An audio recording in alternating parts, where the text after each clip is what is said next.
Is it a low-key day? Okay. And we are live! Hi, everybody. Ray, reminder, no spoilers. With spoilers, we mean anything for Endwalker. Everything else is fair game, because we're in Shadowbringers now. We assume you know how you got here. Thank you. Kiko, good to see you, glad to have you. Oblivion, good to see you, glad to have you. Ray, again, good to see you, glad to have you. Raven, good to see you, glad to have you. Meowza, good to see you, glad to have you. It's gonna be lots of fun on Crystal Curl tonight. Yes! Lolly-ho, Drazy! That's if your idea of fun is World War I reenactment with robots. I mean, look, for some people it is. Light, good to see you, glad to have you. Let me adjust my volume real quick. Lady, good to see you, glad to have you. Howdy. How's everybody doing? Let's get that Paladin quest going. We're doing Bozja today, or at the very least, we're doing the lead up into Bozja. We'll see for sure how far we get into it. I mean, I'm not assuming we're gonna get anywhere near like what am I trying to say? The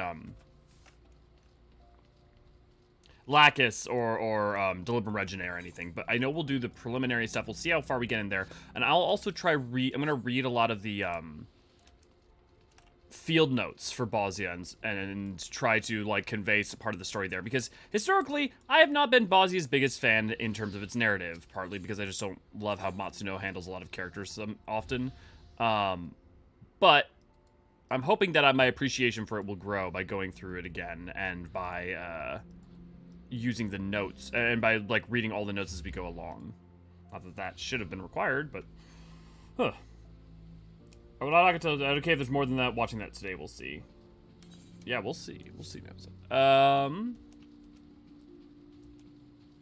I'm sorry, Raven. All stairs Pope Godbert, my favorite feature of Curl. He is one of... We got that and the squatting Hrothgar. Why am I having so much frame drop? Give me a second, just let me see if there's anything I can do to... Try that for now. Ah, Elio, precisely the man I wish to see. I have something in my care for you. So this is the Stormblood Paladin questline. An invitation to fighting tournament to be held at the Colosseum. Not just any tournament, mind you, but the prestigious Ul Cup, founded by His Royal Majesty Sasagan Ul Sisigan, first Sultan of Ul'dah. 'Tis nigh as old as the nation itself, and as old as paladins. Lest you wonder why you are unfamiliar with so old and prestigious a tournament, it's because it's not been held in generations. The Sultana's behest has been revived, and she now extends an invitation to Eorzean's finest swordsmen. It stands to reason that your name would appear among the exalted company, and doubt not but that her grace shall be pleased for your participation, so we can expect you in the fight in the tournament. Sure. Where do I sign up? Wonderful. By witnessing you in combat, I dare say all of us Sultan Swarm, both fresh recruits and veterans alike, stand to gain something in our duty to protect. The champion will be awarded a tome, said to hold the secret techniques of the first captain of the Sultan Swarm. With such an enticing prize on offer, no small numbers of invitees have already confirmed their participation, I myself included. You should confirm yours as well, by making yourself known to the tournament registrar at the Royal Promenade. Honestly, you'd think they would have had that tome in their own possession. It seems odd that the Sultan Swarm would have ever relinquished that. Mama Raven's doing okay, which is good. Good! Doing good. Bloody cold here, so making Ruboy's tea? I don't know that. Yeah, it's actually been warming up here again. It went from like 90 to like 15, and now it's back up to like 50s. Dez, good to see you, glad to have you. It's a long way to Tipperary. Does that mean Evilise? Well, I mean, kind of Evilise. Bozja is not in like Dalmasca, or I don't know if it's technically considered geographically part of Evilise. I wouldn't, or like Evilisian region. I don't think so, because Evilise would have been here, and Bozja would have been up here. Also, it's interesting. When does the cloud cover go away? What do you have to do to make it go away? Because I thought it was due. I thought you had to do the quest for Evilise, but is it Endwalker that it comes out? Primal Leviathan used to have Limsa Lomansa, a naked row with the lightest possible skin tone. I think he left them. We also have that guy that hangs around with Zergu. Sidception. Yeah, Infinite, good to see, glad to have you, and fair. Daryl, good to see, glad to have ya. Defog Ilsabard campaign, let's go. My defog Ilsabard campaign is, I am pro keeping it fogged until we go there beyond Garlemald. When there are maps that are non-Garlean, Garlemald, or Thavnair, I'm down for defogging Ilsabard. Until then, I want them to keep it fogged so that they can design, like, the maps as they want them, rather than, like, pre-establishing Wurlitz, this tiny country, or, like, is this entire section, and then they can't add... Like, if Nalmask is here, then Wurlitz here, that means that they can't add anything in here, you know? So, like, I desperately want to know what's under it, but at this point, I am in no hurry, but also, give us Corvos 7.0, it makes a lot of sense. Please, for the love of God, uncloud Ilsabard in 7.0. I've given all my reasons why I defend it, and then also, for the love of God, give it to us. AC, good to glad to have you. I still think Paladin needs more shield attacks. Yeah, I guess I'm not, I don't care. I mean, like, the thing is, shield batch exists, and, like, bulwark exists, and, like, shield attacks, I mean, as long as you're having the shield as part of the identity in general, I don't think you have shield lob as, like, one of your, an attack that you use constantly as a tank. I don't know that, like, just adding shield attacks adds a ton more flavor, because part of it's more about being the bulwark. It's about being the, like, staunch, you know, defender. That's why you have also Passage of Arms, right, is about using the shield. You know.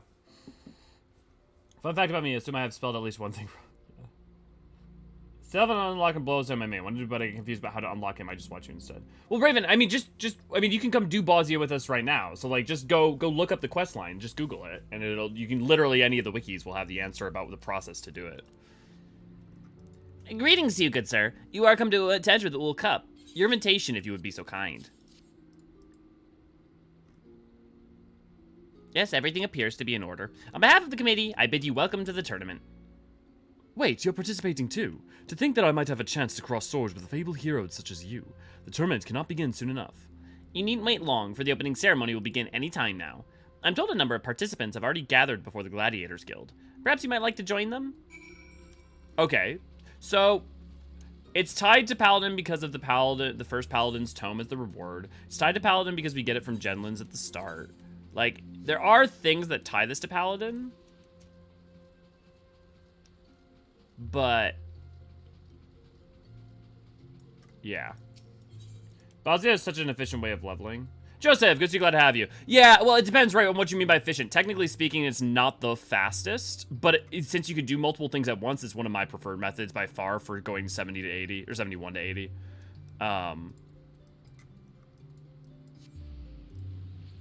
I definitely prefer getting multiple things done at once, so I definitely am a big fan of it. So look out there, laid dead in the street all the time. Nice, Meowza. Laser shield as a weapon? Laser shields as a weapon? That's just called the Newless. What you've just described is literally Newless. We have Gunblade, next gun shield. But, like, is gun shield as a singular weapon, like, Gunbreaker is a gun blade, right? It's the blade, it's the offensive, it's got, you know, the explosives, it's got the cartridges and all that. You know, Paladin has the shield and sword, and it has the you know, the iconography of, like, the shield and using it as the, like, the stalwart. What does gun shield, like, have as an identity? Like, what does it bring that those don't already? And what can I do for you this most beauteous of evenings? Shall sign your flyer with my mark, perhaps? I was just wondering about the tournament.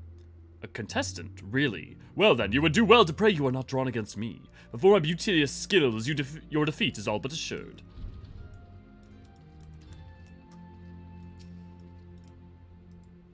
Alio, it's so good to see you. Am I correct in assuming that you are participating in the tournament? Yep, that's correct. Wonderful. Raw though I still am, I am also received an invitation. Captain Genlan's work, I suspect. But know that I do not intend to simply make up the numbers. Since last we met, I have trained without cease. Such improvements I have made, I hope to demonstrate to you in a rematch. Who could this person be? You got business with me too? Me? Too bad. I got none with you. Leave me be and find someone else to bother, like Mila. You're fighting in the tournament. You look pretty strong. But it's Black Atlas that's gonna win. That's Black Lotus. Black Lotus. Yeah, what he said. He's the strongest and he always protects me. If you fight him, you better watch out. I wonder who it could be. Ah, Elio, have you spoken with the captain? He's holding on to your invitation. I have. Already entered? Marvelous! We're all looking forward to witnessing your skill at arms, and if the gods are good, I shall witness them up close and personal. Ah, Elio, a pleasure as always. Are you perchance entering the tournament? Well then, this has become infinitely more interesting. Lest you wonder, I am joining the field as a representative of the Temple Knights. For the honor of our order, I have every intention of winning. Do not hold back, my friend, because neither will I. When did Hydaelyn... When was he a character that we engaged with?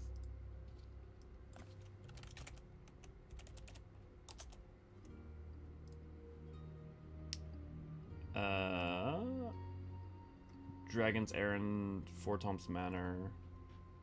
Another time, another place. Oh, okay. He does show up a couple times in the MSQ. This War of Art. Wow, okay, you do talk to him quite a few times. Interesting. Okay. IDK, I tried going into Bozja level 70 Weaver, and apparently there's no need for the arts there. Well, there's two problems there. One, Weaver, and secondly, 70. Warning, do not lick the like button. This will only cause existential despair. Gun whip. That's an idea. I wish it could, but today was yeah. No worries, Raven. Paladin artifact gear looks better in my opinion since Heaven Words onward. The AR Paladin gear is okay, but just doesn't really speak to me. I mean, a lot of people say that. I have to say, the Heaven's Word one I think looks a lot worse than the A Realm Reborn one with like the feather, the huge like wings and stuff. Like I don't think it worked. I think that is really off balance in terms of if you compare that to like Constance. Like if we look at his, you know, like his is simple, but it's very straightforward. You know, it's very much like plate and mail, and you know, Stormblood. I don't even remember the Stormblood off my head. I remember Shadowbringers. What did the Stormblood one even look like?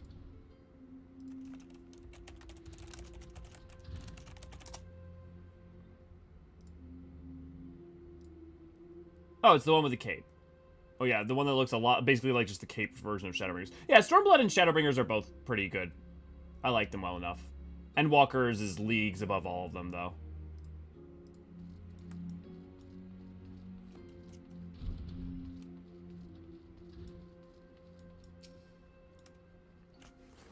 Deathberry, good to see, glad to have you. The identity of Garlean war crimes of Gunship. Well, if it isn't Elio, then you would visit us at the juncture could only mean one thing. You're entering the Ul Cup. That's right.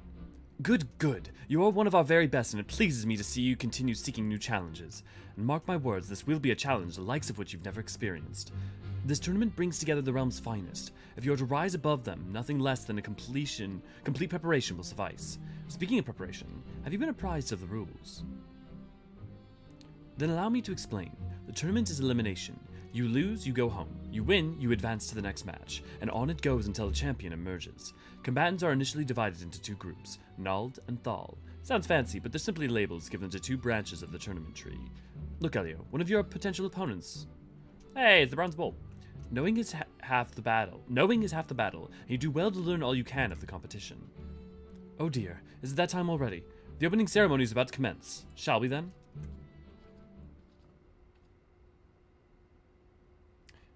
We're close to gun memes. Gun lance is our thing. I mean, like but the gun lance are the same thing in the way the gun shield is. What does gun lance provide that isn't kind of already provided by the identity of like gunbreaker or, you know, like dragoon? You know. Ladies and gentlemen, today I bid you welcome to the Colosseum for a truly special event. To introduce it, it gives me great pleasure to call upon Her Royal Majesty Nanamo Ul Namo.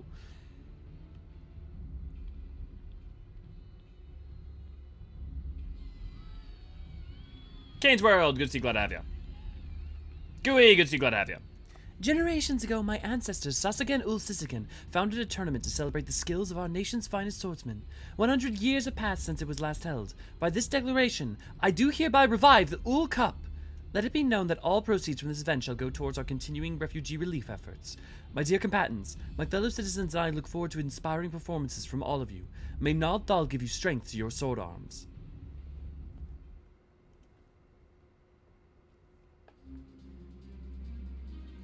Thank you, your grace. Next, I would invite Master Adrian, Colosseum Communist for the Mithril Eye, to share some insights into our combatants. What are your impressions of the field, Adrian? Well, Dow, I'd say it's a diverse field as I've seen on the Blood Sands. In addition to everyone favorite gladiators and your friendly neighborhood Sworn, we have a Nishgardian knight as well as an acclaimed adventurer.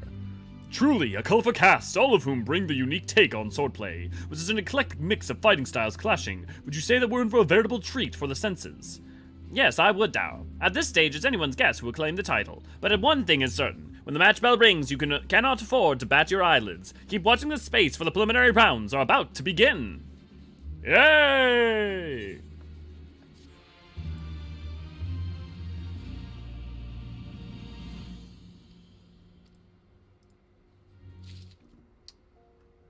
Make a gun version of every job. It's the American way. We're dangerously close to gun. Livia's gun bag. Gun bag. I mean, hers are in her arms. More like gun gauntlet. Chain whip for another class like IV. Yeah. I wanted to craft some really cool jackets for Bozja people, and I was denied. But not sure what Aether enhancements can be made for skills and actions. I mean, you could think about that's easy, right? Just think about the whip is made of ethereally conductive materials, so that way you can, along the length of the lip, you're infusing Aether to create heightened effects at its tip. So, like, think about kind of like what the Catalyst does for Red Mage. I feel like that's pretty easy to come up with some ideas. Anything I missed? The different end versions of relics rather than a theme between all of them.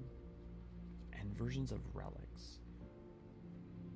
Oh, yeah, I guess I agree. I'm kind of a fan of like that. I like that there's some cohesion, but like I get it. Yeah, them all being hyper unique, hyper individualistic without any correlation at their end.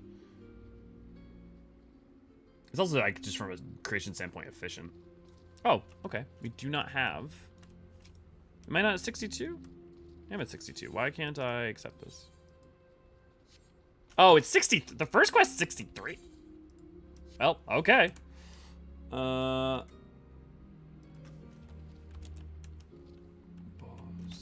Also, when we're talking about Bozja, I will be saying Bozja because in 5.4 we actually get Merlib saying Bozja out loud, and she says Bozja rather than Bozja or Bozja or any of that.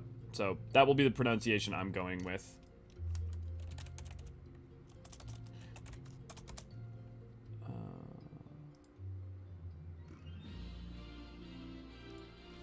Okay, Bozjan's on the front unlock. To Hingashi.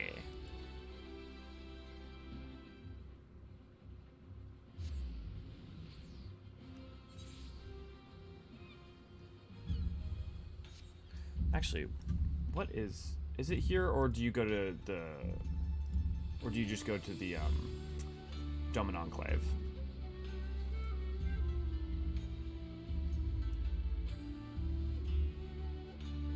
Other players want Gang Goose, the Bottom.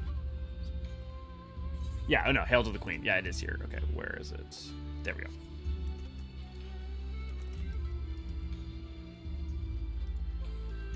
Bum, bum, bum, bum, bum. Deathberry, thank you for the 8 months of membership. Wow, has it really been 8 months? Time flies. They could be a whip sword like IVs, yes. Rufus Shinra has a gun. I mean, that's just a shotgun. So does Jill Alipo work part-time in the Coliseum, or are they just sponsoring Hatching Tide? Jilly, I don't know, does she? Do they sponsor Hatching Tide? You'll have to, yeah. I don't know, Raven, or Ray. You would know better than me on that. Does anyone still use the Emperor's new new shield glamour anymore? Yeah. Some people do. Or the Hero Shield glam. Bozja. Lane, good to glad to have you. And yeah, that was what I was explaining, is that if a name is ever said out loud in voice, that is typically the pronunciation we go with. 6.0 if Alfie says it that way too. Cool. Ironically, the relic for Machinist has a gun step. Well, it's not a gun, it's just a gun. Yeah. Really does feel like 8 months to me either, yeah. Has the same jacket design as the Coliseum guys. Oh, that's why. I mean, I think like a lot of the clothes that you see in Ul'dah are sometimes not specific to certain groups. They're just a common clothing in an area. So I wouldn't necessarily assume that that's the case, but could be. Milord, what an auspicious timing. I intended to send a missive to the Rising Stones, but it seems that is no longer necessary. Master Hancock wishes to speak with you regarding a matter of grave import. I can but imagine that what other duties yet demand your attention. Still, he would request you to meet him at the Ruby Bazaar at your earliest convenience. I will say, I do love the Hail to the Queen, the Sid part, the setup for Bozja, I love. Even if I'm mixed on its narrative. It's the pink and white stripes. Yeah, especially with her, when she was created and how few pieces of armor there were in the game, I would just look at it as probably asset reuse more than, like, indicative of anything. It's a gun that mismatched the very types of guns. Shotgun, revolver, grenade launcher, hence the gun. I guess to me that, like, a gun to me would either be a gun that fires guns or a gun that is made up of guns, as opposed to a gun with multiple, like, for instance, a M4 with a grenade launcher attached isn't a gun, you know? Greetings, honored sir. Will you be entering the Ruby Bazaar offices? Swiss Army gun.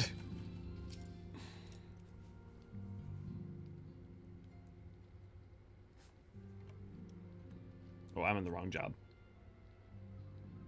And so he returns at last. From what Tataru has told me, you've come rather a long way, to put it mildly. And while the Scions remained locked in slumber, she sought aid from all corners of the realm. In fact, it was I to whom she first turned when searching for a champion to assist her in your absence. Though, as you have no doubt surmised, I did not call you here to discuss such matters. I have received word from Lord Hydaelyn that the Bozjian resistance, our comrades in the Eastern Alliance, seek the aid of distinguished heroes in their fight against the Empire, and naturally, your name immediately sprang to mind.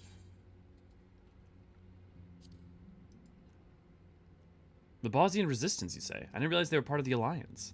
Indeed, from a small nation found in the southern reaches of Ilsabar to the west of Dalmasca, there were no doubt among the first to fall to the Empire. Okay, so, see, this is what's interesting, is sometimes characters considered Bozja part of the Far East, and sometimes they consider it part of the Near East. But based on Hancock, and I feel like what I tend to go with is that it is basically the most easternmost southeastern points of Ilsabar before it becomes Othard, which makes sense if you think about it as like a delineating line.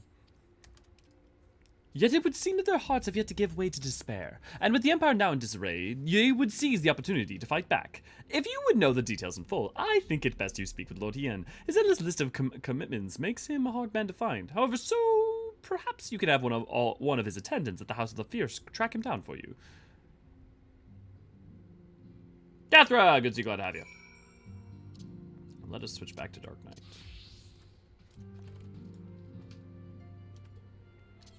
Do I have the Doman Enclave as a teleport? I do. Let's make sure. He said House of the Fierce, though, so...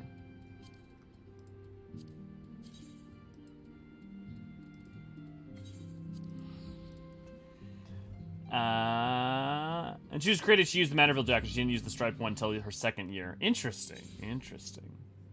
So far for the FF games that come close to modern firearms that come to mind are 7 and 15. Yeah, in terms of like modern, like a modern version of a firearm, at least with like that's more close to that's focused on realism. I mean, Rufus's shotgun 7 is just literally a shotgun. So, yeah, I think 7 probably the closest. Greetings, good sir. Lord Hydaelyn has been expecting you. When a word reached us that the Bozjian resistance, Lord Hydaelyn knew at once that there was but one man to whom he could turn. He left the coattails not long ago. The view of Doma Castle helps to calm his mind. This way, if you please. Don't get me on seasonal lore events. I know way too much and rarely get to talk about it. I mean, aren't we here to half the time talk about lore? Isn't that like half the point? Hello, I have a tech question. Yeah, how do I get rid of big advertisement at the top of the page so I can still get the chat text?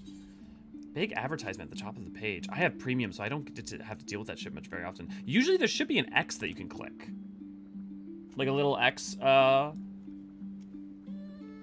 the top of page. I don't know about... Can anyone help Cathra, who uses YouTube regularly and deals with the ads? So cat girls and seasonal events are your speciality. That's kind of true about Ray Ray. Also, the other thing is that Cathra, not to... well, ad block is always a thing. And I highly recommend that.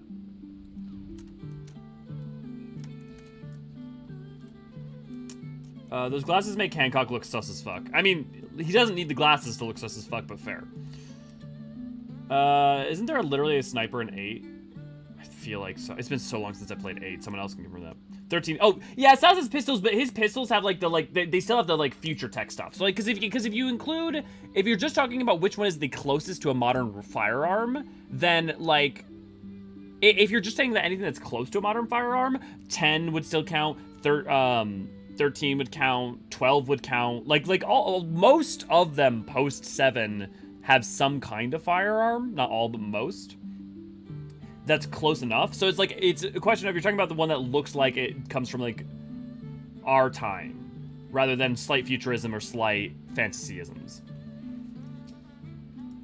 But does FF8 have a sniper monkey? This way atop the broken bridge. He will be most glad for your arrival.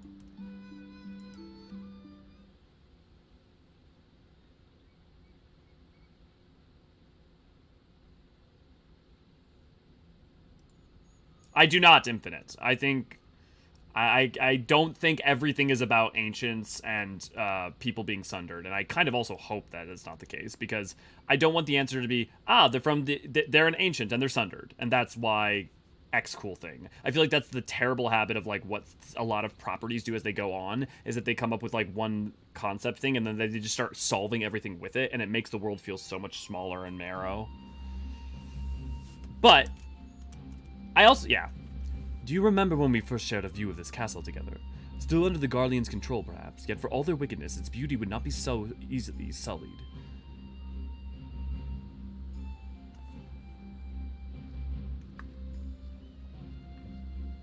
Better John. Wait, no, that's not it. That's the other one. It's good to see you, my friend. You must forgive me for foregoing pleasantries, but our guest here is in dire need of your help. Marsak, that's it. Marsak of the Bozjan Resistance. A pleasure to make your acquaintance.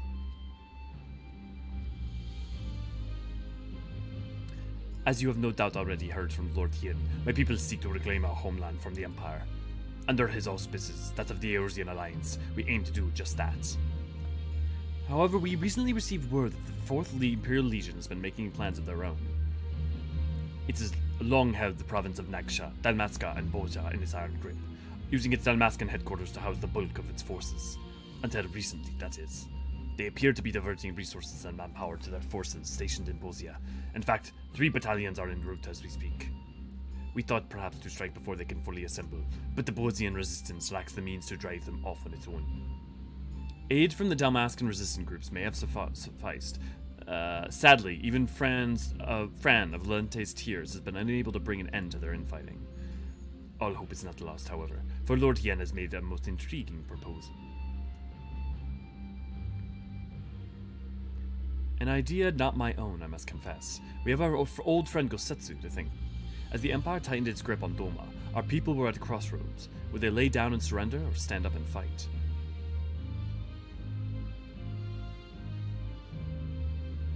You sought me out, that I could become a spark to lit the fire of rebellion. The same must be done for the Bozjans. They require a standard under which they can rally, a symbol of hope to steel them for what is to come. Lacking a living figurehead such as Lord Hydaelyn, my comrades and I looked to our nation's past for inspiration. There we found the answer we sought, Gunhildr's blades.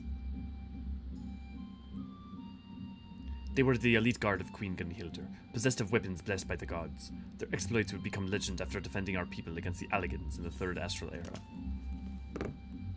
Interesting that they're blessed by the gods, and yet clearly not Allagan because it's not post-Allag. Also, the fact that they held the line against the Alligans while being so close to Corvos is pretty impressive. When they say blessed by the gods, I wonder if they were just particularly powerful pieces of maybe Oracite or something within, or if it's as simple as that the 12 did have blessed them. Because, I mean, there was a lot more 12 intercession in the earlier Astral Eras, well, and prehistory. Interesting. The strength of their steel was matched only by their dedication to the Queen. Should one lose their life in her service, their holy blade was then passed on to a successor. In time, their title would lend itself to the most renowned of their weaponry, the Gunblade. But in truth, each member of their guard was a master of a unique weapon. Though these sacred relics have been lost to time, I would see them forged anew. Armed thus, our people would know no fear, and drive back our oppressors, just as Queen Gunhildr did to the Alligans. An admittedly lofty and otherwise unattainable goal for one such as I, which is why I have travelled far and wide in search of great minds and greater heroes who might lend us their aid. We would be honoured to have one of your renown at our side.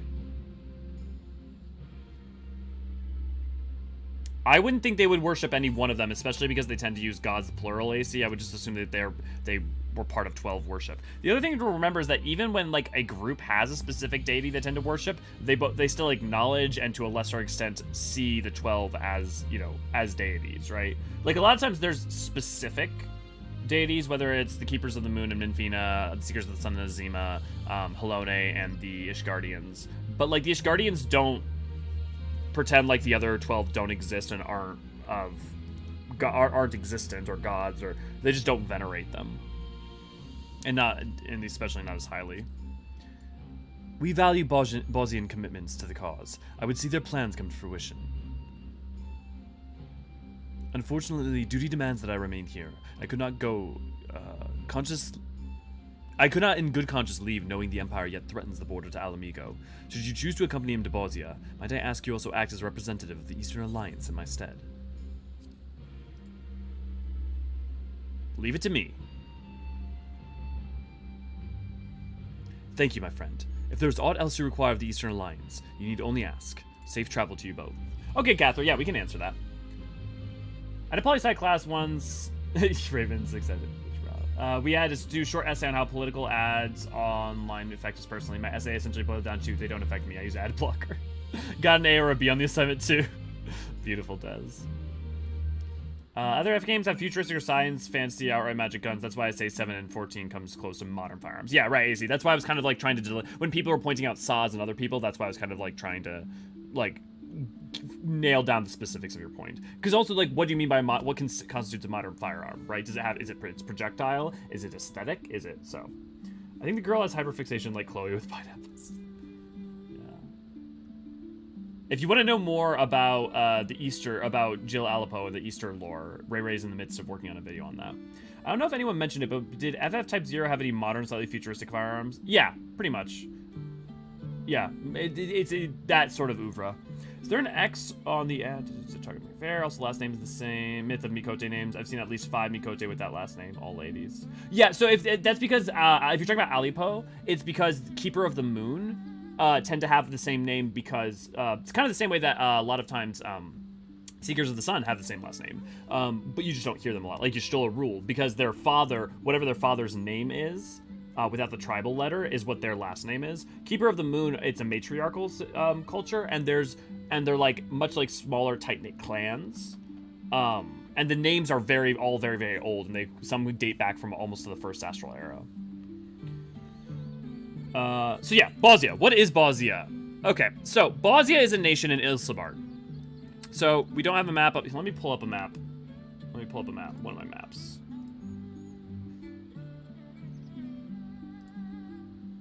And always feel free to ask questions like this. Okay, let me turn on this so you guys can see it. Okay, so this is a map of the 3 great continents as we know them. Why are you not loading in? Okay, well, let's try loading that again. There we go. So, this is a map of the 3 great continents. So, this continent is Othard, right? This continent where the cloud is covering is Ilsabard. Everything the cloud is touching here is Ilsabard. This is Hingashi. This is Doma. This is like where we are right now. This is where Hien and all. This is the steppe. This is the burn, if you remember that dungeon. And this down here is Dalmasca. There is Dalmasca Superior, which is this area here, and this area here, which is Dalmasca Inferior. It's basically divided in half by the Damascus Sands. The Damascan Sands. There's also Nagsha, which is here, but we know painfully little about Nagsha. So, Valnain is the capital of Dalmasca Inferior. Dalmasca, I almost said Rubicante. Rabanastre is the capital of... Or it's actually... Is Rabanastre the Dalmascan capital? It is, right?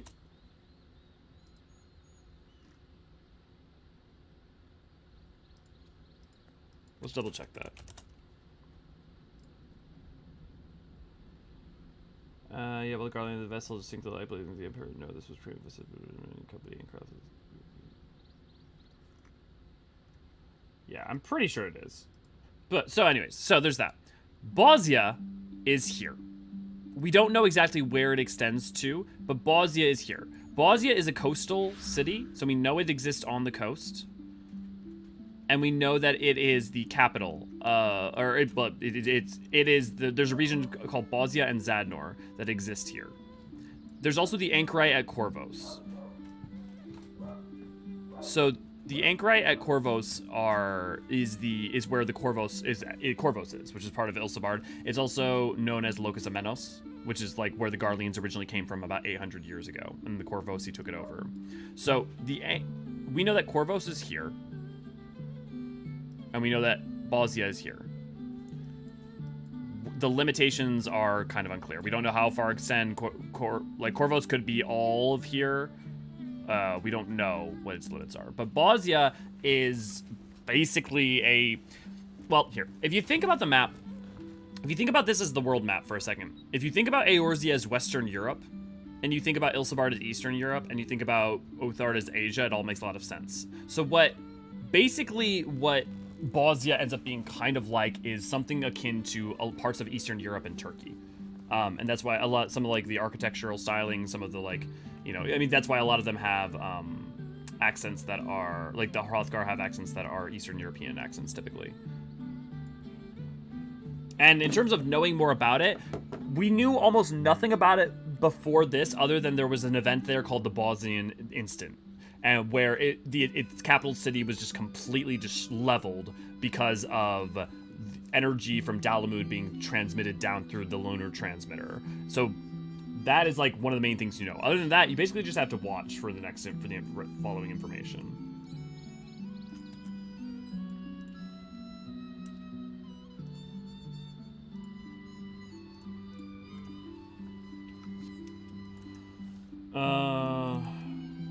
Sounds good, Raven. Strangely, the only sensible ally pose canonically related to Jill. Yeah. Is Golmore and Skade considered part of Dalmasca? The Golmore jungle is.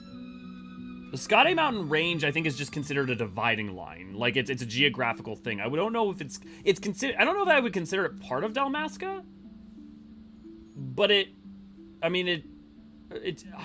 can't think of it ever referenced as being part of Dalmasca more than it is the dividing line between the Burn and Dalmasca. So yeah. I would say that it exists along the borders of Dalmasca rather than it exists within Dalmasca. An airship to our base has been prepared for us at the Enclave's dock. I hope to see you there.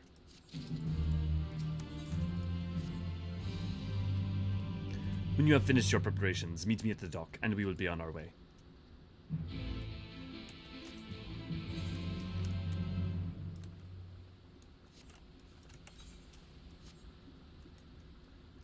And now we fly. Oh, actually, I probably... Wait, do I have to... No, I do pick it up at the actual mercantile dock. Yep. I do love how they capture the Chinese aesthetic in the music for this location. Chinese music is rather nice. I mean, yeah, they do. The instrumentation that they use is very rooted in a lot of, like, both Chinese instrumentation. But that's why, like the One River and, like, the One River in general and parts of Doma are very much tied to, like, Chinese aestheticism or, like, history or places or locales. But then, like, also they have samurai, right? So it's like this weird confluence. And then Nagsha's interesting because Nagsha seems like Vietnam and Laotian and that kind of stuff. But we don't know for sure because we only get a little bit of its architecture in EE2 and a little bit of its lore.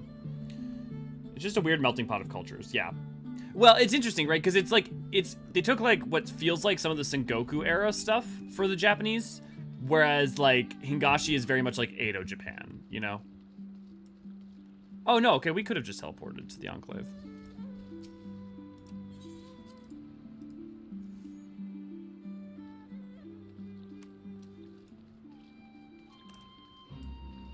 God, it's weird not having everything rebuilt. Why am I getting so much frame stutter?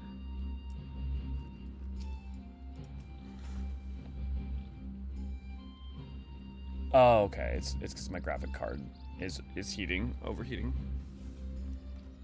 Coming aboard, sir. It's probably because I was pushing it so much doing editing and stuff. I'm gonna just do that for now.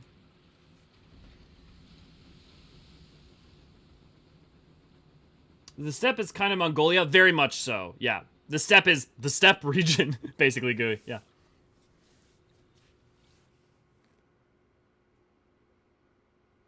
See chat and watch the video on the phone and be able to see it. I honestly, whenever if I have watched stuff, usually it's on a PC. So actually, you know, I'm curious now.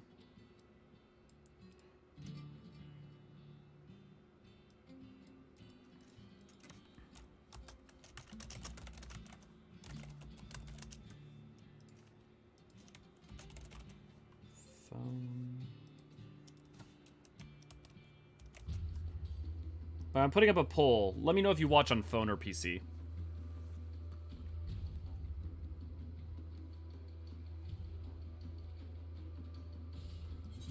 Oh, that was weird. That we should play host to the liberator of Doma, and Alamigo himself. I did not think that you could be persuaded to help us. Battlejohn, leader of Bozjan resistance. Not the best choice for the job, if I am to be frank, but I will bear the title all the same. And of course he has heterochromia.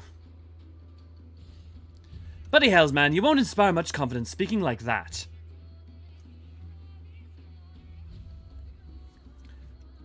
Haha, you're quite right, Master Geralt. While you're here, won't you come to welcome our guests? Huh? What in the seven hells are you doing here? Eorzean is a great hero and our finest blacksmith. With the two of you here, our plan is sure to succeed. With that Queen Gunhilda, we're here to witness this. Bozja.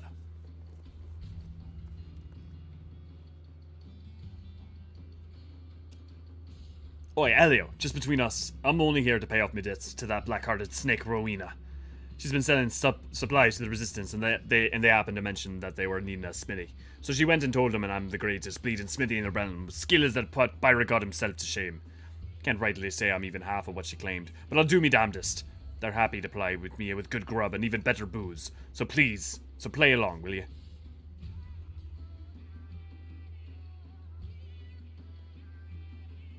Now that you are both here, I believe in time our plans will be made clear. Misija?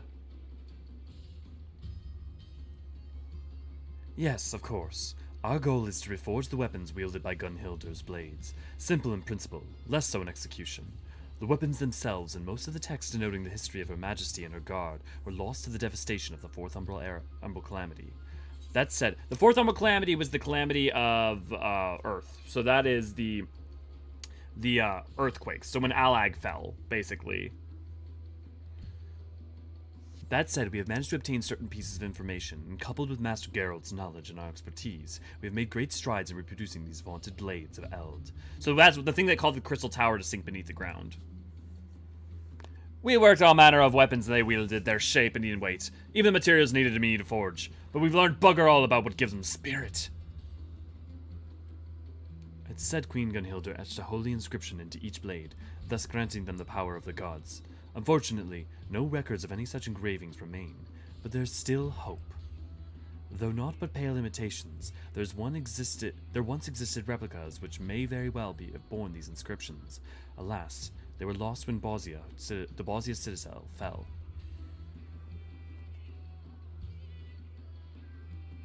Do you know of the Bozjan incident? I do. Yes, I do, though admittedly not in great detail. That a worldly adventurer such as yourself would know of this is of no surprise. If I may, I would share the tragic tale of our homeland. 15 summers passed, the Guardians were conducting experiments, seeking a means to make contact with the lesser moon Dalamud. They believed the satellites to be possessed of immense power, and a lunar transmitter was erected in the hopes of harnessing it. So this is the same year as the battle over Lake Silvertear. 1562 would have been the year that this happened. Because 15 years ago, it's 1577 minus 5, 10. Yeah, so 1562. But when the transmitter was activated and the signal sent, Dalamud responded with an immense blast of raw energy. The destruction wrought defied reckoning. The Citadel, the relics of the Queen Gunhilda's kingdom. Naught was left but smoke and ash. Hope ain't lost yet, though. The Citadel's been wiped off the bloody map, aye, but there's still a way for us to find these inscriptions, or so I've been told. An explanation better left to one far more knowledgeable than I.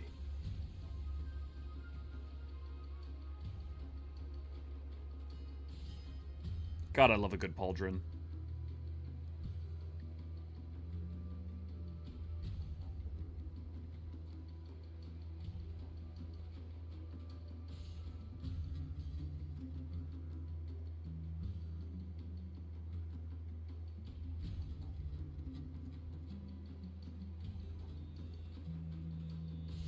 You know what I bet it is? I bet it's I'm pushing so I've been having my graphics cards overheating some, and I think what it is that it's getting warmer here, and so I'm so used to the passive cooling of like the it being very cold.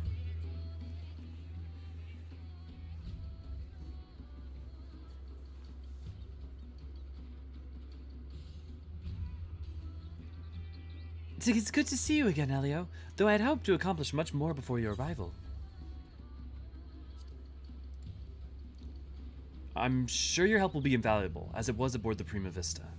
You are far too kind. If not for your heroism, Ramza and Alma would have... Oh. It's okay. It's fine. Everyone's alright. From the outset of our endeavors, it was abundantly clear that one versed in aetherology would be essential. We relayed this to the Alliance, who then introduced us to Mikoto. She is said to be one of the most brilliant minds amongst the students of Bozja. And yet it is my ineptitude that demands your presence here. I was all but certain that Geralt and I alone would suffice in this. Alas. That matters she speaks of concerns a long-forgotten practice of the holy men who once inhabited these lands. Utilizing in uniquely aspected crystals, these seers were able to provide succor for those with ailments of the mind. They possess the ability to shape their very memories, removing those deemed harmful and replacing them, and that the patient might find some semblance of peace. I too dismiss the notion that such practices exist. That is, until a recent excavation unearthed compelling evidence of their work. The crystals we believed were used in their healing. Unfortunately, we were unable to discern how they are meant to be used. It was at this juncture that we petitioned for Mikoto's assistance. Well, lass, made any progress? My initial analysis suggests the crystals were artificially created at some point in the distant past. The materials used suggest they are most likely produced by ancestral peoples of this area. What's more, the ethereal signature is strikingly similar to the oscillatory activity of brainwaves, which made to resonate with a distinct frequency and NR-type harmonic vibrations of an individual's, and I've done it again, haven't I?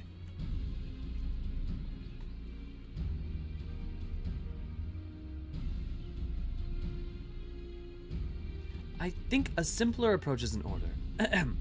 Every living being is comprised of corporeal aether of the flesh, incorporeal aether of the soul, and the ethereal residue of their memories.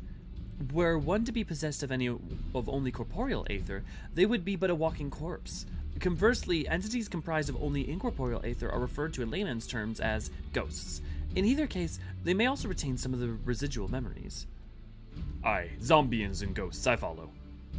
These crystals are able to isolate and resonate with the ethereal signature of memories. This allowed the seers to probe the mind of their patients. Kind of like what the Echo does. That's all well and good, lass, but what if the mind ain't what it used to be? Or that they was too deep in their cups to remember what you're looking for? An excellent question, Master Geralt. We're all possessed of two types of memory, explicit and implicit. As the name suggests, explicit memories refer to an active resemblance of previous experiences, while implicit memories are acquired and stored passively. For example, when making a new acquaintance, their appearance will become part of your explicit memory, allowing you to recall the information. Should a great deal of time pass without meeting, however, such recollection can prove difficult. Yet in that moment, your mind also takes record of the sounds and smells of the location, and temperature, and so on. Perhaps a demonstration would better explain this phenomenon. Don't we need some sort of spell to do so? Thankfully, that will not be necessary. When I first told of the seers and their practices, I was immediately reminded of your ability to peer into the past.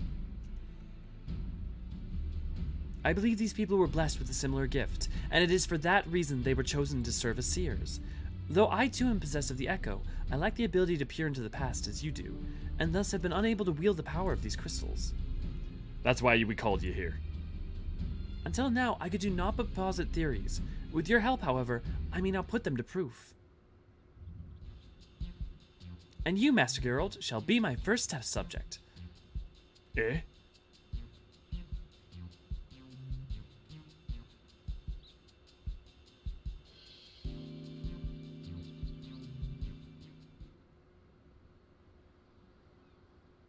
I don't know that I would say they're way cooler. Because they're kind of very different. Honestly, like, I feel like I actually like the Hildebrand ones because at least they have a coherent, if absurd, story. Whereas, like, the Bozjan story goes all over the place. I do love this first step. Daniel, good to see you. Glad to have you. Elio, I would like you to recall the last time you experienced the echo. Concentrate on that feeling. Master Geralt, I need you to recall a memory of the past, and maybe anything you like. You better not go poking around in there digging up something unsavory like you hear, lass. Please, Master Geralt, focus.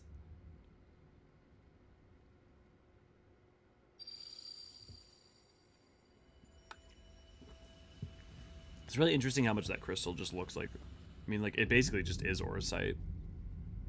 But have they? I don't think they've used the term Auracite yet. They've used crystal.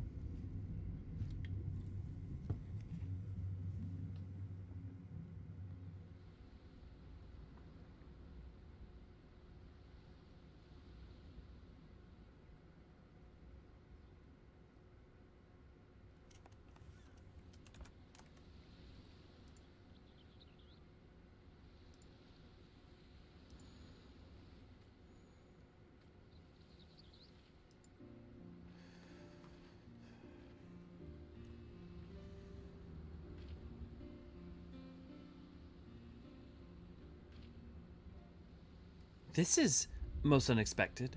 For reasons I cannot yet explain, it appears the echo has allowed me to accompany you into the memory. That's what that. Oh, okay, Daniel. Then yeah, on that level, I love. Yeah, I'm definitely with you on the first part. So definitely with you. You're a skilled smith, Geralt. There's no denying that. But you hold money about as well as your liquor. Well, what bloody good is money if you can't spend it? A man has yet to live a little ruina.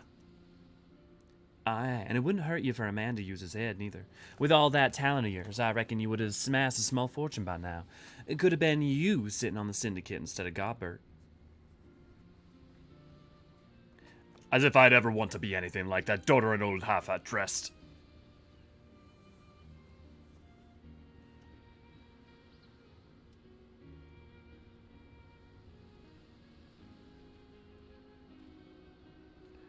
Didn't realize my memory was so sharp.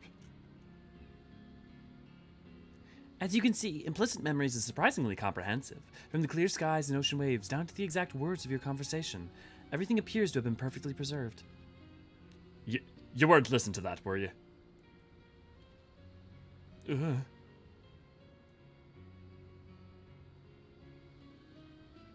Every time someone gives you good advice, you turn around and do the complete sodden opposite.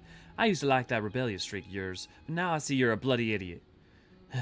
Honestly, I don't know what I ever saw in you. Whatever it is you think you saw, it ain't as if I'd changed since then. And you haven't neither. Still as beautiful as the day we... Okay. I almost just burped straight into the mic. Whoa, hold on a minute. I ain't never said anything like that. I swear on me last mug of ale. Implicit memories, while quite comprehensive, are not always true to fact. In the case of painful or otherwise undesirable experiences, they can be obfuscated to protect oneself from hard truths. Our perception of reality can also distort them as well, even when first committed to the mind. Then as time passes, such distortion can grow.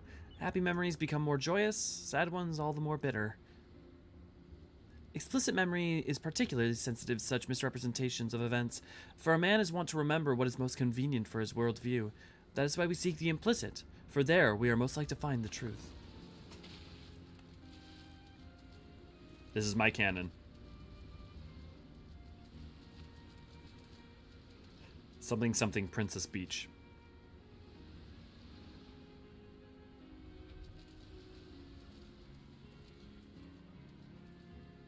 Please don't drag the wedding dress through water. Like, oh.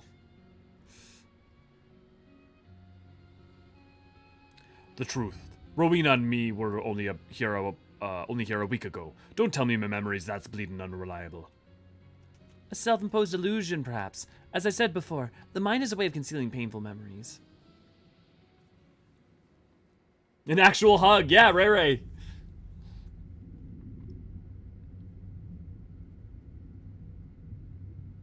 So someone with little experience with Rowena, she truly is awful. She is self-serving and very much,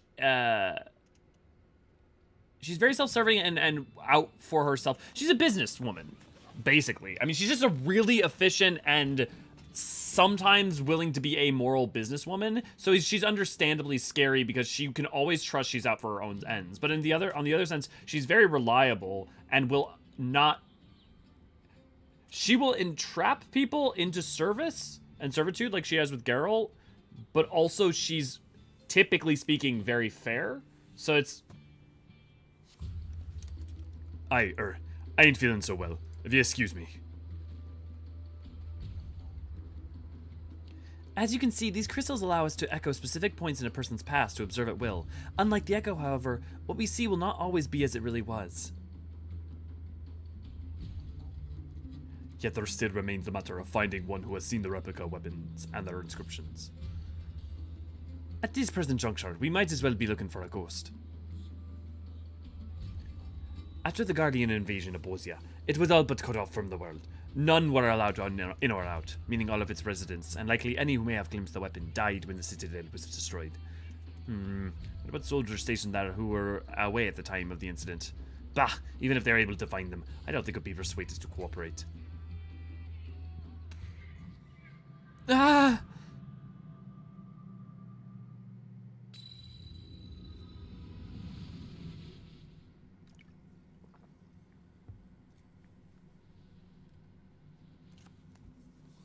God, Mikoto's future sight. No! Please! Lord Varys! No!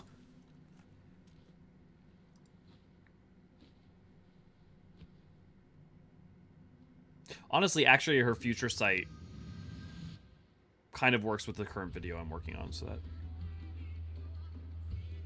You saw it too. My visions. They're not of what has come to pass, but what is yet to be. Could it be that the crystal allowed us to share my vision as well? Mikoto, Elio, are you two alright? Yeah, we bore witness of the future, and possibly of Sid Garland helping us in our journey. Sid Garland, son of the master behind the Meteor Project.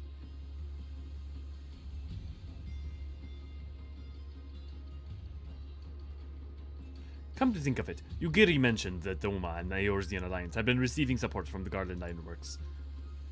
I thought the company should use such a moniker mere happenstance, but you mean to say Sid Garland owns this company? The son of Metis non Garland lives.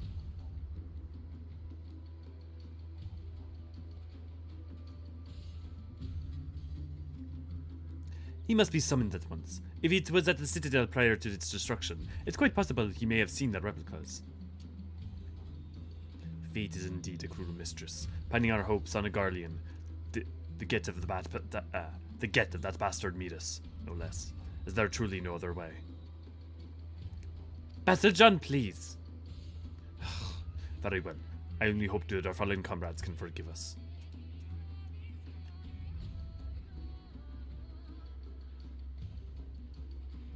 Please bring us the Sid Garland, for the people of Bozja, for all of Ilsvard. Yeah, I feel like every example we're seeing so far are definitely Near East. Bozja is definitely Near East.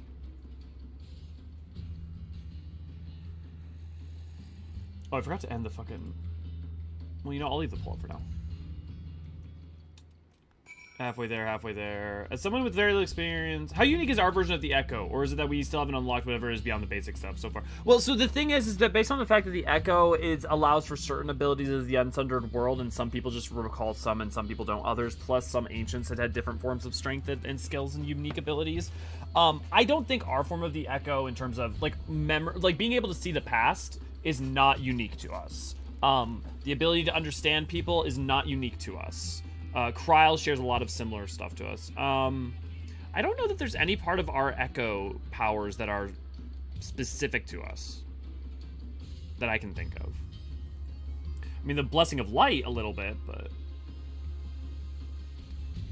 is it okay? Warrior of Light's paying for the dress and tombstones. I imagine this is how it would go for Geralt and Momina that didn't for them. Yeah. She finances Chloe and Jalo. Slowly, yeah, she's not all bad. She's definitely not all bad. She definitely, like, in Eureka, she works with Kryl, and, you know, it's self-serving, but it's also for the betterment of that Bozja. She works with the students at Baldesion quite often. Yeah. It smelled so wide when I found them. Would go for Grenold and Moen, yeah. Beyond those early quests where you get crafting crate. Yeah. I haven't started the crafting quest yet. She's a secret Pajal. Wait, who's a secret Pajal? Yeah, I wanted to keep it vague. It's Elio even going to do all the crafting stuff. Decoy, my plan is... also, good to see you. Glad to have you. I don't know if I said that. After we finish the MSQ, we're going to go through every single quest in the game while we wait for 7.0. And if we finish that, I have a thing where I might try doing... I'm going to try to clear every expansion in one sitting. But that is currently the plan. Rachel, good to see you. Glad to have you. I hope this isn't a punish for the sins of his father BS, my least favorite trope. Not really. Sid's not really. It's more that they're wary. It's also, you have to remember that Sid was part of Garlemald and part of the Garlean Empire and served them and is Garlean. So that's wariness. And I think it's a fair wariness, even if I'm annoyed by it. Our incredible luck of finding willing adventurers to fight primals through dungeons with is incredible. Perhaps the Echo helps us find our other Echo users to kill primals with. I wouldn't say there's anything textual to support that, because also there's textual evidence that some of the trials we experience are implied to be us solo, even when we're going in with an 8-man party. So I would say that, like, in general, unless there's something textual to state that there were actually people there with us, it's more of a need a mechanical need rather than a, like, textual people were there to aid us. Sometimes it's ambiguous, sometimes they call it out, but until Shadowbringers, when we have the magic of Azem, that is when it becomes textually explicit that we always, during the trials with those, we are bringing people along with us. However, yeah. For the reason the Warrior of Light is able to pick up jobs so quickly is due to the Echo. That's just a fan... I feel like that's just a fan theory. Like, because there's nothing I would say that supports anything to do with that with the Echo. You could say because of Azem's disposition and their soul, they happen to be a particularly adept person at... they happen to be particularly powerful and adept at learning. But that's not really that the Echo grants that to them. It's more just like a maybe potentially a byproduct of being a bearer of Azem's soul. But even that is...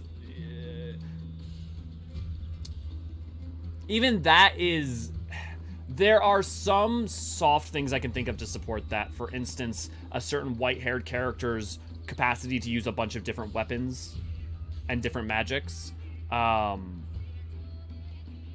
fact that Ardbert was particularly strong, considered particularly strong. I would look to that, but even that is ambiguous. There is a suggestion about this being an ability related to Azem, yeah. Yeah, Azem's capacity to draw people to them is very much seem to be an aspect of, like, the role and their soul and a consistent thing. There are references to us getting other adventures together. Yes, but Tracy, only in some fights, not in all of them. Like, that's my point, is that there can be cases like with Susano where they point at that, but that doesn't mean that it's true for every time. Just because it's true for some time doesn't mean it's true for every time. Yeah. Isn't the Echo just referencing things their souls were good at before? No. That's not what the Echo does. It's not... Echo is not just what your what you were good at before. Because, for instance, the capacity to be able to track ethereal memory is just a thing that ancients were capable of in general. It wasn't, like, specific to Azem. Yeah. Stan users are naturally drawn to one of... Oh, wait, wrong franchise. Certain white-haired character, really narrowing it down with the Scions. A certain white-haired character who first shows their face in Endwalker. Like, clearly it's not a Scion. Like, fair point. Jesus Christ. Wait, other than Urian's... Okay, wait. Eustola, white hair. Thancred, white hair. Twins, white hair. Estinian, white hair. It's like G'raha Tia. I mean, Eorzean Chase is gray, not white, but like, it's basically G'raha Tia that has colored hair in the current Scion roster. yeah, exactly, Daz. It feels like your ability to learn and mimic skills is like your ability to learn and understand language, which is Echo. Maybe not everyone with the Echo. Yeah, but then that would be true of Kryl. Well, Kryle's not part of the Scions, though. Like, I'm talking about in terms of the people who you would... If someone's in your trust group, that's what I'm talking about. Because if you include Kryl, you could include Hori Boulder, you could include Tataru, you know. Yeah. Armvald is blonde, which is basically white hair. Well, again, I'm not including, like, people who are generally a part of the organization. I'm talking about, like, the people you would bring into trusts. Also, you don't mimic skills, you learn them because of the soul crystals. And, like, you have a baseline capacity of understanding and you grow in strength. And understand language. But, like, I feel like you're saying that learning an ability isn't the same as just understanding language. The reason that you can understand language with the Echo is because you can understand the meaning of someone's soul. So you're able to, like, just immediately decode what they're saying in and of itself. Like, so it's like you're not learning the language. Do we include the person who was added to trust for the most recent dungeon? That person in the most recent dungeon would start to break down that. Yes, Gooey, good point. I do not imagine he sympathizes with our plight, but from what I've gathered, he has no love for the Empire either. If that will suffice in persuading him to aid us, then so be it. I hear there are engines stationed at Ralgor's Reach. Perhaps you can begin your search for Garland there. To the Reach. My brain broke for a second. I'm so used to having my Endwalker maps that I was like, wait, why does it feel like something's missing? And it's because there is literally something missing. Arguably a sign of a different kind, like in another game, if you get what I mean. But I'm saying, I'm trying to, like, talk about, I'm creating, the point of my pointing out that is, like, to create a delineating line of what are we talking about so that we can talk about it. You know, we're not talking about all the, like, potential ways you could create exceptions. You know? Well, battle and dance is like language to many games, still Thrall, for example. Right, but you're decoy, but that's the game is not treating it that way. It is a skill to learn a language. It is a skill to fight, but that's not how the Echo works. Like, you can read it in EE1, and that's also not how understanding language is. It's you're bypassing language to understand meaning, rather than picking up, like, magically learning Domin. So it's not really applicable in that case, and also, if you applied it in that case, it doesn't make sense why that wouldn't be true for others who share those specific skills, and why it's also never called out in any way, both, like, as being the case.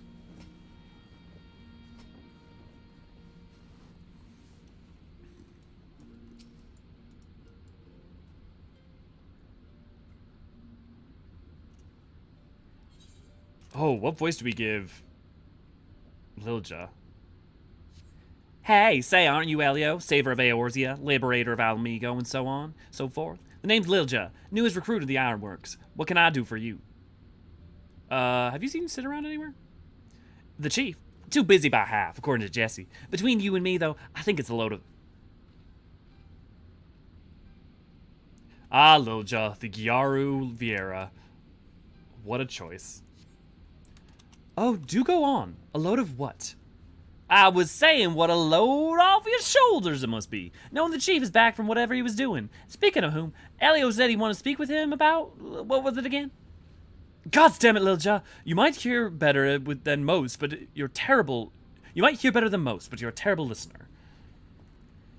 Would you mind starting again from the beginning? So, we're looking for Sid. We've got a plan to use these memory crystals, right? Help the Bozjan group and all that. I see. Well, you just missed him. Seiryu's wall is due for maintenance, and he had a mind to oversee it personally. That said, any matters concerning you are top priority. I'll see if I can reach him.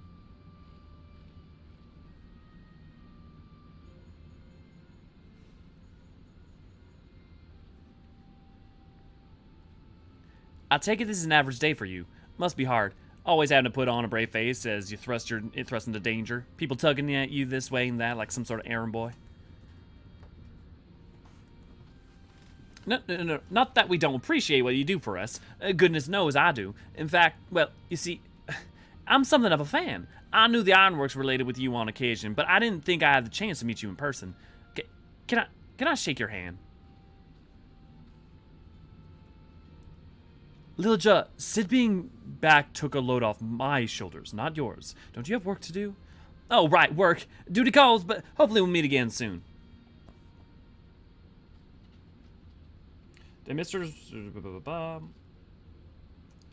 Chief says he'll meet you at the Doman Enclave. Not the most convenient of locations, but it'll have to do, I'm afraid. One more thing. The Bozjian incident is something of a sore spot for the Chief. Even if it was an accident, most people outside the Empire remember it as a massacre. The Chief tried to put a stop to his father's experiments, but his pleas fell on deaf ears. Even now, he still blames himself for it all. I should have tried harder, he said. I could have saved him. I could have saved all of them. All that genius, and the man can't find a way to forgive himself. So, if you're aiming to go digging through his past, be careful. I dread to think what demons he's got locked away in that brain of his.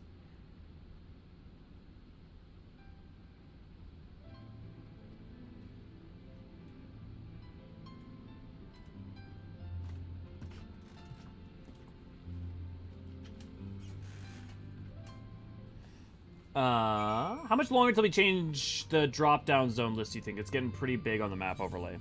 That's a good question. I would say 7 or 8.0. I mean, I also don't really use the drop-down list, so honestly, I don't think it's a problem, really. Like, because it's a drop-down list, and because, like, you can always click on these locales anyways, I don't know that is currently a big problem. There's always what Lahabra said about the true power of the Echo, which still seems confusing trying to grasp the meaning of that line. Yeah, basically don't worry about some of the things that Lahabra says in ARR, because it's ARR and they didn't have it pinned down exactly what they wanted to do with it yet, and so it's ambiguous as to what the hell he possibly could have meant, or why he would have even referred to the Echo as the Echo in particular. Did I misunderstand on why doesn't everyone have this thing? We are told that not everyone with the Echo has all skills associated with it. Like, not all Echoes havers can understand language. Right. But my point is that people who have expressed those same skills as us, for instance. Like, my point is, there is nothing... Like, the game would have pointed out, especially in Shadowbringers or Endwalker, that we are particularly powerful because of our Echo ability. It comes from... Our strength comes from the Echo. Whereas... it doesn't, because, like, for instance, when the blessing... We know it's not the Blessing of Light, because when the Blessing of Light is canceled, our knowledge still exists, right? And the Echo doesn't... Like, our capacity and strength is just at no point implied or stated to be a byproduct of the Echo. So, like, I don't understand why we would... My point is, you need to have evidence something is, rather than assume it is, and it has to be disproven, right? So we have nothing that really would... like, gives that impression, whereas we know about abilities like Future Sight, Memory Travel, Understanding Souls, like, multiple abilities, like, we even in EE1... Here. Let me just read the lines from EE1.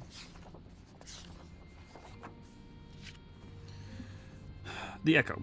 So who were the warriors of light who led Eorzea back from the precipice of destruction? Study of ancient documents from musty tomes to wall carvings show us that they are not unique to the 6th Astral Era. And similar heroes have appeared before every calamity to ensure mankind endures. For example, before the Great Flood, which marked the end of the 5th Astral Era, legend tells of the 12 archons who descended on Eorzea to warn its denizens of rising water. There are also tales from the Near East which followed the exploits of great warriors known as the Zodiac Braves, warriors whose appearance also happens to coincide with a past calamity. What then ties these legendary figures with the Warriors of Light, who emerged about 5 summers past? One answer might be the Mother Crystal and the power she is hypothesized as providing to those of her choosing. Eorzean myth is full of tales of heroes who have been granted seemingly otherworldly power. While much of this can be attributed to embellishments by bards looking to add spice to their honeyed tales of sword and sorcery, might it be that these tales also speak to some truth, as the power which they describe are often similar to the ones documented by the Scions of the Seventh Dawn, as being experienced by those few who had contact with Hydaelyn. This power, known as the Echo, comes in many forms, several of which are listed below. The power to strand words. For those blessed with the power to strand words, language no longer poses a barrier into intercultural communication. Voiced utterances fade and are replaced by an internal understanding of another's intentions. Conversely, words spoken by one with the power are immediately understood by all, without need of linguistic interpretation. Those granted with the power to transcend time. Those granted with the form of echo can mentally travel back in time to witness occurrences experienced by another. It was originally thought that the proximity with the memory holder was necessary for transcension. However, it has recently been discovered that the residual mnemonic aether lingering in the location can also trigger these third-person flashbacks. The power to transcend worlds. Though rare, there have been cases reported of individuals who, through the manifestation of Hydaelyn's very light, can walk the ethereal plane and communicate directly with the planet herself. And then the blessing of light is a separate thing altogether. My point is not that you can't pitch that as a reason that the warrior of light, like, you can't, like, say, like, oh, that might be a hypothesis, but, like, there's nothing that no character, including those who are hyper aware of the echo, give that implication, you know? And there's a much stronger implication that Hydaelyn awakens people who are powerful in and of themselves as well, and capable of great feats, rather than her awakening them makes them capable of great feats. Yeah. Her ability to understand. I know it felt so bad, but I can't just give her a quick handshake. I do love that you filled out in Elio's reply. I always felt the practically silent protagonist never fit my warrior of light. Yeah, good light. I like how the way we grow to become a celebrity in 14, and wow, it doesn't matter how many times you save the world, you're still mid-tier at best. Yeah, no, mine is hardly the silent type. That wasn't AR, that was Heaven's Word, but yeah, La Habrea isn't that. Oh, does it? Yeah, well, basically in general, yeah.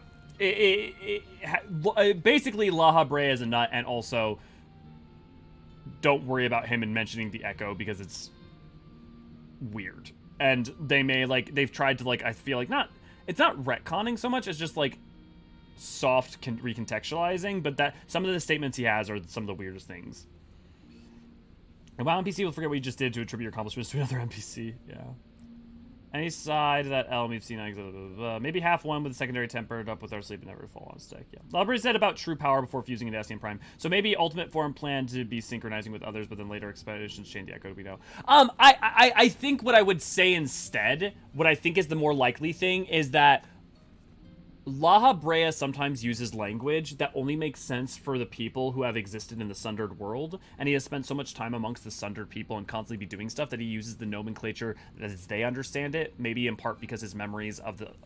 Because, like, his memories of the Unsundered world have started to fray.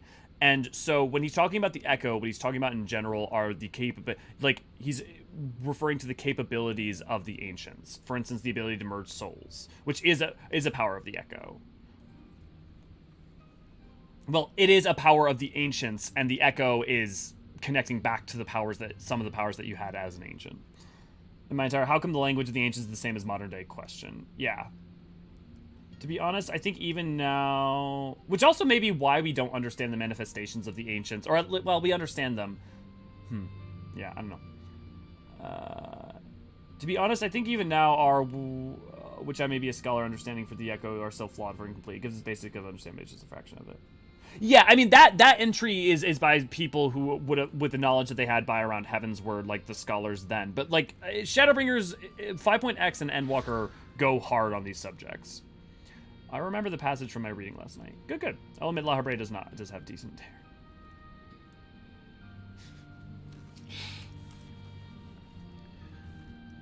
She's tough as Magitech armor plating when she wants to be, but her heart's in the right place. A shame she was always so busy. As are you, if I'm not mistaken. I won't keep you any longer. Best of luck. Lilija, you are simultaneously a Gyaru, Viera, and also I love you dearly. Okay. For those who don't know what I'm talking about, Gyaru is, for lack of a better way of describing it, a fashion style in Japan.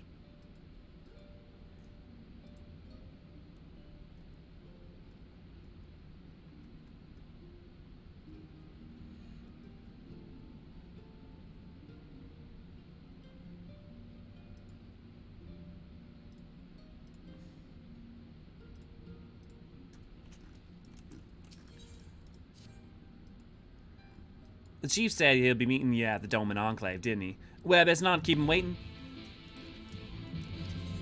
To the Enclave. Has there been one with not great hair? What, convocation member? Maybe there's been at least one with boring hair. Black Flame, Misago, good to see, glad to have you. Woo, finally able to jump say hi. Yay, won't be able to stay for too long, too many work meetings. All good. Hope go work goes well. I wasn't trying to get into a power strength discussion in regards to the Echo, just more about how soul gems find it easy to open up to us if we are a kind of empath. But do they? I mean, do soul crystals find it easy to open up to us? Or are we just able to access them because of because we're powerful? You know, like, it's not, it's right. I mean, like, it's an interesting discussion, Decoy, but like, my point is that there's a difference between, like, yes, we accrue power and skills quickly, but why would we assume that must be because of the Echo? Right? Like, why is that the assumption?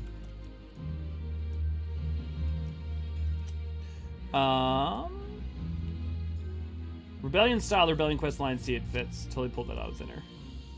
I wonder if it'll be allowed in Bozja as blue comes the blue update. No, highly doubt. No, I would. Well, no. Because you can't use blue in Eureka, right? If you can't use blue in Eureka, they're not going to allow blue for Bozja. Sarah, good to see you, glad to have you. Master Garland, yes, I have seen him restlessly pacing about the Enclave. If you wait here, I'm sure he'll come before long. Doesn't go in every... Yeah, exactly, AC.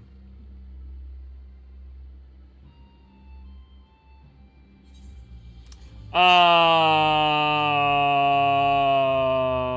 well, we've seen Fandaniel. Fandaniel. The true form of Fandaniel. Meowza. It's hard to believe this place was until recently occupied by the Garleans. Dome has a long way to go before it regains its former glory, but they're off to a good start.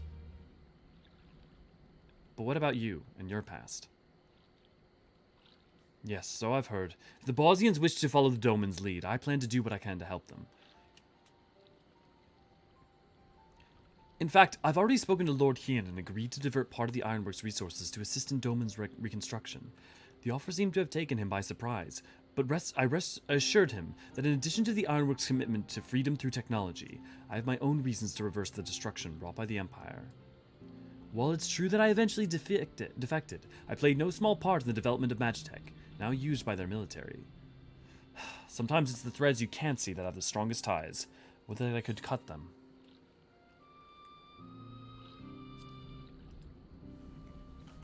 The Empire's sins aren't all yours to bear. Even so, not a day goes by that I don't think about the part I played in the atrocities they committed. If I could have made my father see reason, there would have been no Bosnian incident. But I was powerless to stop him.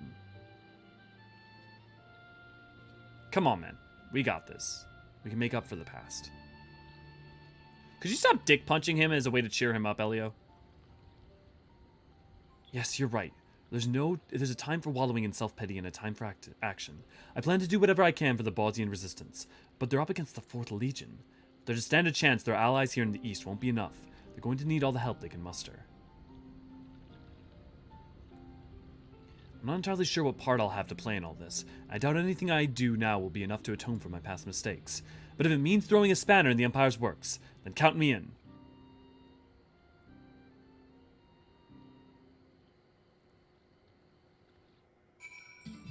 Might be just from our determination and heroism. Yeah. Like, here, actually, here's Decoy. Here's a better way to put it. To make my point.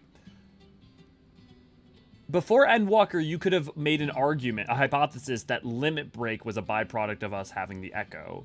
Because we didn't fully understand why it would have happened. Right? But not only was that ultimately not the case, like, typically we're provided specific context for a thing, if that's the case, and I would have assumed, especially from 5.3, 5.5, and 6.0, that someone would have pointed to that as a or even 2. Or with, like, MIDI would have pointed it out, right? The Echo is clearly part of our power, but, like, part of our set of powers, but, why do we assume that that's the specific case? Maybe just from our determination and heroism. Understand him by language is that who don't have the echoes until then we can only guess its agents. Yeah. We can start doing blue on 80 maps though. That'll be fun. Yeah. I was powerless to stop him. Elio solves this by immediately committing us. Elio, fan of the dick punch. Upon speaking Mikoto, several cutscenes will play in sequence.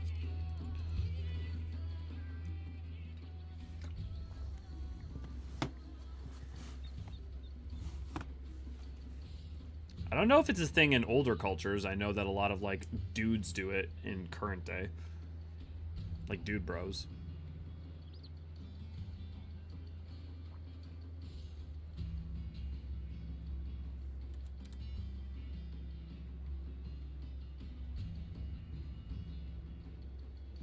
I do not understand why this cutscene is taking so long. Like, am I crazy? No, there's no, like, lines of dialogue or anything. That was weird.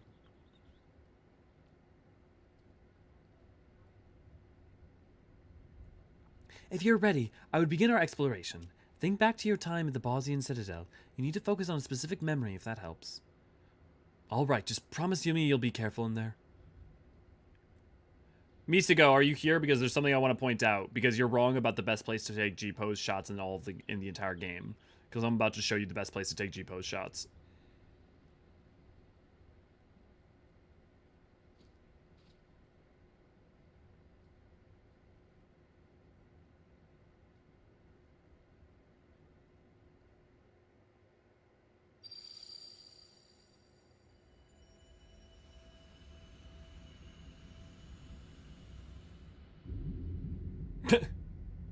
Well, the implication seems to be that her visions are in a part of fixed loops, because her visions always happen.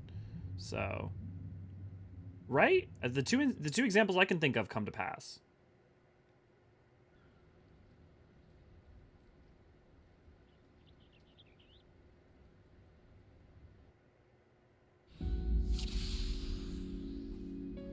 Oh man! Not only is this one of my favorite places in the game, they even fucking use the burn music. This is the Bozjan Citadel, alright. At least, I think it is. Was everything so distorted when you tested this before? Your recollections of this place appear grossly incomplete. I can but assume your memory is being warped by your subconscious. Well, I'd rather not stand around laboring over details. Let's look for any transmission tower in the Principa. Anything of import would be stored there. Look at this fucking map. Oh, it's my favorite music. Oh, this is my favorite dungeon music too. Sorry, let me just like prove the point real quick.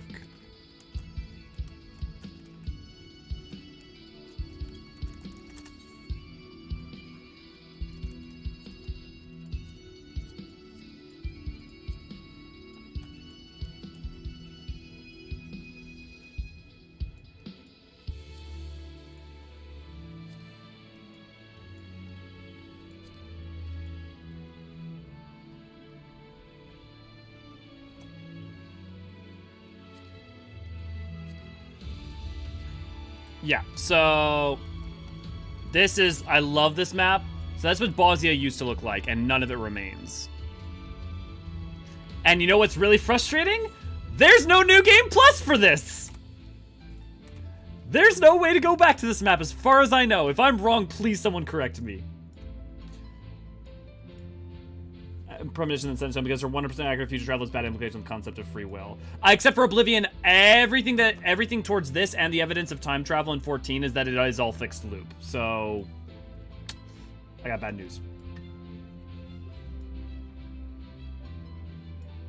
You know, the worst part about future visions and fortune telling, they're always subject to interpretation, so getting an accurate picture is always difficult and you get flawed understanding. Except for AC, what I'm trying to say is that her visions and the other forms of time travel in 14 are all fixed loop. So, I can't explain it. I'm going to explain this really, really quick. I can't explain it because of 6.0. 6.0 cannot happen without 2.0 happening. 2.0 cannot happen without 6.0 happening. 5.0, the eighth number calamity cannot happen, timeline, the avoidance of it cannot happen if 2.0 does not happen. It can also not happen, it does not happen if 6.0 does not happen. Ergo, every form of time travel that has been witnessed so far in 14 can only exist within a fixed loop. including including when it branches. Those branches are still a part of the fixed loop. So, alt Elio. Yes, but then I would have to get all the way back to here on an alt, and I got a lot of shit to do. But you know what? Actually, give me a second. I am just gonna get some footage. I'm gonna talk to you guys real quick and get some footage of this, just because I want some archival footage.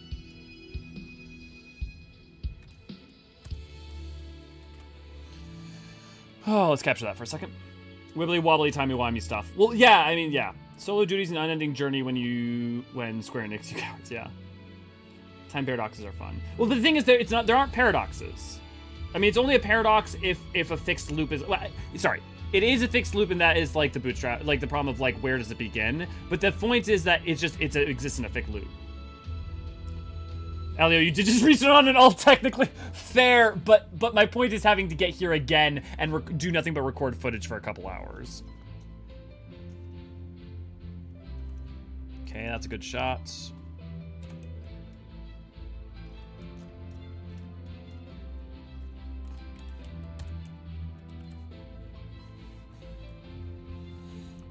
Time travel is melting it, yeah. Alexander's a paradox. No, Alexander's not a... Well, I mean, Alexander's a fixed loop.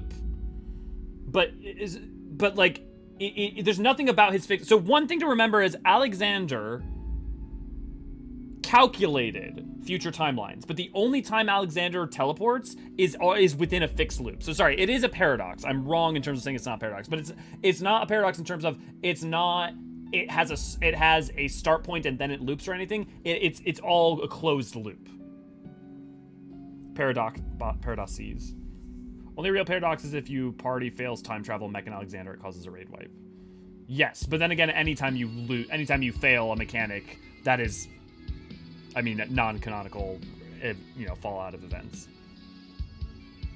Yes, I know I need to finish that video, but I keep getting depressed and then having to deal with the fact that, like, I have very few hours to get work done. Did you see that? A military base appeared out of thin air. Out of my mind, I suppose. Did it appear because he mentioned the Principia? I wonder. What in the world? The road just ends here. A consequence of your incomplete memories. You'd have to think back, Sid. Where did this road lead? Thank you for humoring me while I capture footage, because if I ever want to do like a Bosnian incident like video, it's going to be such a pain to gather this footage later on.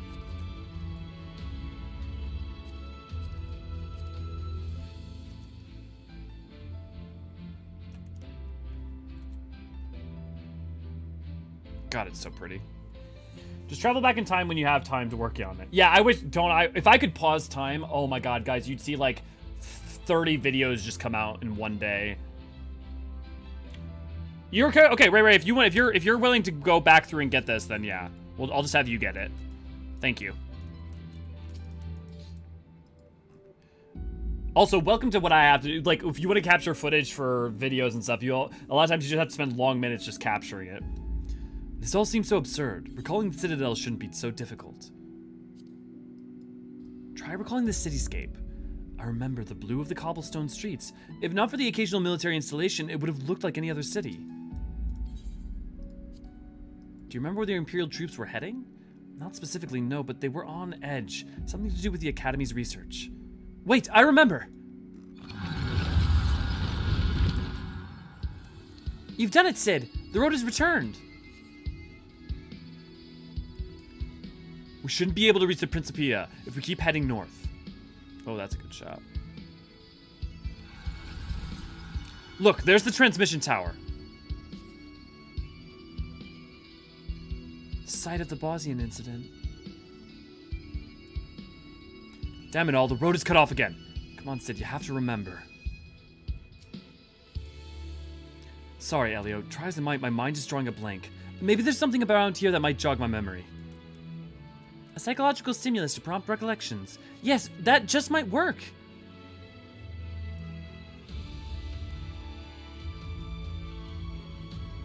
Yeah, exactly, Infinite.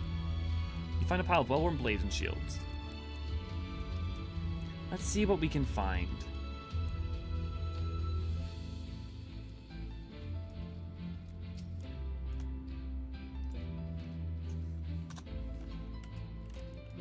God, why is my... Sorry, give me 1 second, guys.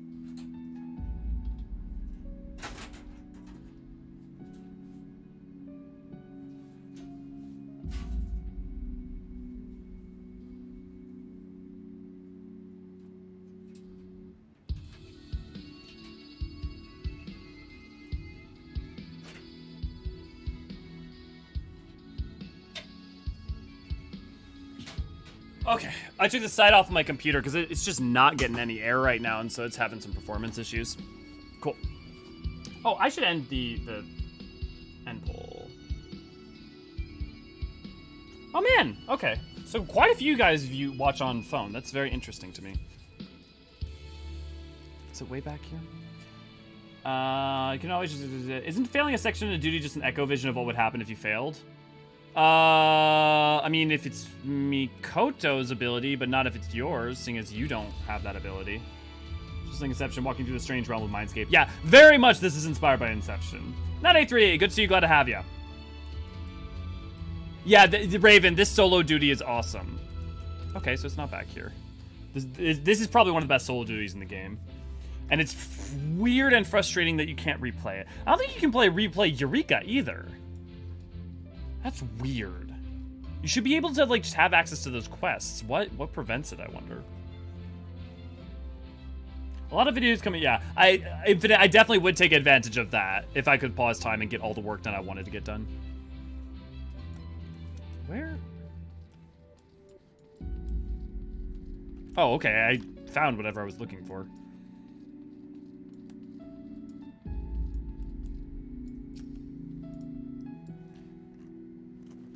Weapons and magitech armor, right? Then fighting had already started when I was...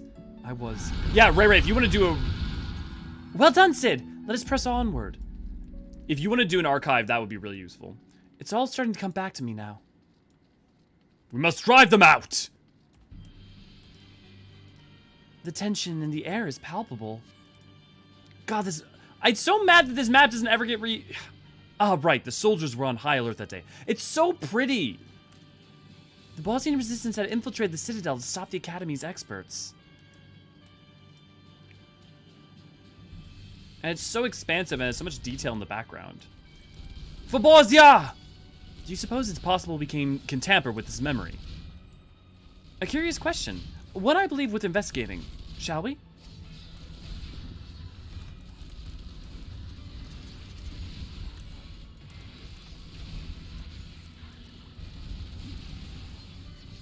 Down with you!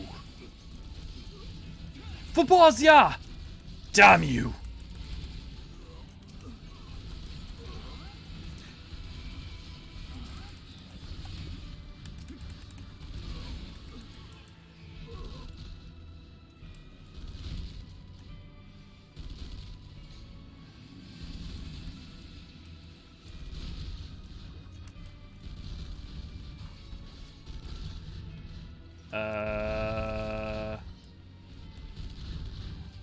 The memory appears to be mending itself. Interesting. Altering memories is easier said than done, it seems. Well, let's keep going.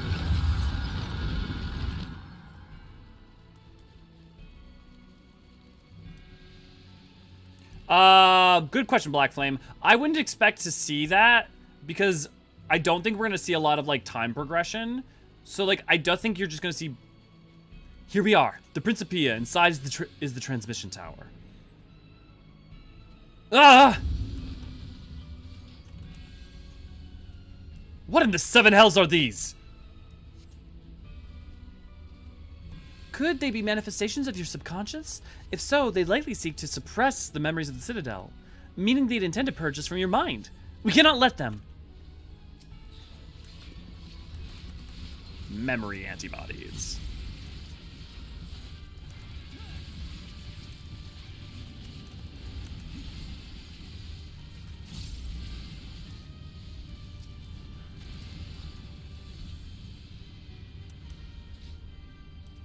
Is there no end to them? We have to hold on, lest they succeed in erasing us from Sid's mind.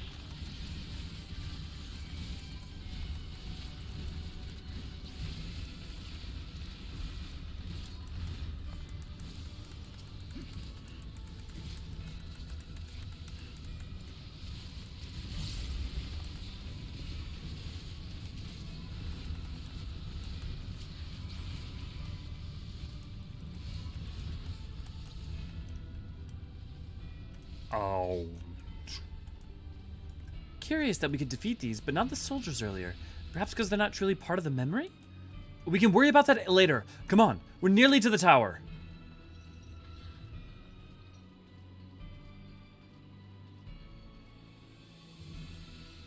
Just a little further. I mean, so like, while I can get annoyed by it sometimes, Oblivion, for a lot of reasons, I will say, having played other games that do have time progression, the amount that causes major long-term issues, not just from like a writing standpoint, but from like a new player standpoint, is... it ends up being a major problem. Now, I think you could be like, well, just do it in the form of the MSQ, but then there's also instancing issues that come into play.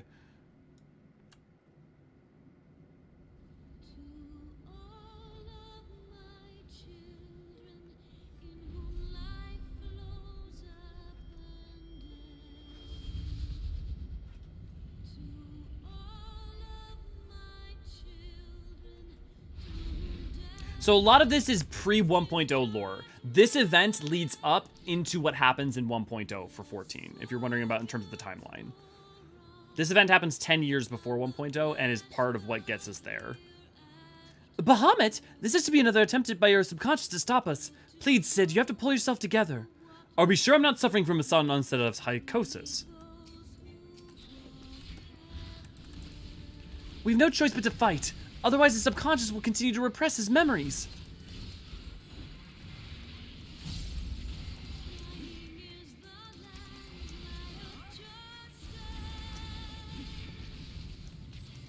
Gah! I can't move! It seems to be having an adverse effect on Sid's psyche. Quickly, Elio, we have to stop it.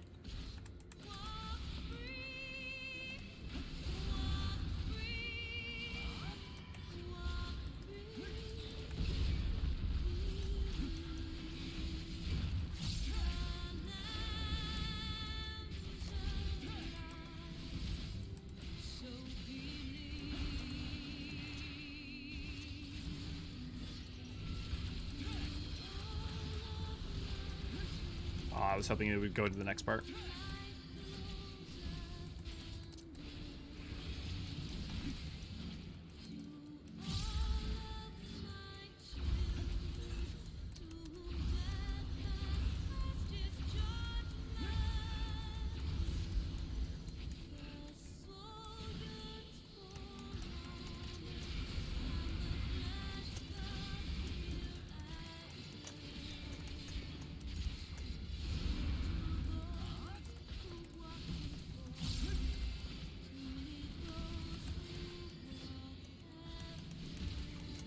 Careful, I like not the look of this. Oh no, could his psyche be deteriorating? Elio, look out!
We have to hold on for Sid.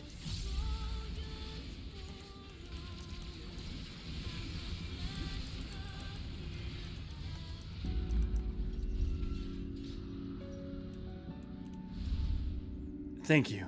I feel better now. Perhaps now your subconscious will be more forthcoming with the truth in this memory.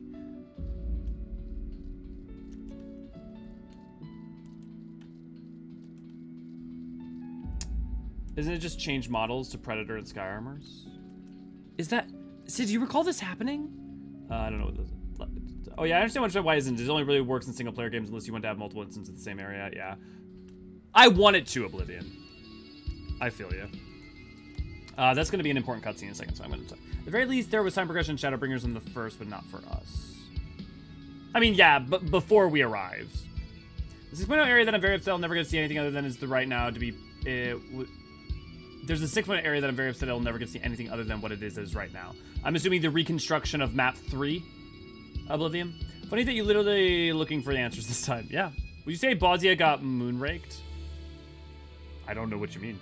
So interesting thing is there doesn't seem to be a full answer song, it's just the shorter loop. Yeah, it's just that it's the first half of it. So Oblivion, what they're referencing is during the first half of when you fight Bahamut in Binding Coils, during phase 1, it only does the first part on loop.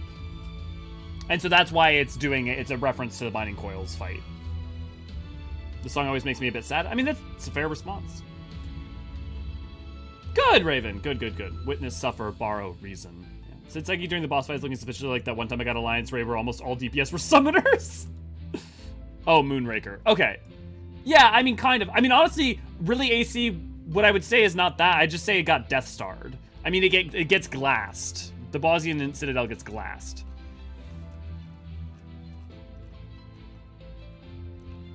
Father was so angry that day.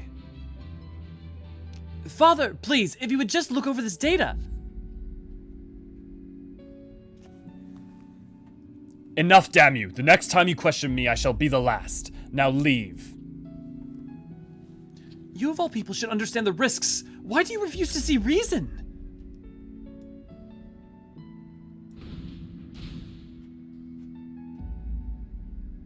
You can see the Gunhilder's weapons back there.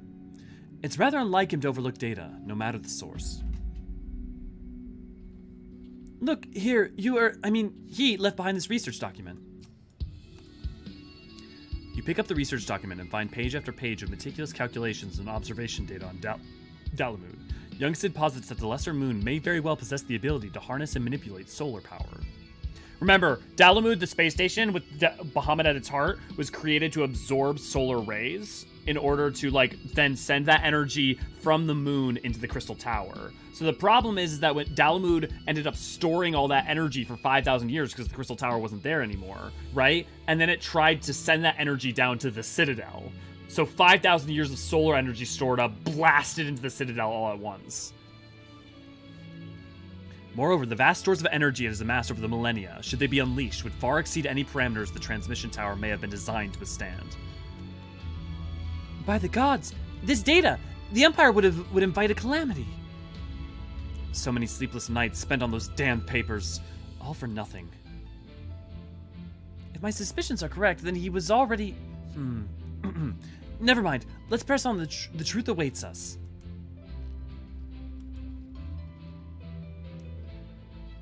Shaved Sid looks wrong. Yeah, map 3. So, I want to see a new future built for map 3 Oblivion, but I feel like its ruins are really important in a way, right? Shit, doesn't shave his beard, just stubble back then. I'm pretty sure he's baby-faced. It's small but hard to notice due to his beard color. Really?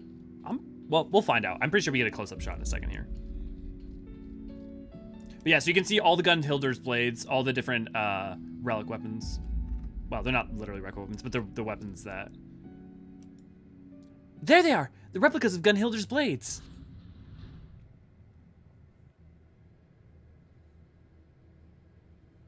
Yes, Infinite, plus the energy had been stored for much longer. So both, yeah.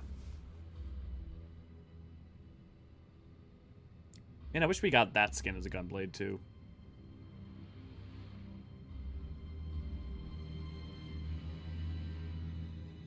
I also feel like this is a makeup for the fact that we never actually got to fight Varys. Oh, important thing coming up in a second here.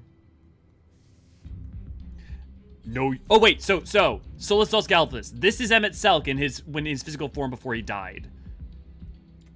This is the one time you'll get to see his model. Know your place, whelp. The Meteor Project will not be stopped. Certainly not by the likes of you. So remember, Emmett knew what the Meteor Project would do, right? So it was part of his plan in inviting a calamity. He knew that either it would cause a calamity or that it could be used laser to cause a calamity, which is why he supports what's her bitches?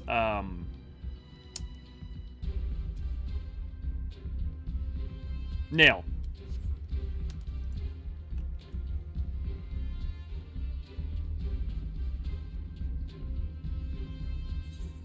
Oh, so he's got a little peach fuzz here. I see what you're saying. No, this is wrong. Emperor Sols couldn't have been there. I thought you meant, like, he had fuzz here.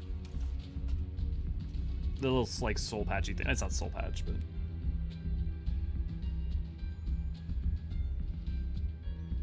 That is the only time you get to see that model, and I wish I could see it up close more.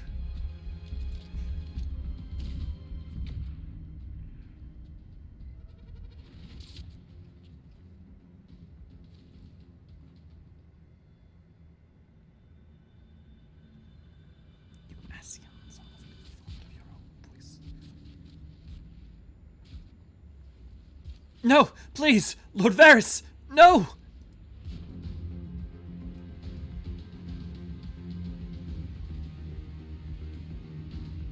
Sid, you mustn't forget, this is only a memory.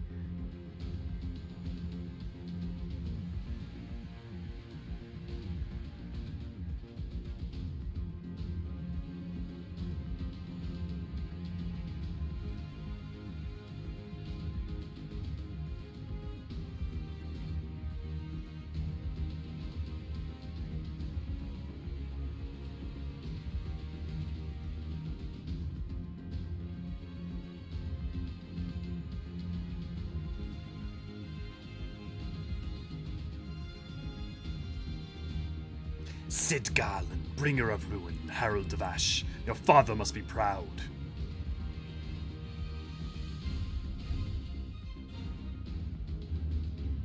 How does it feel to know such calamity follows in your wake, that your failings bring death to all you hold dear?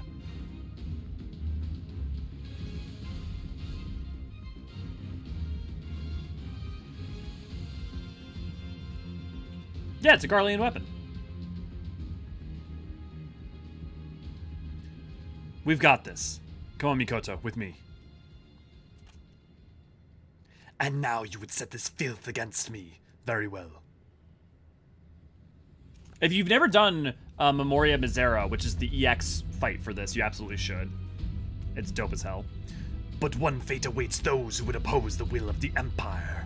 It's also how you get the Diable Shadowbringer's gear. Trauma is too much. He's lost control. But this memory is false, Elio. Perhaps you can alter it with the echo.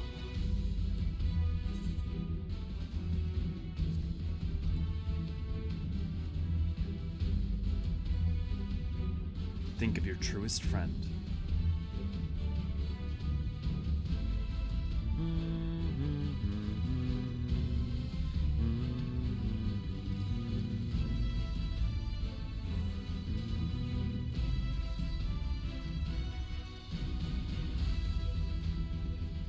Garlean theme in Turncliffe.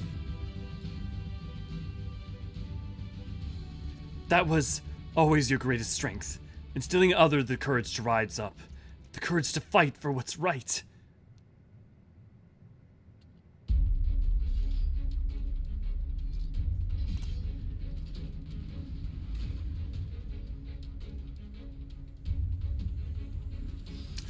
Yeah, I feel like Memoria Misera is good enough though, AC, frankly.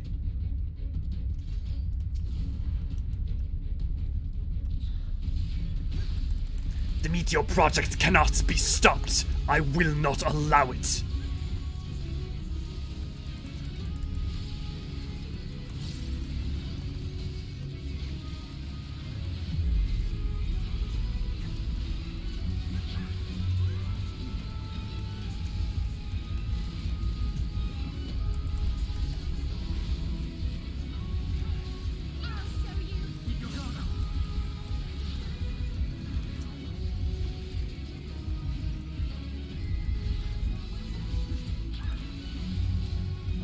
Taste my steel!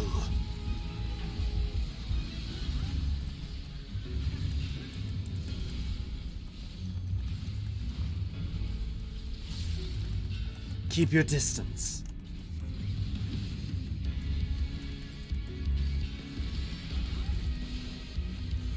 Your struggle shall avail you not. Careful of his blade.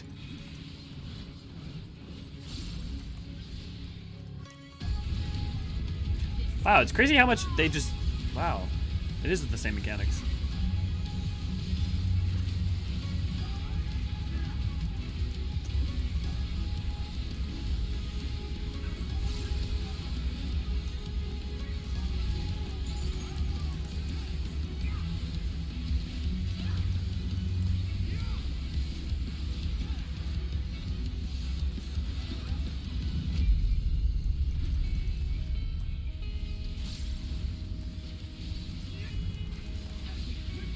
It's just the same mechanics, but slower and more clarity than the EX.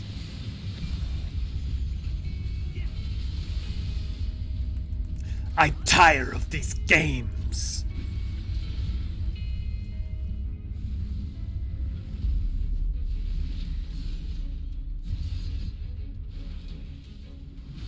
You dare defy me?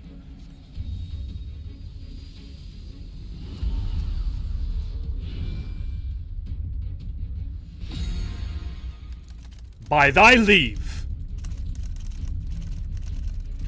Piteous worms, there will be naught left of you but ash!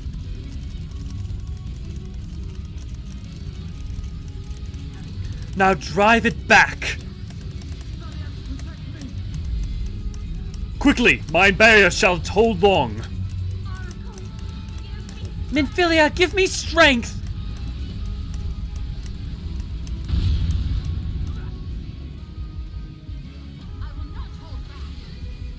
I thought to offer you a quick and painless death. Alas!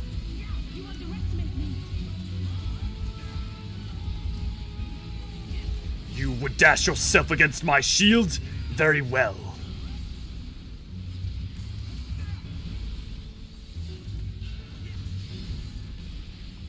He would turn the very air against us. Have care, Elio. I will mount your heads upon my wall.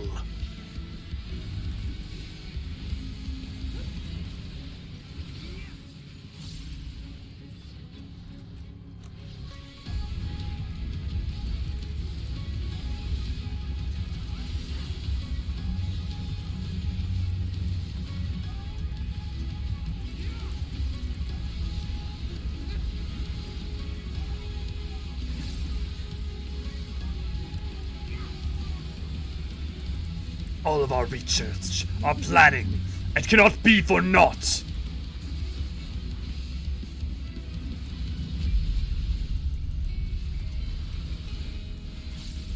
Donut?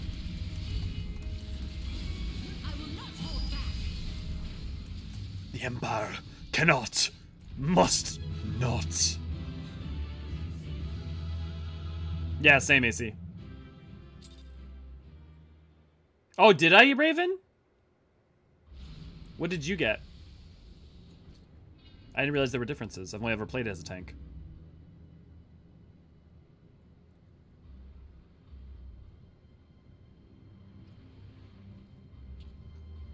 This isn't right either. Emperor, Lord Varys, he wasn't there. The Academy was given full charge of the project.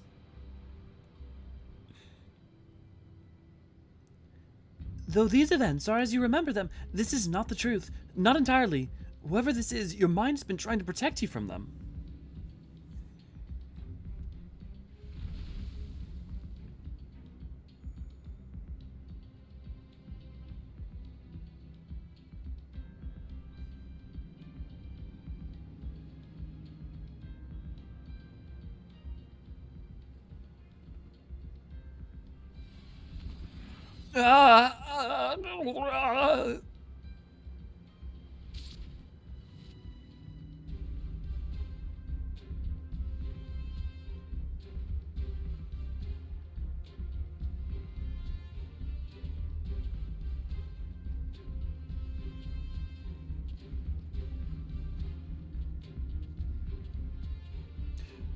Yeah, tank stance doesn't work really for that fight. Well, if it isn't Varys, then who the hell is it? What could I possibly have to hide from myself? Even if you're doing your proper damage, I think he's supposed to take it. Because I was doing max and it was still, and food buff up, and it still, I would lose it to him in terms of aggro. Meet us.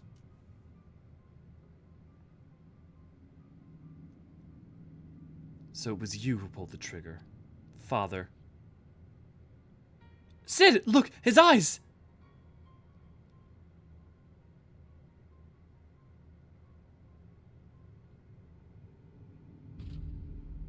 Tempering.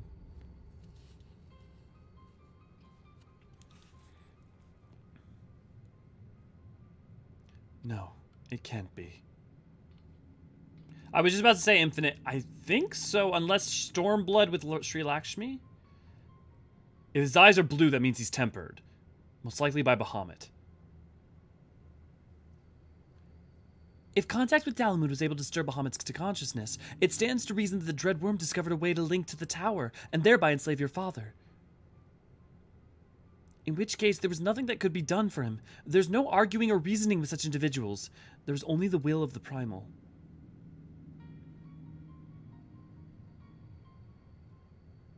And if Bahamut was controlling your father at the time of the accident...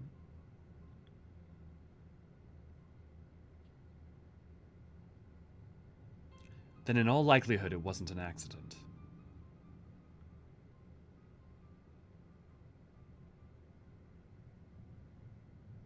We get blue flames with Oh, no! Binding coils. We see the eyes, Nail and Louis Soir have eyes. Although they might be red. I think it's a little weird because they're also basically spirits at that point. But you got the blue flames with Ifrit. You've got... You don't see anything with the Leviathan. You don't see anything with Ramu. You don't see anything with Shiva, obviously. Garuda, you don't see anything with. Titan, you don't see anything with.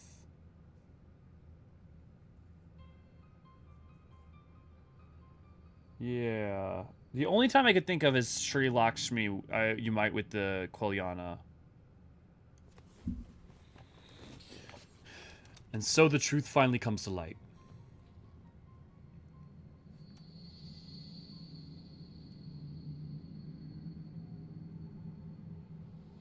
Specifically that effect, this is definitely the first time.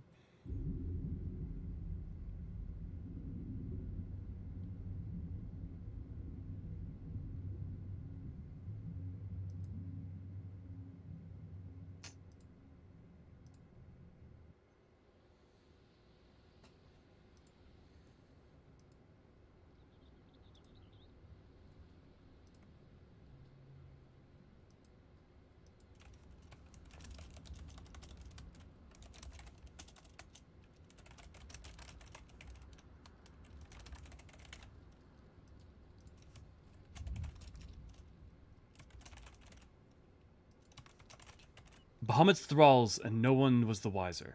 Not even your own son.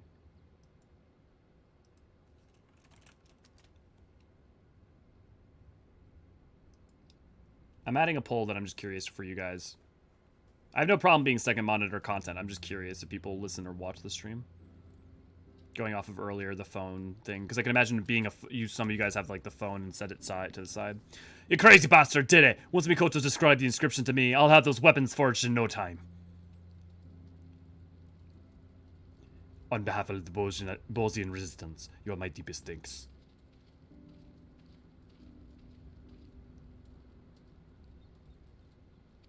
I'm just glad I could help.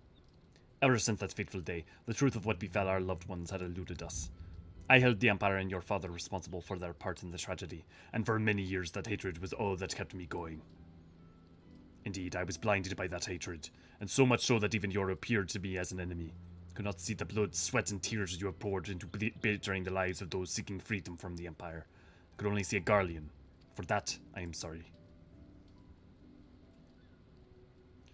If you can forgive me, let us be allies united against a common foe. Come now, I'm the one who should apologize to you.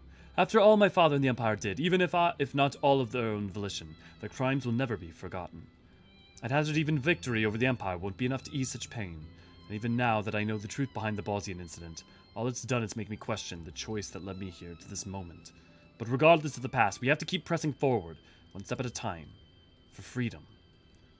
Just as the heroes of Eld would have done, we Bozjans grew up on such tales, of peerless warriors, pure of heart, and unwavering in their conviction. And yet here we are, so full of doubt and uncertainty. Will we ever earn our place in the pages of history? Cheer up, Basiljan. If we live long enough, perhaps we'll be the ones to pen them. Oh, I do like how that comes full circle. Because he writes, at the end, he writes, you know. Artemis, good to see you, glad to have you.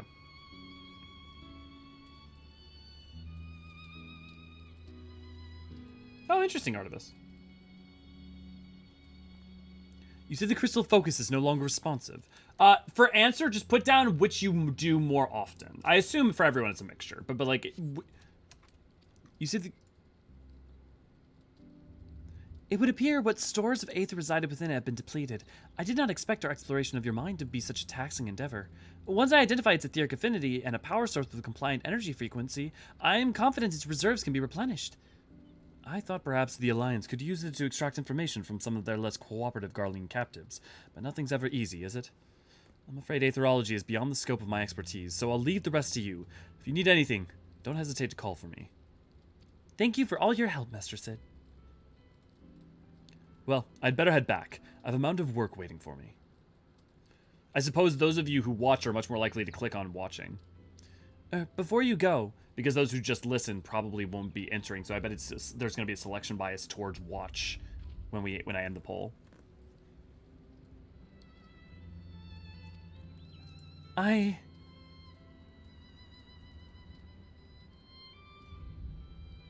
you ever feel lost, you can always talk to me. Yeah, Mikoto's definitely interested in Sid. Of course. If I run into any aether-related problems, you'll be the first to know. And clearly Matsuno's writing Sid is dense, but... Alright, I really must go to work on the crystal focus. Ooh, yeah, that's interesting, Musico. That's very interesting. I guess, like, mobile mixed with PS5, or, like, playing it console would be the best way that I can think of, but... Everything is at last in its place to begin work on the weapons of Queen Gunhilder's guard. Master Geralt will be able to appraise you of any further progress in their forging. In the meantime, we will begin preparations for battle. I look forward to seeing you on the front lines. If you'd like to join me in a group, I'm gonna start doing Bozja in a little bit. And we've got... Oh, okay, we're only 2 hours in, so we've got plenty of time to maybe... Meanwhile, at Volnane in Dalmasca. So Volnane is the capital of Dalmasca Inferior. It's the place off to, like, the far right in the south. It's in the Dalmascan Easter Sand. Well, technically it's south of Golmore, but... Is that technically still the Easter Sand? I don't know.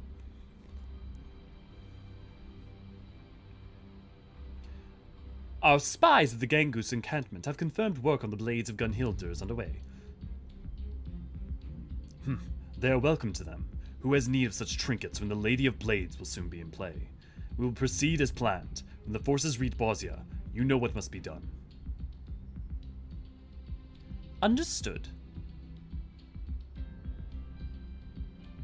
The Empire is fated to fall, but in its place a new nation shall rise, grander and mightier than anything the Garleans could have ever dreamed. And it shall be made possible by the very power they abhor. So primals. So, like, even at this point, they're talking about, like, the fall of Garlemald, right? That's why this and Whirlit are part of, like, the setup going into Endwalker. On the Edge of Memory. Save the Queen, Chapter the 1st.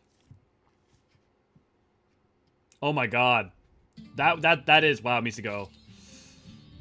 Oh, that's hard nut to crack. Some days I listen, some days I watch. Oh, Tam, good to see you, glad to have you. Yep, funny, I thought Midas had a beer, but in memory he doesn't. It's been so long I'd forgotten. I mean, that's what happens, AC. You play and, like, little things, you know, little things get misremembered. I would have similar energy to that, are you using the internet online poll?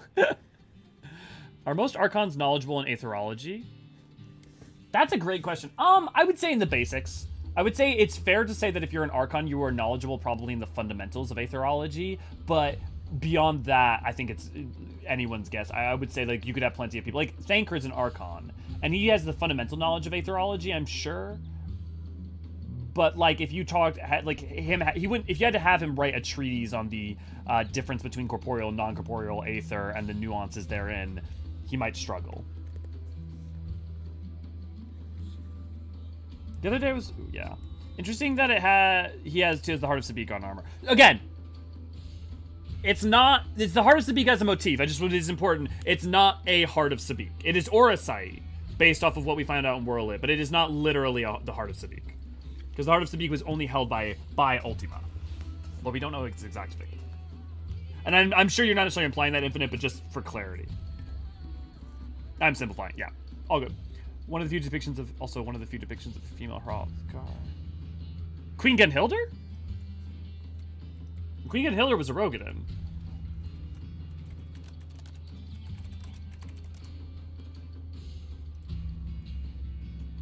Let me see if we can pull that. Yeah, Edge of Memory, part of the first. Yeah, because that's supposed to be a Ro, not a Hroth. If you're talking about this art, she was a female Rogadin, not a Hrothgar. And that's the headdress. Those aren't ears. That's just the headdress covering up like the top of her forehead. Because this is the same entity you see in Delibrum Reginae. Like her in her seat and stuff.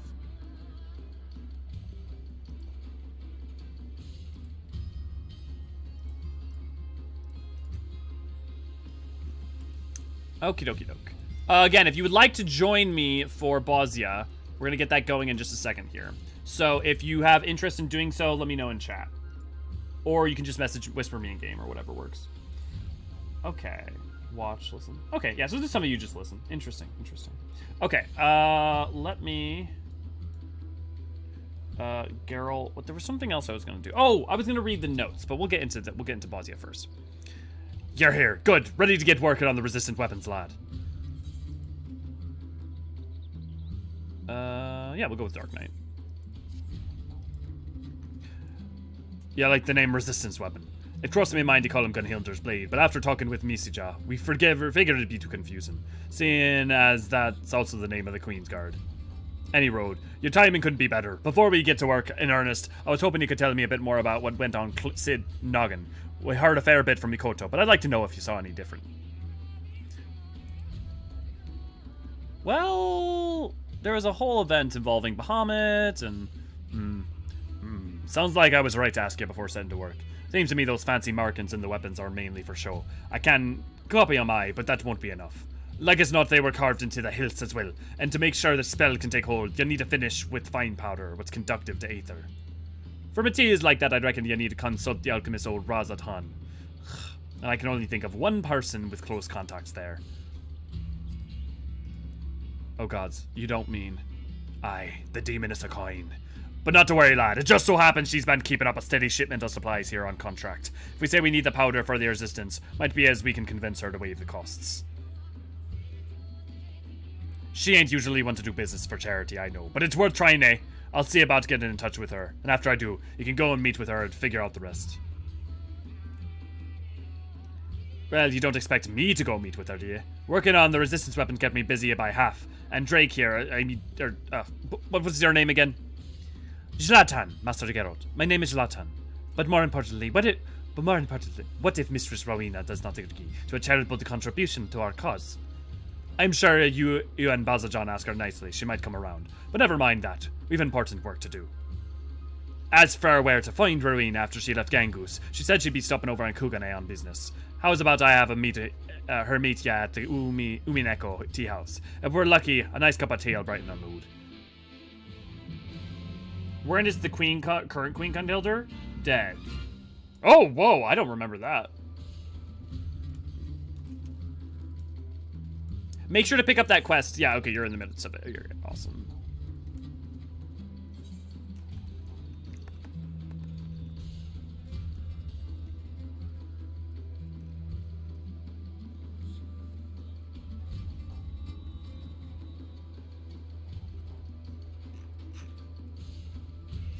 That's weird.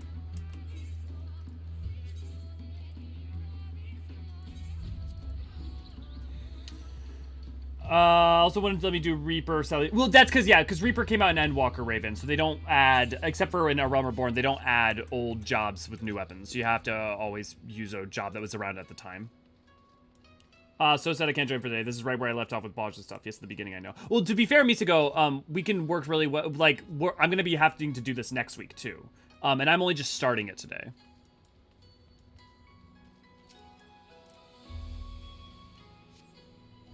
Elio, are you personally prefer straight Dark Swords or bent ones like Dark Resistant Relic? I like both. Personally, Infinite, I like both. It depends on the context. I really love the Relic weapon for this. I really love Shadowbringers. I really love, like, you're the current sword, and I really love the final rank of the Relic for this. It's so good. Oh, it's very good. Or they chose a new one? No. Yeah, there's not currently a Queen Gun Hilder. I want to do Heaven's Word until I discover there's, yeah, no Gunbreaker, yeah. I was wondering when you show up. Geralt told me everything.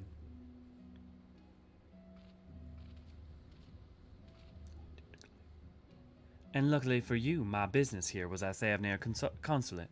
Here you are. This should be enough to powder one of those resistant weapons you're forging.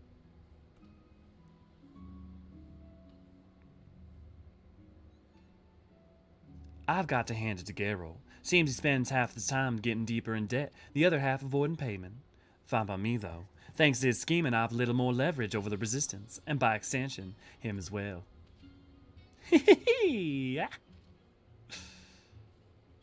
Honestly, for her, I feel like it should be more like... Pass along a message to Geralt and Bozja for me, won't you? If they require more material for these weapons, I'd be more than happy to supply them.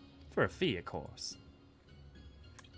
Same goes for you. I know you adventuring types are always looking to be prepared for any sort of encounter, so if you're thinking of forging another of those resistant weapons, and I suspect you are, you know where to go. I'll see it to my girls in Revenant's Toll and Eorzean keep their shelves stocked. Until next time.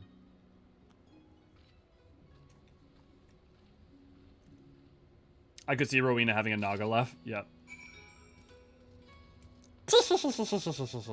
Honestly, that just sounds like... That's mostly just, Tormfix is this how Tormfix is? Actually, it's kind of cute. Probably. Storm of blood, born of blood, of our fallen brothers. Thunder stilled, also filled. Now we go for freedom.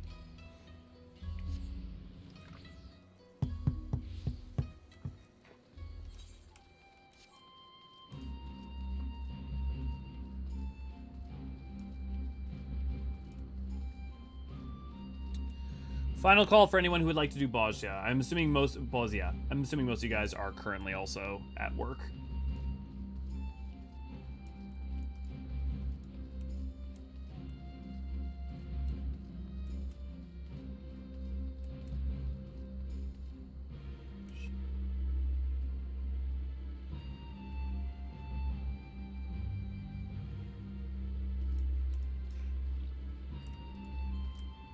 Any thoughts on Mount Rokon?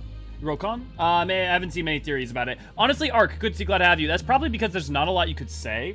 Actually, I am curious. I'm going to pull up something real quick because I have been meaning to look at it again. But that's because it's hard to tell. I couldn't say for sure whether it's Dolmen or Hingen. And whether it's Dolmen or Hingen greatly changes a lot.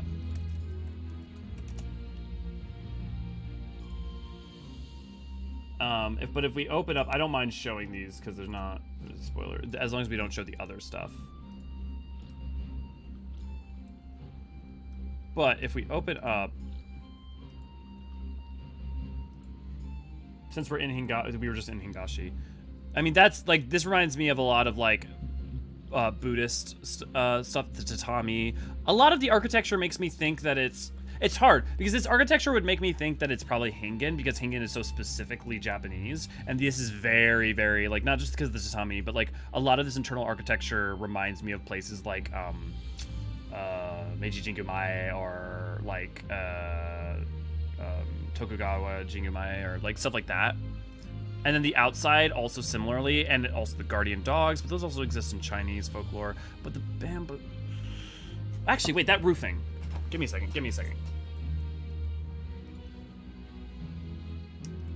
Patch 6.4. Give me a second.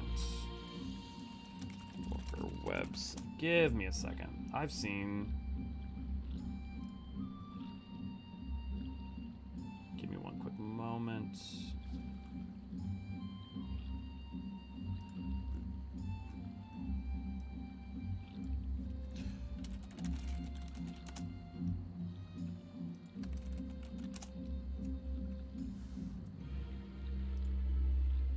I've seen that.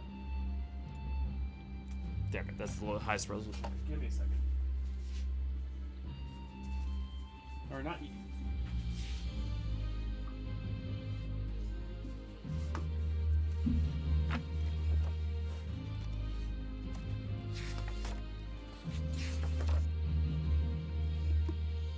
Yeah.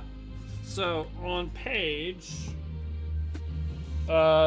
13 of EE2, you can see that the distinctive green roofs are used a lot with the Hingan architecture, forming the basis of Hingan's architectural knowledge. Hingan houses are structurally similar to those of Yanxia, which makes it hard to discern for sure. Comes appearance, however, the cylindrical towers are steeply curved roofs, often seen in the Yanxia, are shewed for a more angular aesthetic. Okay. Let me look at something. So, so one of the things you'll notice about Yanxian architecture is you'll see a lot of times these towers, and you'll see that the slope, these aren't, a lot of times aren't green. Okay. Yeah, I think my theory is it's Hingan, and it also would explain why we have Hingan Island fishing added as well. Yeah, I'm gonna go with Hingashi, and that means we're gonna go to, here. What would make sense then is if we got off of Koshu. If it was somewhere in, like, if it was, I mean, I guess it could be somewhere on Shishu. But if we got, like, so Shishu is where Hingashi is. Shishu is, here, let me pull up the map.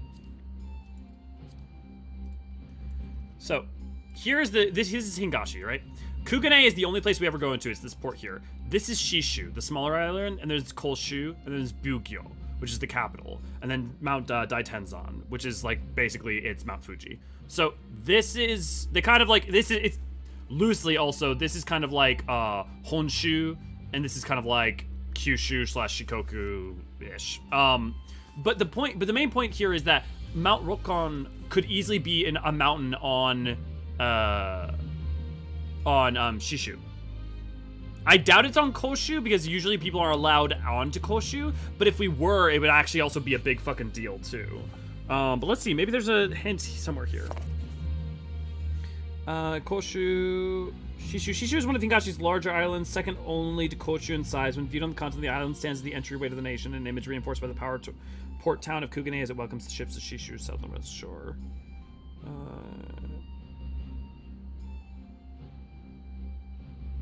Yeah, no, there's nothing in the EE2 specific to clarify it, but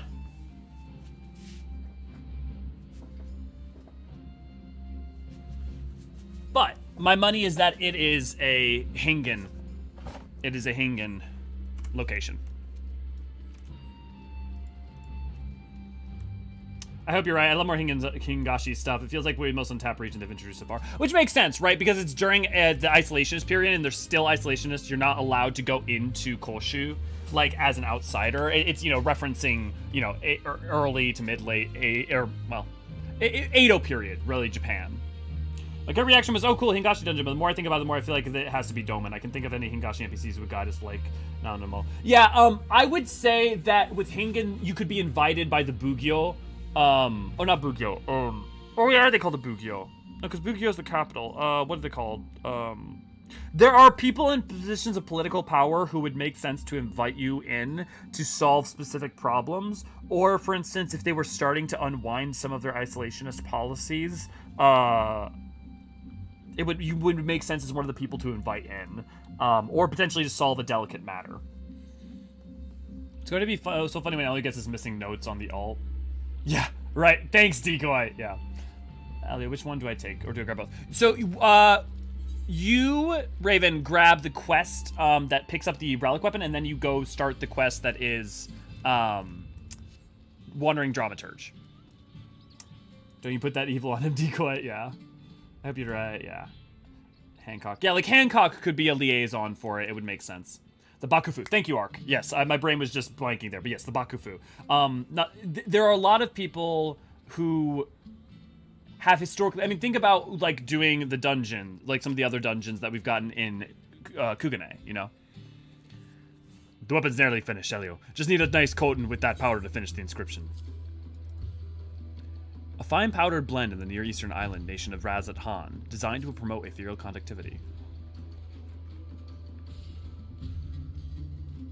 Of course she bloody found what we needed. As much as I hate fattening her purse with another man's coin, at least now we can do our part for the resistance.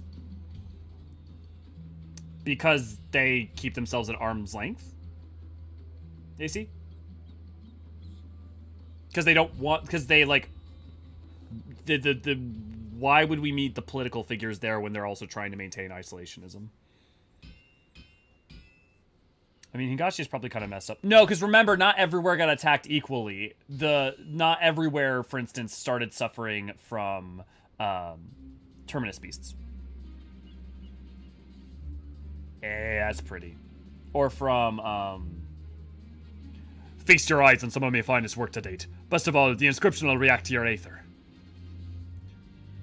A right fine weapon to rally the Bozjians. Woeborn, I reckon Gunhilder be proud.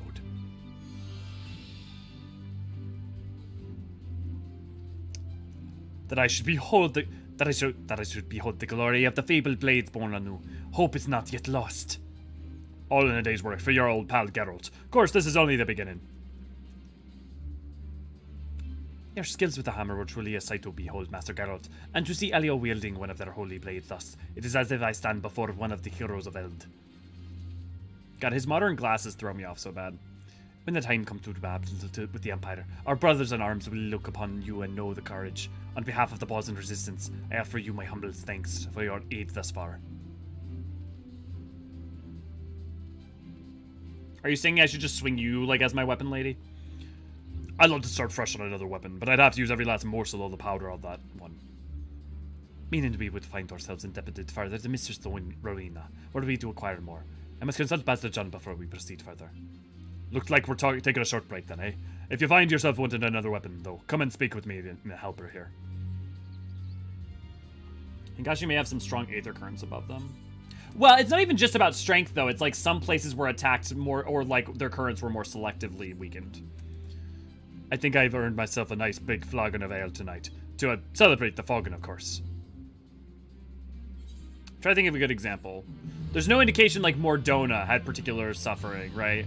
Or... What's another good place?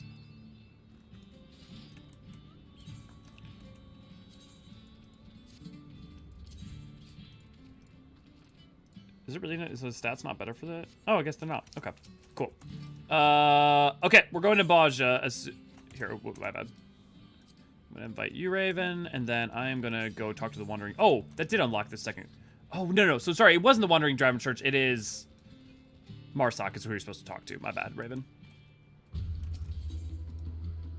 Also, you don't have to feel bad about getting Raven. You're welcome to get ahead of me. It is good to see you, my friend. Though it came at great cost, I am pleased to say Master Geralt has succeeded in reforging the weapons of Gunhilder's blade. Indeed, if the Queen's illustrious guard has last been reborn. When the deed was done, word spread quickly to every faction of the Bozjan resistance. Also, we had hoped that it reaffirmed their resolve to press on and see our home return to its former glory. In fact, our troops have already reclaimed Utaya's aegis, an outpost in the Bozjan southern front. When you are ready, I would ask you make for the front lines to better assess the situation for yourself. Said roles can show you the way. And then Black Flame, good to see, glad to have you. Let's get you in. Limsa and Gridania. No, because Limsa and Gridania both did have problems with Terminus Beasts.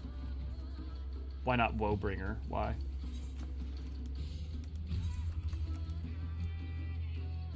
Oh, because it's Woeborn instead of Woebringer. I mean, you could throw it in at the enemy, Wigga Maga Bomb. Yeah. Okay, final call for anyone who wants to join. I'm just gonna go back to that Hingashi point for a second.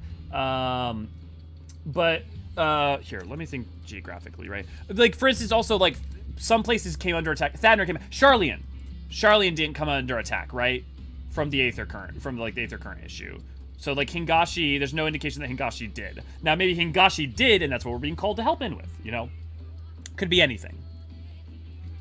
You know, also, you think about the Astrologian story and the, like, spirits that were locked beneath Kugane as part of, you know, in order to aid it, that became, you know, monstrous over time. Something like that could have happened in some other part. The architecture really does make me assume that it's Hingan. Most dark swords are a bringer of some type. One brings shadow, one brings the light. Ah, Blade Forgeron, I've been expecting you. If you'll come with me. The Bozjan Southern Front, now accessible. Dude, I said Bozja for like 2 years now. I mean, I gotta work on saying Bozja.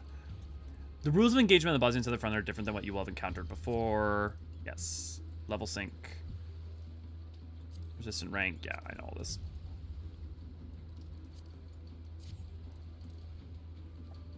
Hey, V, you just got here. Awesome. I might be able to join for Bozja if you give me a minute. Yeah, definitely. I will talk to the stress soldier and the other thing real quick.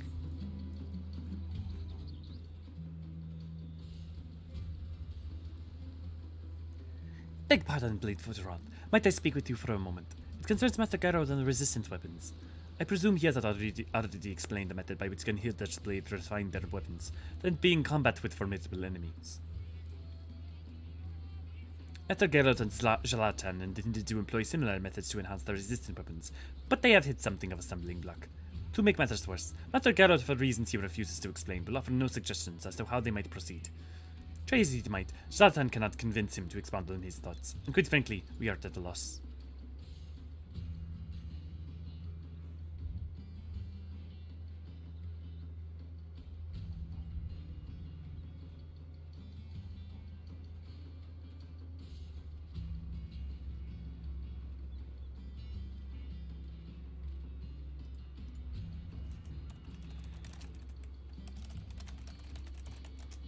I would wonder if it's not a weapon from a prior Final Fantasy. I'm gonna look up real quick.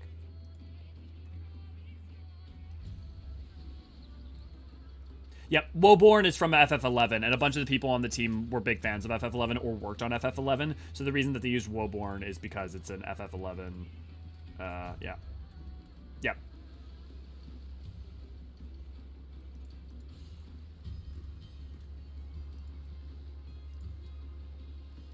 It was a scythe in FF11, so one of the Dark Knight weapons. Might we prevail upon you to inquire at Master Geralt? So are we going into voice chat or no need? Never done this before. Raven, we might get in voice chat to communicate it, but honestly, I'll communicate like what the fundamental idea is. Hey, V's here.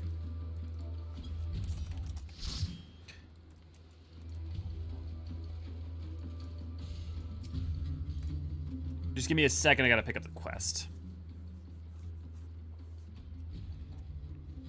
V, if you want to help explain to Raven what you do in Bozja. Oh, it's you. Now I know what you're thinking, but I don't want you go believing whatever nonsense they've been spouting about me at work. Everyone's going according to plan. Or anyone else who wants to help Raven understand. He told me so much the same, and I believed him too. After first, yet he refuses to speak to me of this supposed work. Should I take my eyes off him even for a moment, a mug of ale will surely find its way to his hands. That bollocks and you know it. Where would I even keep all of this alleged ale, eh? Behind the forge, in the forge, buried beneath the palm tree next to your Trent, the ammunition depository. Anyone with a nose can tell when you've put a few back. Ugh, shows what you know. The ale in the ammunition depository was shipped with the rest to the front line. Couldn't knock one back even if I wanted. Yeah, fucking drunk. Unless you forget, I finished an entire squad of soldiers with them, resistant weapons. Don't you think you're been just a wee bit demanding, breathing down my neck for more bells and whistles? Was troubling enough to forge them in the first place. Without me muse, well. Has the master blacksmith finally reached his limit? Boy, you shut your mouth! Yeah, ain't but to scratch the surface of me talents! Not my fault the inscriptions are proving so bloody difficult to refine on top of all that get in the way of any other improvements I might be able to make me. Trouble is, that's what really gives the weapon their teeth. They're designed the materials used to forge them, and that's all it's mostly for show. If you want your weapon to have more kick, the magic of the inscriptions need to be more potent, but I don't even know where to begin.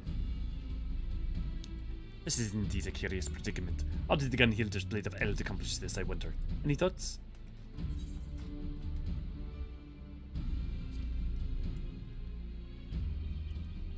Perhaps they use some type of crystal focus, containing memories of the past.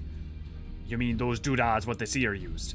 By the sounds of it, the Bozian uses the crystals for damn near everything. What has to do with memory? Even keeping memories of their fighting techniques.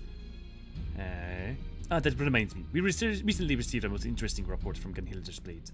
Since taking the resistance weapons into hand, they've come across peculiar new crystals on the field, quite unlike anything previously discovered. That could be just what I'm looking for. There's no reason to believe that they couldn't use those crystals on weapons, right? I'd wager me last flagon of ale that the Bozians could use them crystals and their memories of battle to strengthen the enchantments of those inscriptions. Well, that's what I'm hoping for. Well, it's maybe too soon to jump to such conclusions. It certainly warrants investigation. Exactly, and me hunches when it comes to weapons work ain't never wrong. Of course, we can't know for sure till we have a few to try for ourselves, eh? I'll see if I can't think of a way to work these memories into me plans. In the meantime, the two of you can go and find as many as you can.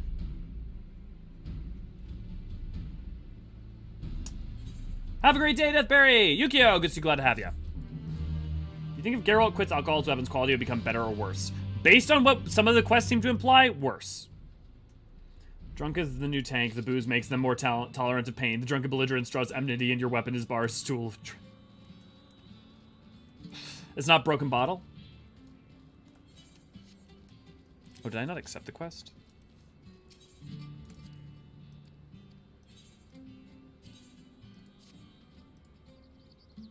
Right then, as we discussed with Master Geralt, I would ask that you procure memories for your weapon. If I may be frank, it is quite a relief to know we need to rely on Mistress Rowena for this endeavor. Fashioning weapons for new Gunhilder's Blade was taxing enough on our coffers. God, I shudder to think what more she could demand as payment. But I digress. Perhaps first we should consider what manner of memory would be suitable for our purposes. They should be memories of battle, of course, but the weapon lineage can be traced to Bozja, so perhaps the memories of battle on the southern front would be ideal. And to add a personal touch, I should think a memorable battle from places in our past would do nicely. By any estimate, we will need 3 varieties of memory, and 20 of each. When you've gathered what we need, we can consult Master Geralt on how to best proceed. Sweet. Okay. And now we ready to check. Is Paladin Arm... I was talking about the recurring FF weapons. Some more close...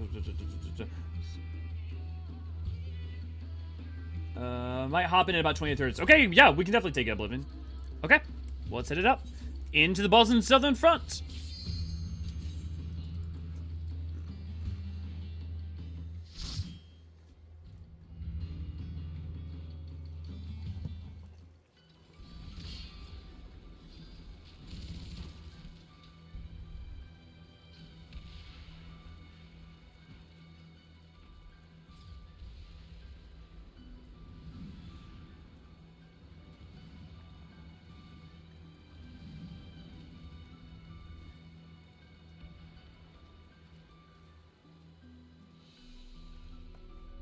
Oh, that's cool. You guys are in there when they come in. So something cool I only realized today. I don't know if we'll be able to see it from here. You can kind of see it from here. But there's actually, right on the opposite side of this hill is the sea. So we know that Bozja is coastal, which actually is it in the notes? It's somewhere else it's stated that Bozja is coastal. But so like it's along here somewhere. Okay. We're gonna have to farm up some of the stuff, aren't we? Or the crystals. V and Death, sorry, oh my god. If you guys want to, go kill some regular enemies to start getting crystals, so that way me and Raven will be able to get the speed up, that would be nice. I am so glad you could join us, Blade Forgerant, and not a moment too soon. Allow me to introduce to you the Gunhilder's Blades. Like, this is the problem, is the Gunhilder's Blades are supposed to be important, but you almost get none of their character. High Mage Zivim, Master of Flames, the fury of his art rivals even the fiercest hells. Isolde, the Eagle Eye, in brightest day or darkest night, no enemy will escape her sight. Is that a Green Lantern reference? Stelnik, the unwavering blade of Bozja. The foes dashed against his shield are beyond counting. And these are the three that are... These three have a terrible... meet up with a terrible fate. Delbor, the baleful blade, his unbridled fury can fell entire cadres with a single stroke. Agi, the iron fist of Bozja, a young prodigy whose martial skills put even those most seasoned veterans to shame. Blaze, the merciful blade. No foe, however terrible, would dissuade his blade from finding its mark.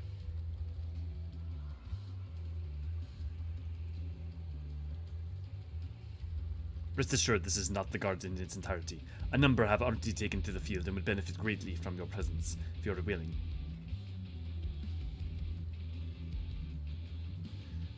With Gunhilder's blade and the Warriors of Light leading the charge, it is only a matter of time before the castrum Lacus Litori is ours. Speaking of which, I believe you have yet to see the castrum. If you'll follow me, I shall show you the object of our struggle here on the southern front.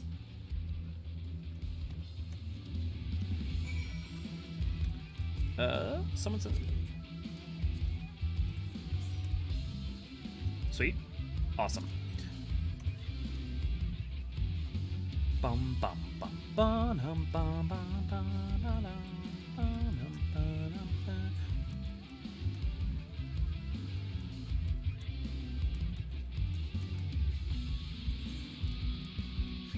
Oh, I see. You have to... I didn't even realize that was up there. Oh my god.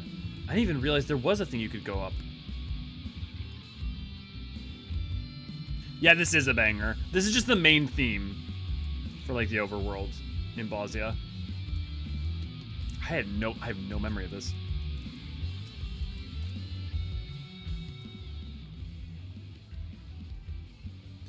There it is, castrum Lacus Litori, to use the Garlean moniker. Oh, it used to have another name. What's the Bosnian name? Do they tell us here? I forget. It has another name.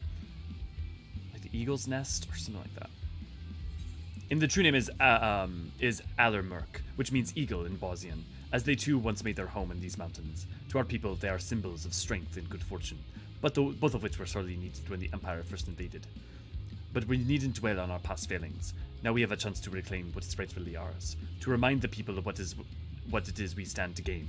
I have chosen to call this initiative Operations Eagle's Nest. Like the great eagle, we must strike hard and swift, and with you at our side, I have no doubt we shall see this through to a glorious end.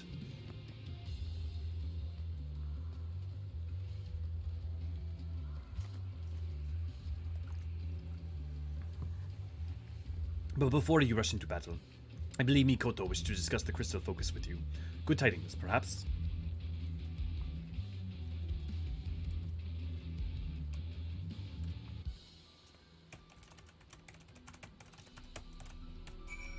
Yeah, so next week, what we're going to be doing for stream is we're going to be going through, finishing Bozja, and then we're going to be going Zadnor as well. So my hope to do is that next Monday, we'll finish all Bozja and get Zadnor started, and then I'll get Zadnor done on Tuesday. But real quick, so you see that crater over there, and that Aether glass thing? That's what's left of the Bosnian capital. You remember the city that we saw that was breaking in the memory? That used to be here. And this is all that's left after the energy from Dalamud. That's where the Bosnian citadel used to be. The energy from there blasted down and caused that. No, you still can't see the sea, but there's the sea on the outside of here.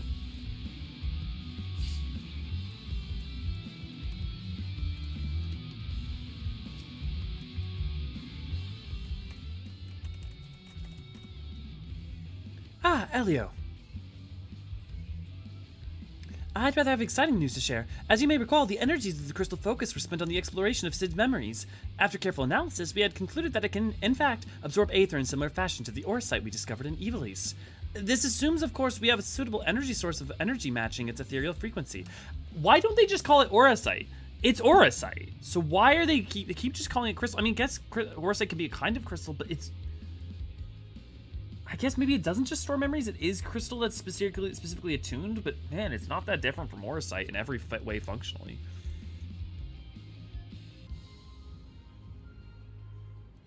And therein lies the problem. Crystals bearing such a specific ethereal signature are quite rare. We could never hope to amass the quantities needed. Were we to locate an aether current on the correct frequency, however, charging the focus would be a matter of course. Unfortunately, such currents exist only in regions of Bozja rife with Imperials.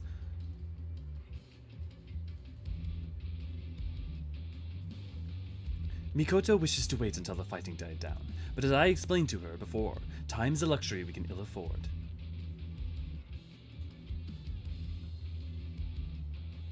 I'm sure you understand better than anyone that the bloodshed will only cease when a victor is decided, the death toll climbing ever higher on both sides. The horrors of this war weigh heavy on the hearts of our people. A burden which could be eased were we able to employ the crystal focus, healing wounds not of the flesh, but of the mind. Plans to locate an aether current are well underway, but I suspect your help would seem them expedited. Might we ask for your assistance in this endeavor? Pressed for time as we are, Sid has already begun to work on a monitoring device to locate a sufficient source of aether. I would join him and see the final preparations. In the meantime, I would ask the two of you to investigate a location I believe to be near an aether current. Sorry for interrupting, but a few of our soldiers wish to have a quick word before you depart. I expect their intelligence will prove useful when you're in the field.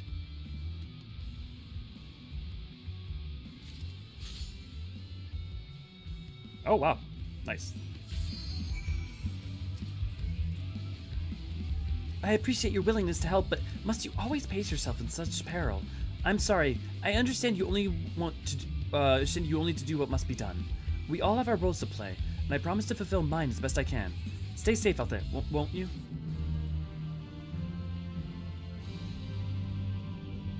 Have a good one, Misako.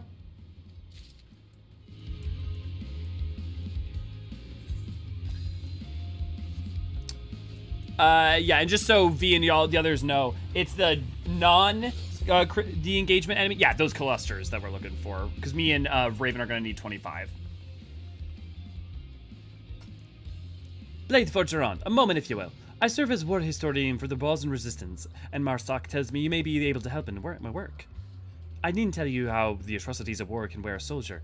As such, it was becoming increasingly difficult to find one of the sound mind and body who can accurately recount their experiences on the battlefield. For a hardened warrior such as yourself, I suspect keeping an account of the foes you face should prove a rather trifling task.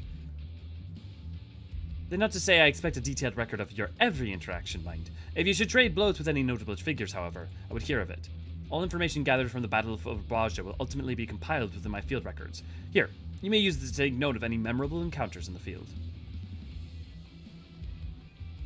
It's not just mech enemies. But any enemy in the field, I'm pretty sure. Maybe I'm wrong. Let me check that. Because I'm pretty sure it's any enemies, but the reason you kill mech enemies is because they specifically are a lot of times used to spawn the critical engagements. Let's see if I'm right. Maybe I'm wrong. Nope, it's 4th Legion stuff. I'm just wrong. Yep, thank you. So it is just the 4th Legion enemies. That's interesting. Why do they even bother having the non-4th Legion enemies? Okay. Yeah, I'm just wrong. I realize the burden this places on you, which is why I see to personally that you are duly compensated for your efforts.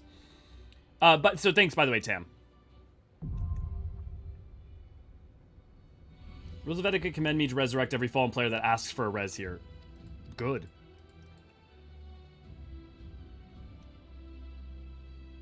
Ah, right, that's the difference. Thanks, Tam. A parting word of advice, if I may. While there's no telling what you will face on the southern front, Dimitar over there may be able to assist you in finding worthwhile battles for our field record. There needs to be a pity system for Bozja. You need to be able to trade in 999 coins for any field note.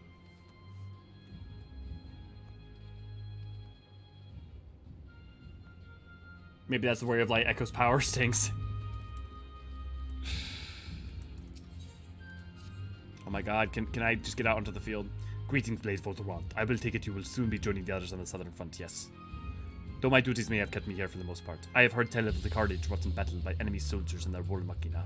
Indeed, the Imperials often prefer to wait until their intended target has been weakened before sending more troops to deliver the final blow. Yet for all their cunning, they are remarkably predictable. Let us suppose you destroyed one of the war machina and the enemy receives word of your victory. They would no doubt assume the effort has left you exhausted, perhaps even badly wounded. A perfect opportunity to send reinforcements and overwhelm you. What if, unbeknownst to them, we are prepared for the arrival of these additional troops? It would be an opportunity to further diminish their ranks. I would ask you to venture out onto the battlefield and fell 2 4th Legion Nimrods and 2 4th Legion Slashers. Should they decide to send reinforcements, there will be no element of surprise to favor them. Cool.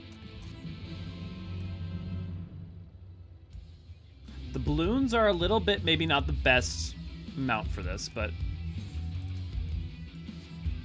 Okay, and I've got all the notes up here on my second monitor. Anytime that we have downtime where we're waiting for critical engagements, I'm gonna go read off those notes.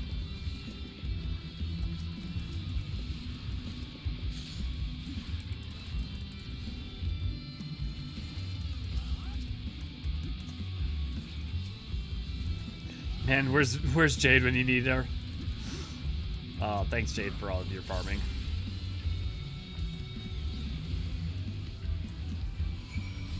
This is so Bozja is a great way to level for 71 to 80.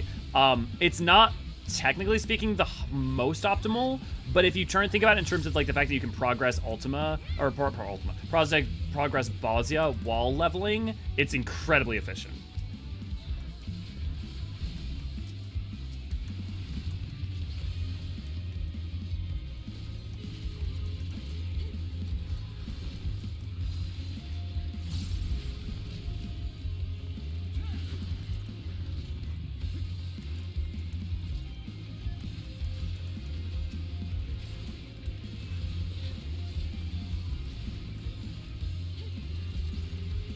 V, if you want to be on Red Mage, I can just be more mindful with my mitigation. So that way you can get XP.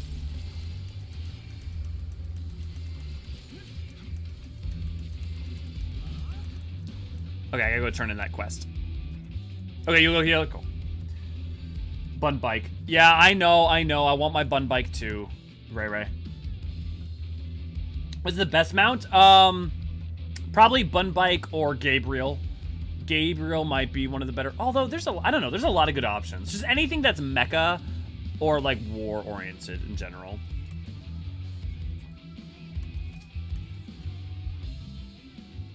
Most fun, not funniest, yeah. No, the Bun Bike is the bike from 12 and it is like appropriate for the thing. Oh, yeah, 71. Yeah, infinitely. What's the best one? Internal rage about how it's more of an armored car than a tank. Des, would you like to communicate and explain the difference between an armored like personnel carrier versus a tank? I don't even want to use the mount. I just want to get the other 3 records.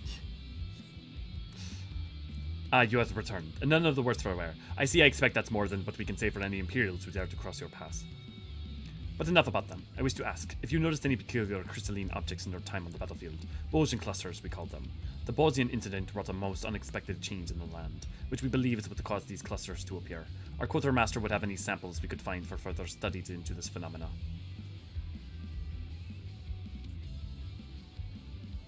Is that really it? Is Teals with wheels and tracks?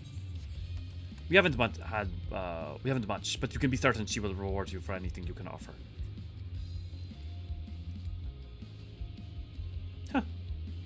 If you do not mind me asking, have you taken any time to report my commanding officer?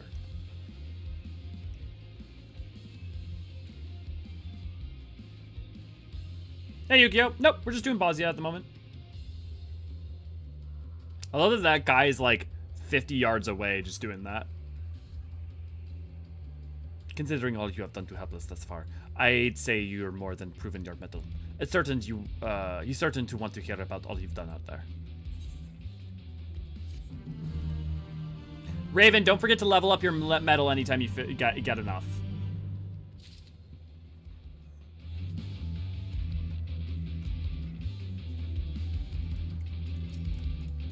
Okay, yeah, cool, Raven. Ah, Blade Forgerant, what news from the front line? Whether or not other soldiers do account for, I would believe you report a work of fiction. The troops will no doubt be inspired when they hear of your accomplishments. I look forward to hearing more of your continued success in the field. Huzzah. If you have nothing else to report, I will not keep you. I pray you stay safe out there, Blade Forgerant. Oh my god, another quest. Let me go to the fighting! You've come at a good time, Blade Forgerant. I have a rather interesting report to share with you. While out on reconnaissance, our scouts have happened upon a relic we confirmed once belonged to Gunhilder's blades. It was long believed the Queen's Guard possessed a crystal within which they stored the knowledge of their fighting techniques, and this discovery has removed all doubt. AC, if you're still here, you had that point about Gunhilder earlier. Remember they said that they didn't have a leader figure to rally around. These forgotten fragments, or what, as we call them, may very well turn the tide of the war in our favor.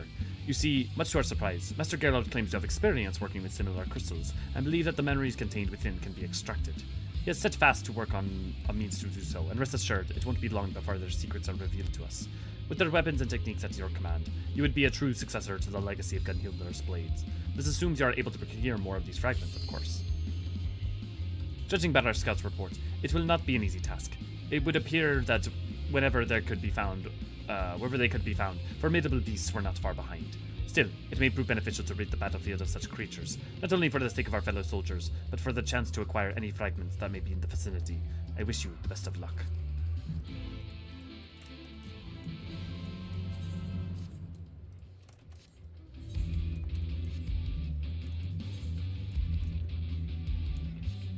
Oh, already started. Okay, that's fine. We'll just focus on killing, Oh, actually, yeah, we'll kill these guys.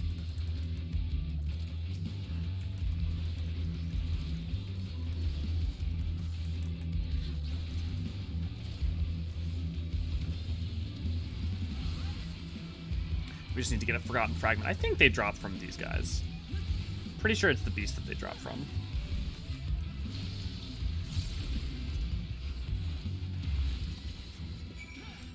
Yeah, okay, there we go. Infantry fighting people. Visit base and talk to commander.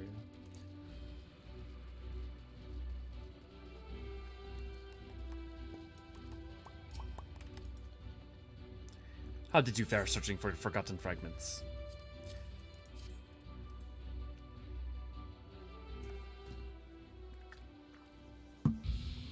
Well done, Blade Forgerant. Well done indeed. Now, before you can begin the extraction process, these shards must first be appraised so that we can tell what sort of memories they contain.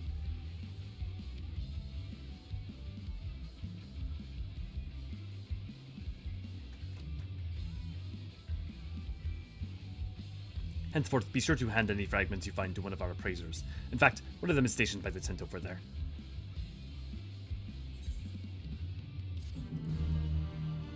Okay, Raven. Yeah, so how this works is basically you take these crystals, you appraise them, and then you get abilities, and you can equip those abilities.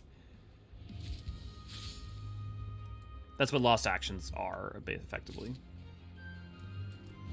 And even funnier that in quests it's getting made explicitly as armed people in good transportation vehicle just with elaborate self-defense systems. Yeah, I mean, you're right. It is made for getting people from place to place.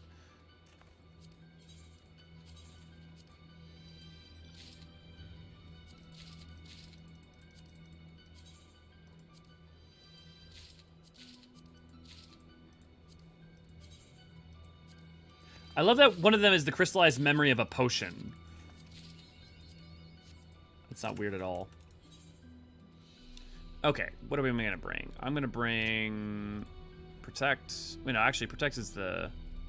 No, okay, that's the one. Okay, and then probably Aetherweave? No, not Aetherweave. What am I thinking? No. Oh, I know there's one for tank. I just must have not gotten it.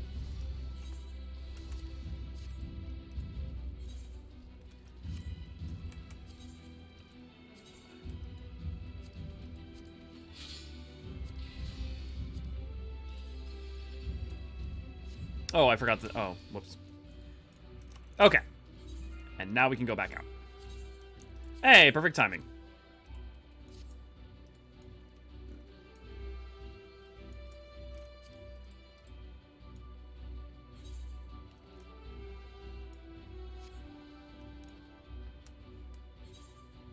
Will we make it to... Did we get the lore reason there's lost actions are only accessible here yet? No. At least not stated. I mean, basically the only thing they've stated is why they were found here. But why they're only used here, I don't think we haven't seen anything about. I mean, there may be a thing later. I don't remember that detail. The last time I played this, because I've only played it once, and that was at when it launched, I wasn't paying as close attention to, like, lore, things like that. I mean, so many things were still an enigma and mysteries for me at that point.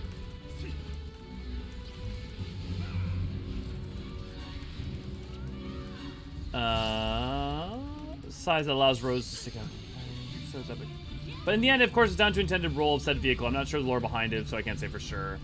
It's intended as an armored personnel character as its main function, because it's mainly to get people from different state. Like the idea that the dwarves had when they made it was to get people from different station, like town to town, without being killed or eaten by sin eaters or any monsters.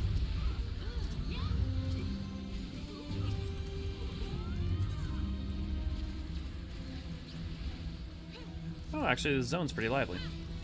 But we still got a minute. Let's see if we can clear this one out. Okay, I didn't understand the first time, but I think I got it now. Thanks, Tam. Oh, yeah. Yeah, use it personal and material transport because dwarves, it has to be a drinking-based pun. Yeah. Oops. Yeah.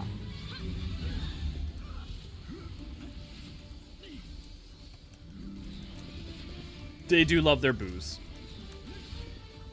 The dwarves be boozing. Don't forget to click on commence. So Raven, you want to go to that little bar thing? You want to make sure you click on it and click commence, unless I drew us all in because we're in a party. No, it does not look like I did. So you go down to resistance recruitment in that little red box thing, and then you press commence.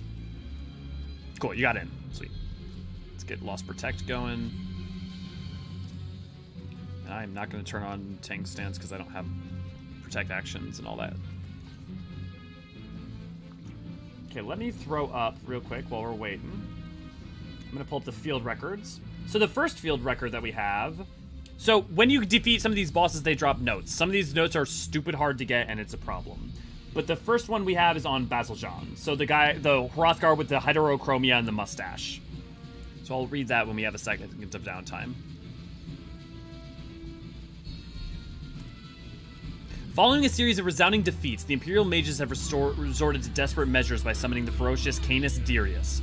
Whether each of its three heads is capable of independent thought is unclear, but they are equally determined to devour as many resistance fighters as possible. So that's the story of this guy. It's a void scent that they summoned in order to try and kill all of us.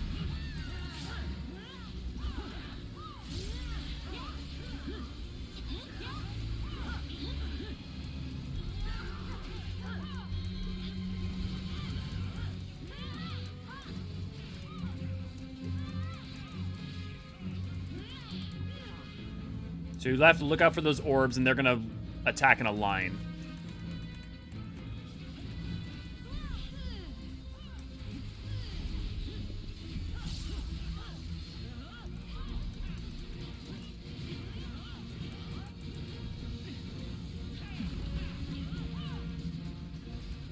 Then you have to look at the heads. It's going to be the middle head. God, this feels more like a community stream than an MSQ stream.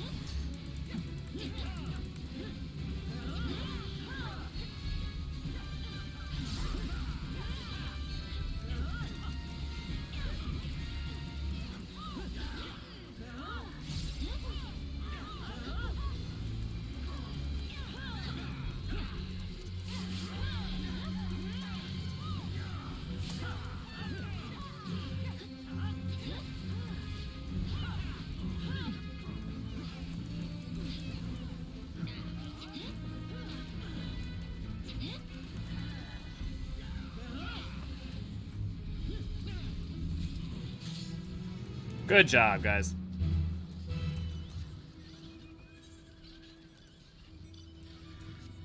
Okay, and then we gotta get Seek and Destroy. Okay, in the meantime, I'm gonna pull this up, and I'm going to make it so that we can see these. Okay, you guys can't see it. That's Bozja. So he's age 54? I mean, I guess he's kind of an old coot. I guess that kind of makes sense. A native of Bozja and a leader of his people's resistance movements, Bozja works to free his conquered nation from the tyranny of the Garlean Empire and reestablish the region as an independent state. In his youth, Bozja studied the medicinal sciences. His academic achievements saw him conscripted into the Imperial Army to serve as a medic. So you'll notice a theme that a lot of them were like conscripted into the Empire and then found their phrases.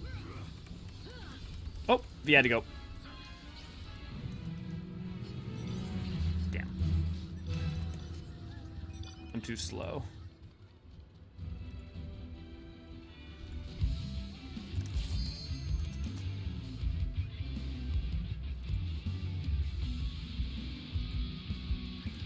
No, nobody has learned. Has nobody learned from Alag or Mach for that matter? No. History does tend to repeat itself. Night Tracy! Of all the battle fight and so on, really shows that desperate Guardians can be in their methods. The situation gets worse. Yes, even when they start using the aura sight, the Ultima's aura sight with the you guys know what they're called.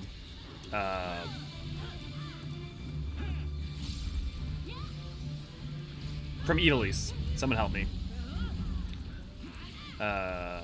Not Vol. What is it fucking called? One of you guys is gonna say it, I'm gonna feel real dumb. I step away for a few and come back and see 5 groups together and like 10 other people fighting too. Is this more than one group? Yes, so it's up to 48 people together. Luca V, thank you, Infinite. Yes, the Luca V. My brain kept saying V over and over and over again. Don't worry, this time the Guardians are doing it while wearing high visibility safety vests, so it should be fine.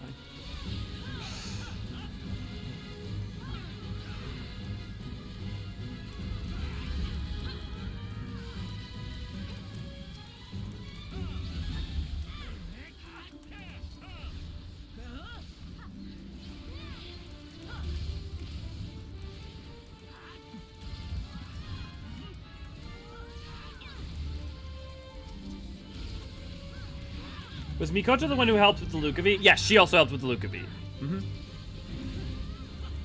And for those who aren't aware, this was all written by Matsuno, who also wrote the Evil East quest, which is part of why the Evil East quest is required, because he builds off of the stuff established there. So it's basically a free-for-all. No, it's an alliance raid. Think of it like an alliance raid, Kathra. Except for it's like a fate alliance raid. See, so like these guys have conversations and like there's like little character moments and stuff that happen between these guys, but you can easily miss that shit.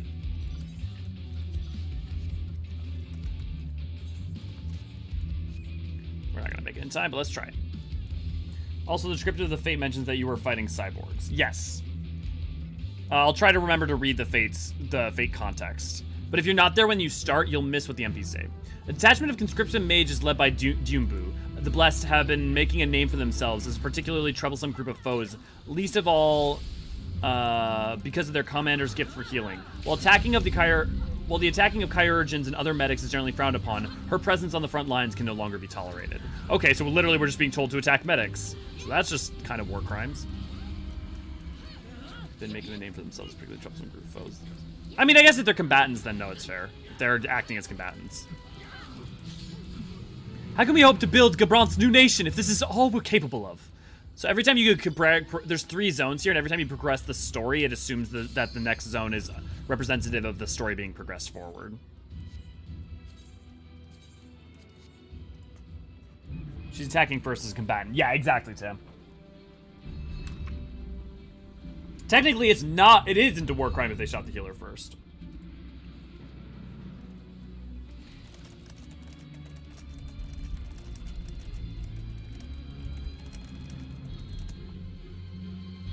Okay, but let's read Basil. I keep saying Bazaljan, but Baj-Sol-Jean. I mean, Bazaljan. I'm gonna go with Bazaljan. I mean, it's probably wrong, but maybe one day we'll hear it voiced. A native of Bozja and a leader of his people's resistance movements, Bazaljan works to free his conquered nation from the tyranny of the Guardian Empire and reestablish the region as an independent state. In his youth, Bazaljan studied the medical sciences. His academic achievements saw him conscripted into the Imperial Army to serve as a medic, a career which in turn earned him the right of citizenship. So such status allowed him the opportunity to marry and sire a child, but his happiness would be short-lived. While the Hrothgar was called away on campaign to suppress an uprising, his family perished in the now infamous Bozjan incident. So part of why he's so upset about the Bozjan incident with Cid. A devastated Bazaljan later deserted the Empire, fleeing his unit along with several comrades. It was not long until their underground activities brought them into contact with the Resistance. During his time, the Imperial Army had not been one to dwell upon the cruelties of life. The events of the disaster, however, left him a changed man. Few can match the hatred and bitterness he now feels towards his former masters. Yet even so, Bajilzon strives to master his emotions, for history has taught him that anger alone will not suffice to deliver his people the freedom they desire. Instead, he focuses his energies upon the newly reformed Gunhilder's blade and their sacred weapons, as he leads the fight to drive the 4th Imperial Legion from its beloved homeland. So, like, there's little bits of important information there, but if you don't, like, so much, like, character information for, like, primary characters in this narrative that are important are just kept in notes. And, like, those notes are not only optional to read, but like, you have to luck out to even acquire them in the first place. The experimental Magitech soldier of Dalbog has been assigned to pilot Vigilia, the culmination of the Empire's research into the Scorpion-type war machina. This unit alone would level the resistance space of operations if allowed to draw too close, so every effort must be made to silence it.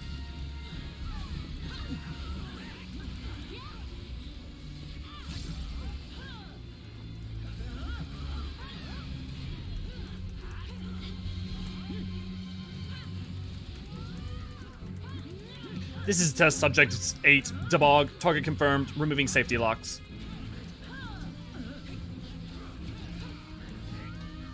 Make sure to get people on the towers.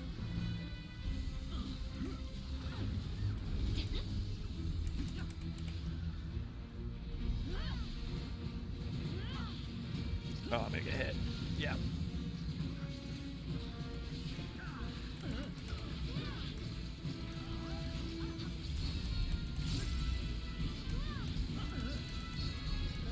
Oh boy.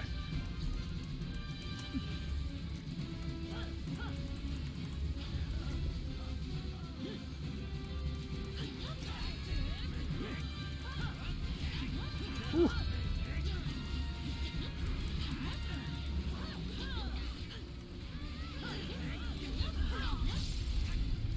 So, like, for instance, we know that, like, we get that he's angry about a little bit for Sid, but, like, he has personal stakes in why the Bozjian incident hurt so much, not just the loss of his parts of his country, but also his wife and child.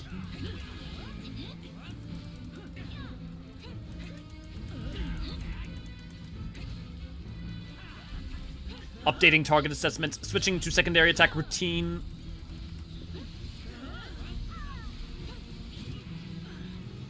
Combat functions compromised, abandoning War Machina.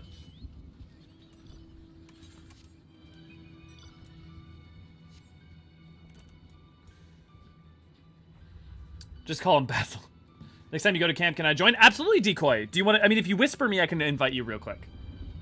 But if not, I can just come back to camp, and after we finish this one, I'll head back to camp.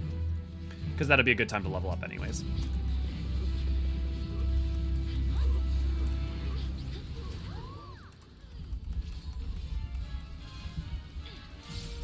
You think the Guardians adopted a "don't salute me" policy to avoid officers getting clapped?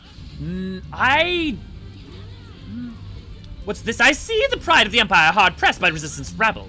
Scouts report an enemy patrol has been halted to rest in easily assaulted position. Seize the opportunity to thin the Imperial ranks. If you are so eager to flee the flames of war, then I too shall be happy to oblige.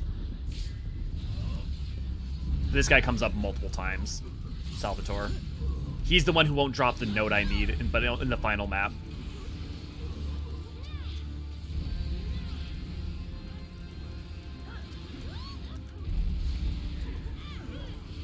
Burn! Burn!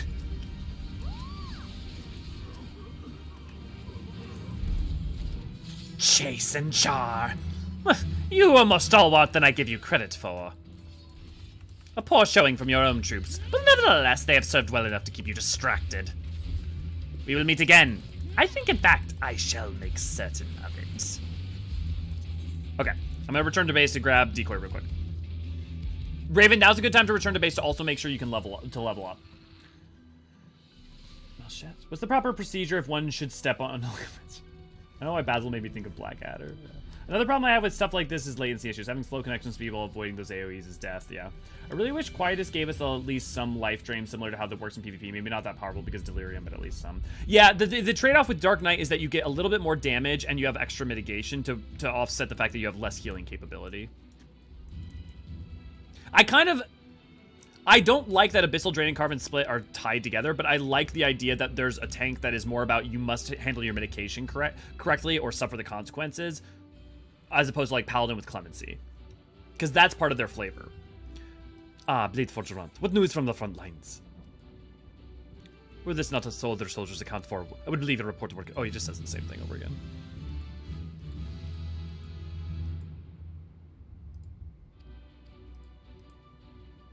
Before you go,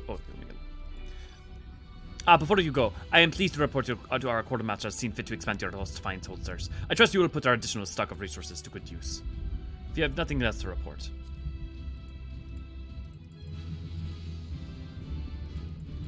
I don't think I can whisper. My character Celia will be in Gangus the Lost. Oh, I mean, if you go into Bozja, I don't think the region's locked. You should be able to get in.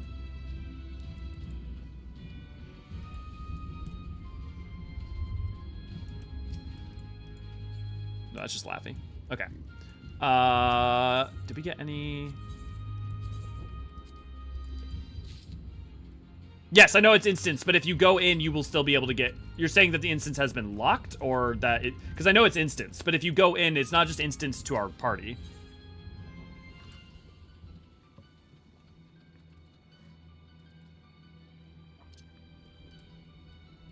Actually, I don't really need that. Okay, none of these are particularly useful right now, but I'm gonna just do it. You just get a new instance when other fills. I checked for y'all. Okay, cool. Okay.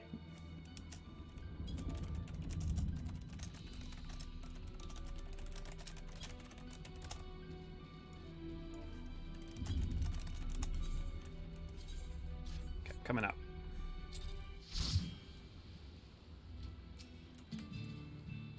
Where are you at? Question, what do I do with the notes and lockboxes? So the notes you use. So you use them, and then you get access to, like, little bits of information on guys, Raven. There you are. And let me send you a friend request so I can see you in the future. Oh, is Laffy leaving us? Or...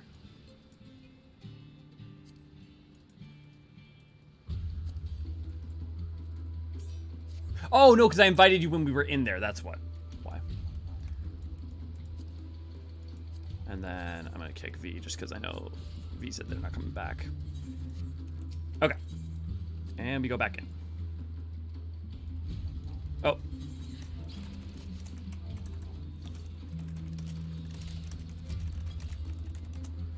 Okay.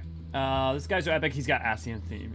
I don't think I can whisper, but my character's Carven Spit should give some healing to make up for losing a Bristle Drain. But no, because Tam, I mean, because what they've done is the reason that they locked them out is intentionally to make you choose. Because Carven Spit is to give you extra, to allow you to do more damage.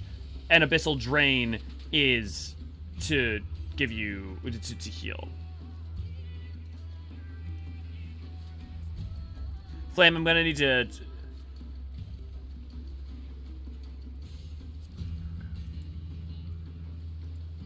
I'm in queue for Curl. Okay, Tam's on their way, so we can wait for a second. I really wish the quiet... well, in the meantime, we'll read the notes. Okay, there's Bejojan. And then Marsek, the blue-haired guy. So he also aged 42, birthplace Bozja. Like many others, Marsak was a conscript in the Imperial Army. His duties often took him far from home, and he was thus spared the fate of his parents and siblings when destruction visited Bozja's citadel. Following the tragedy, he escaped the military to join the resistance, and now serves as Baziljan's right-hand man. In addition to attending to the resistant leader, Marsak is responsible for procuring funds and supplies, as well as the training of recruits. Where the warm-natured Hrothgar truly shines, however, is in his capacity as a liaison with outside allies such as Hien of Doma, or the East Aldenar Trading Company, contacts with whom he has built a trustworthy reputation. This amiability extends even to the citizens of the Empire, amongst whom he was once raised. Marsak, by his own quiet admission, chooses to save his animosity for the Imperial state rather than its people. Although some might consider such attitudes too soft-hearted, it is the gentle manner which sets the otherwise guarded minds of his counterparts at ease. An avid student of Rustic's gunbreaker techniques, Marsak is admired for his martial talents, and has earned his name as a stalwart shield for Bozjan resistance. Man, Matsuno, you really are such a fan of Tell Don't Show. So those are the 2 guys we've been engaging with, right? Like, for the most part. But then the next 3 are 3 of the members of Gunhilder's Blade, the new crew. Zevin Snash. Age 47, birthplace Bozja, unverified. Zevin is a member of Gunhilder's Blade and assumed to be a native of Bozja, though none claim to know this for certain. Notoriously reticent, the little he has divulged of his past suggests his road led through many lands, Thavnair to the south, Hingashi to the east, and even the imperial capital of Garlemald to the north. In his quest to master the arts of the arcane, his obsession with magery began with a journey to Eorzea. He had traveled with his father to Gridania, desperate to find a cure to the wasting disease which afflicted his mother. Their efforts, however, were to be in vain. The illness took her life, even though as they sought the means to her salvation. Knowing only that his mother's ailment began with the Empire's occupation of Bozja, the young Zevon grief soon grew into a wrathful hunger for vengeance against those he held responsible for her passing. He considered the magecraft he had witnessed in his travels and swore to take that knowledge back with him to Bozja. He would make his own study of the world's magics and bring those powers to bear against the Imperial invaders. Yet although Zevon succeeded in creating a unique school of spellweaving, he refrained from sharing his expertise with others. He simply could not risk his wisdom, focused as it was on dealing destruction, becoming the catalyst for misery in the hands of unscrupulous practitioners. Zevon himself soon became the peerless mage, his presence on the battlefield akin to a vengeful god, inspiring awe and terror in equal measure. He does not fear death, he tempts it, welcomes it even. Such fatalism stems from the prophecy pronounced upon him by a seer of unknown origin, whom he chanced across in the ruined halls of Dalmasca. Though the words spoken were foreign to his ears, Zevon was nevertheless able to divine their meaning. When the fires of revolution stained the skies of Bozja, his doom would be at hand. And now that southern front is consumed by turmoil, he believes it is there that his grave awaits. He will not seek to avoid his fate, but carve a red trail through his foes, as a proud blade of Gunhilder, until such time as his inevitable demise rises up to claim him. He does not fear death. With every moment that passes, the prophecy edges ever closer to fulfillment. Okay. Sorry, Flame. Gotta kick you at this point.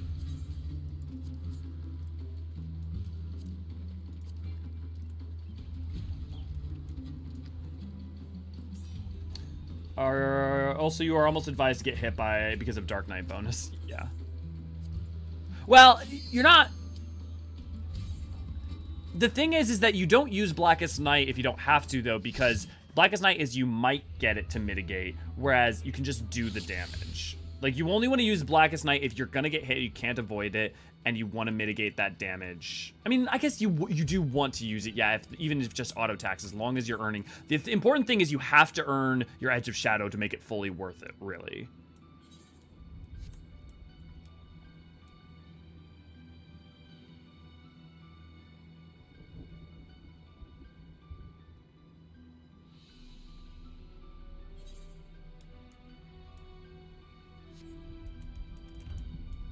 Oh, this is a fresh instance. This is going to be way more dead. That's fine. Tam, we need you.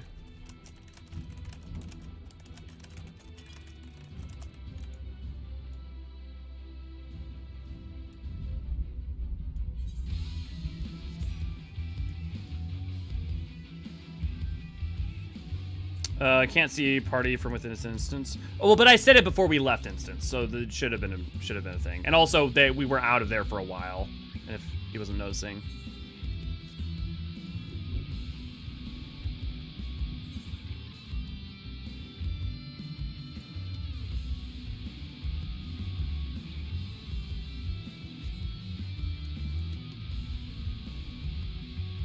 I cannot wait to get my metal. With it being 6:20 now, what we'll probably do is finish up Zone 1 if we can get enough metal, and then call it there. Daguza, known not so affectionately as the Hamshanks by his peers, has gained a reputation as a fearsome beastmaster. He and his horde will need to be eliminated to make way for the resistance troops.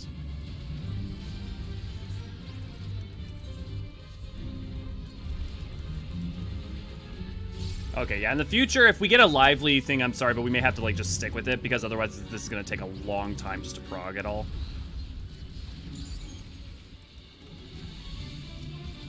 Like, off-stream, I don't mind, but, like, on-stream, like, we could end up being stuck in Bozja for a while.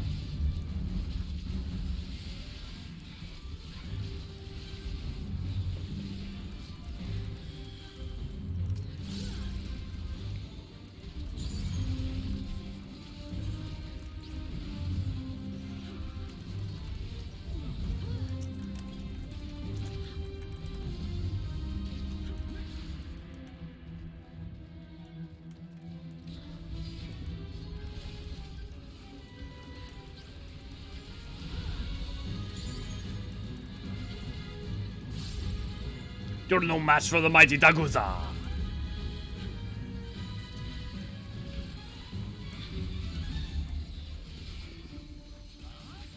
Bozja Community Stream 2, the Yells and Boogaloo.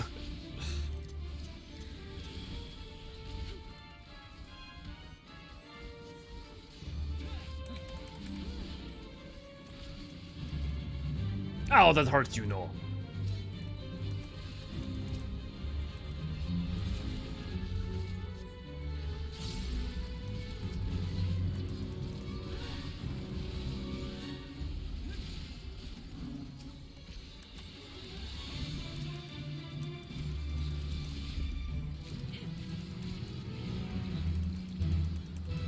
Okay.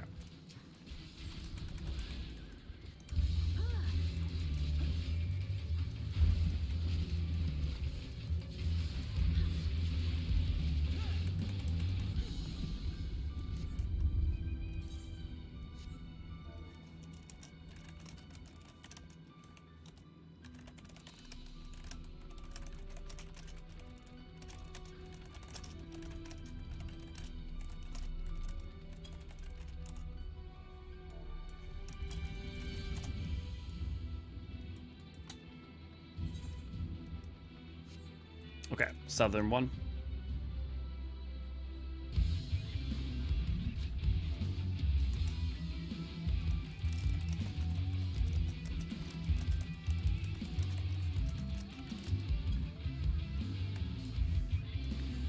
Oh, Oblivion's on their way to... Well, the instance is dead. So honestly, Oblivion, you should just get in. Usually, if you just like sign up, it'll take you. It should take you in automatically.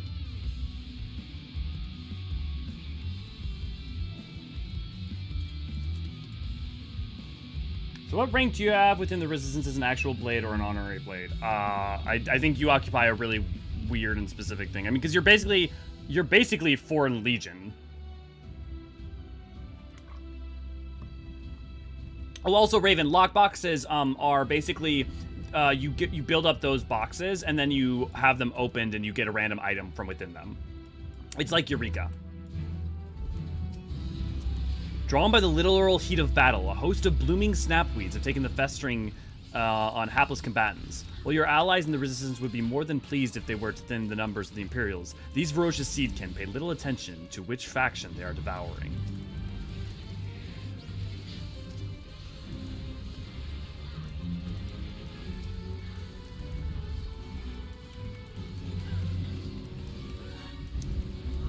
God, I hate that, like, they have, like, long text boxes of dialogue, but they're there for, like, 3 seconds, and they don't even pop up in the, like, NPC chat.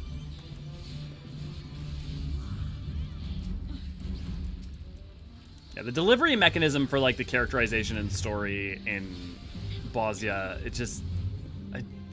It's cool. I get what they're trying to do, but it doesn't work. Because it hampers, like... catching them. Like, I guess maybe you could argue, like, if you're going to be farming the Bosnian zone for, like, 6 months between, like, 2 patches or something, then it's like, or, you know, like, it was 2 patches long, it's like, okay, that's 8 months of Bosnia. But the thing is that you don't, like, if you come after the fact, or even, I was someone who was playing during it, even I didn't catch all that, catch all of it.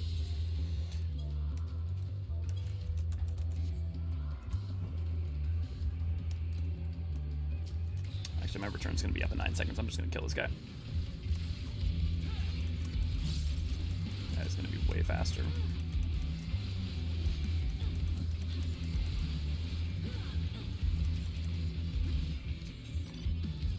Okay, and then I'm gonna return to get there quicker.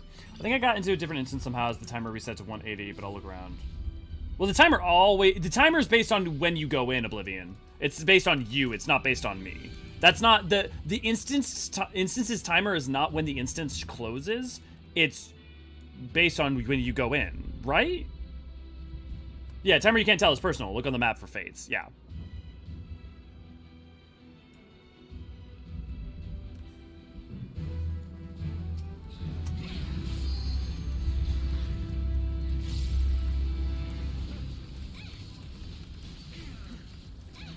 You can also look at the player search for a list of every instance. Yeah. You can either compare map or look at player search.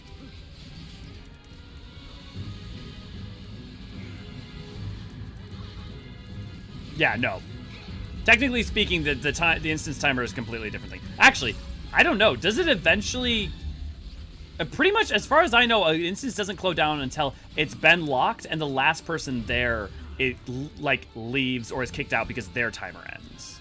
As far as I know, that's what it takes. I don't think I've ever had an instance just close on me while I still had a timer up, but I might be wrong about that. Does anyone know?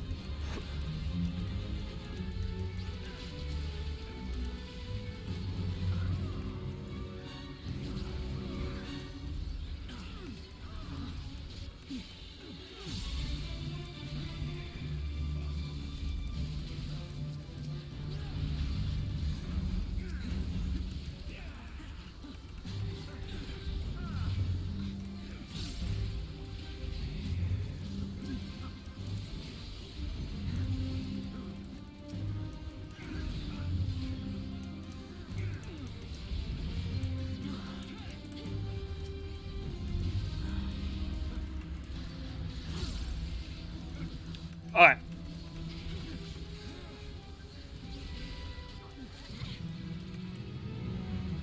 You can come stand on me then.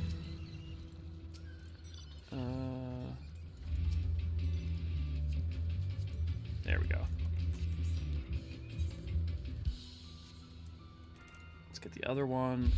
Oh, so we all sign up for that. Does anyone know, is it level 5 that you get access? What's the next zone? Is it 12 or is it 5?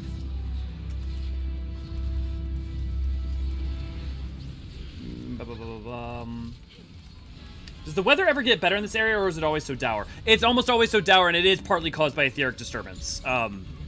That is part of why it is. I know that Zadnor, though, Zadnor's is also just caused by... It's kind of like the Gimlet Dark. But if I'm not mistaken, I think the Bosnian incident is part of why it's like that. A unit of Imperial Battle Mages have weaved their way across the battlefield, and now is dangerously close to Utaya's ages. They must be repelled before they can strike at the resistance outpost. Yeah, so there's not really anything super interesting. Oh, fuck, I missed the sign up. That's weird. Oh, no, that was the pre-sign up. I was about to say, I thought we saw that spawn.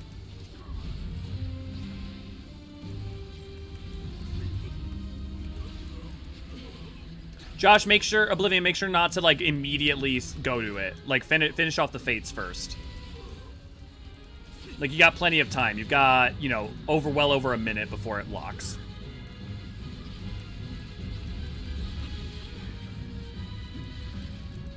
Sounds good, Cathra. We're going to be wrapping up in a little bit here, and not too long here, so you won't miss too much. Thanks for joining in. Have a good night.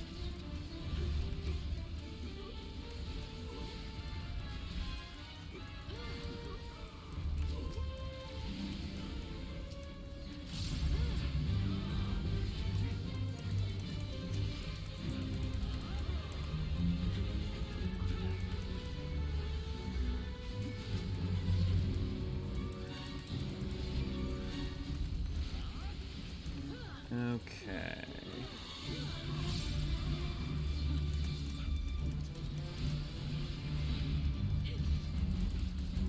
And that should be that. And now we can go.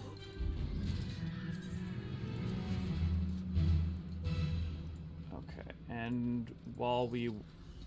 So we got Zivon. He's the spellcaster, and of the guard, his weapon is the Black Mage weapon. So each one of the Gunhilder's Blade has one of the weapons. Isolde, Kove. And so it's easier sometimes to think about them in blocks. So Stanik, Isolde, and Zivon should be thought of as like a block, because these three suffer somewhat of a shared fate. H26, birthplace Le Monde, Dalmasca. Actually, Le Monde, where is Le Monde? Why do I keep thinking it's on the coast? Oh, wait, okay. Is Valnain not the capital of Dalmasca Inferior? Is it Le Monde? That's weird.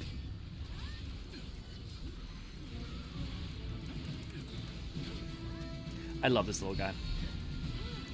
Claris' little ploy is to send a loathsome seedkin parafool into the fray.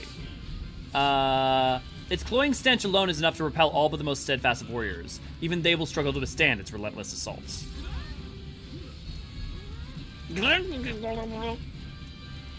Avoid the hearts when they get summoned. And make sure to swap colors.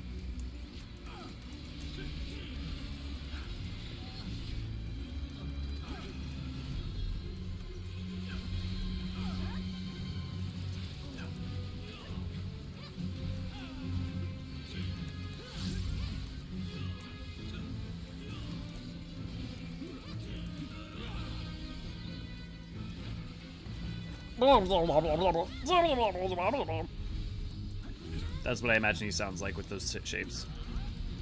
Don't let the hearts touch you.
I forget how colorful this game can be.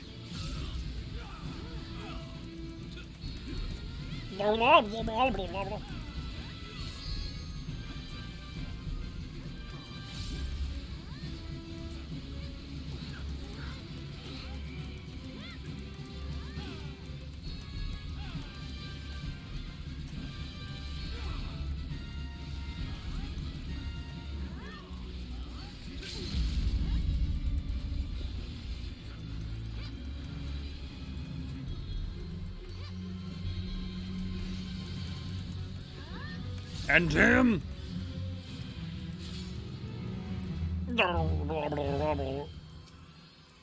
It is interesting that among the blades we have the potential to be experts in all the weapons, and most are just experts on one. I mean, that's just a byproduct of having soul crystals, right? I mean, that's the byproduct of being able to use certain disciplines that use the fundamental same type of weapon. Alright, let's do the... Right? Like, I mean, like, I think that's just a byproduct of that, really.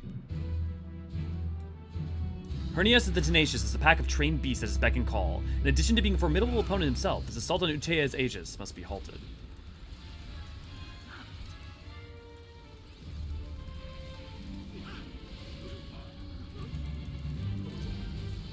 I should probably give that up.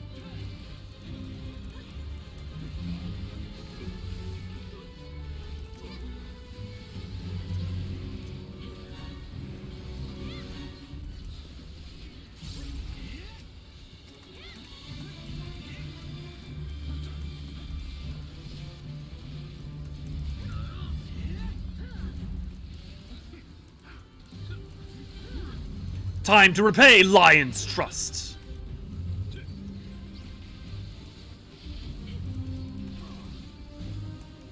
Is it? You think it's Lion or Leon? Anyone got any guesses for Mr. Mohawk Man? I mean, it's not really a Mohawk, but like, you know, Mr. Beast Tamer McGee. Lion has taught me well.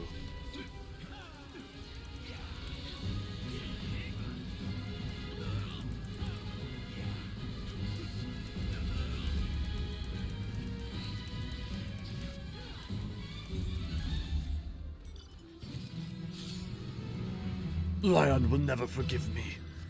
Okay, I am gonna read some of these notes real quick if you guys want to either kill some, if you want to kill some ads while I do. I'm willing to say it might be Lion. Yeah. I mean, that's my personal read, too. Le Monde is location in Vagrant Story. No. This is not. What about 14? Le Monde is capital of Dalmasca Inferior, one of the two regions of the capital of Dalmasca on the source.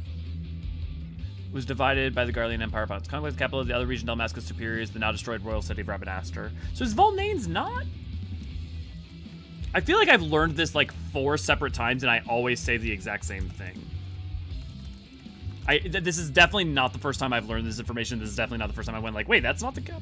Volnane's location 14 is not visible in gameplay, but it appeared. Volnane is a port city located in southern Dalmasca on the shore of the Goromo jungle. After Dalmasca conquered the Garlean Empire, it was divided into 2 regions, Dalmasca Inferior and Superior. Volnane, located in Dalmasca Inferior, became the headquarters for Garlemald's 4th Legion under no Grabal. The Imperial Castrum in the city was Castrum Volnani. After this 14th Legion defeated the Bulgars, supposedly mutinied against Gabranth and buried Castrum Volnani to the ground. Since then, the city seems to have become the home of the new Dalmascan government, since it was where the fugitive lion delivered a fellow 14th Legion officer, Thneus Malveldius, to the hands of the Garlean and of Dalmascans. Okay, but like, it's interesting then because. So the cloud cover's not showing, but usually it shows Volnane, it doesn't show Le Monde. And I wonder if that's just because it's the map of during the time that the Garleans are in control of it. I don't know. That's weird that they bother to show Volnane, but not here. Let me pull up the map. See, you see here and then here. So we've got Volnane. It doesn't show where Le Monde is, and then you have Rabanastre here. Although it's interesting because it says Dalmasca instead of Rabanastre, but I guess it's because the city-state. But this Dalmasca's the region. I don't know. It's weird. It's weird. Okay.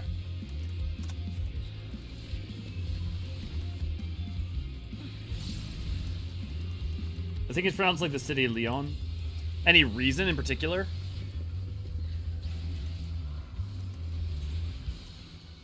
Okay, we got another one.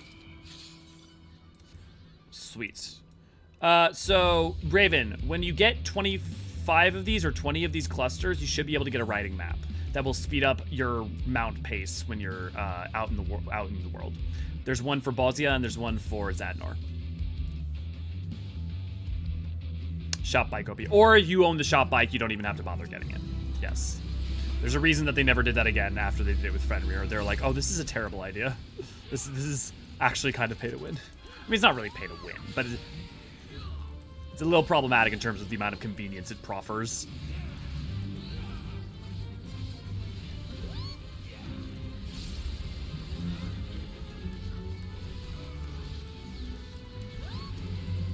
The 4th Legion has deployed a detachment of unmanned war machina with one simple objective: wreak as much havoc as possible.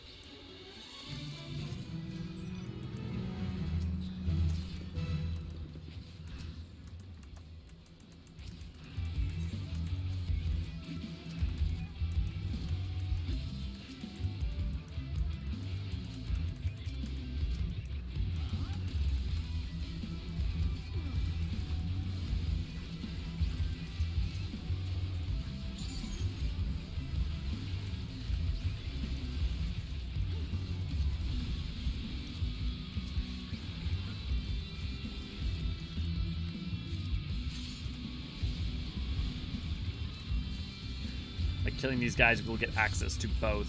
Yeah, so we'll get Bozjan clusters, and we'll also get help spawn the next fight.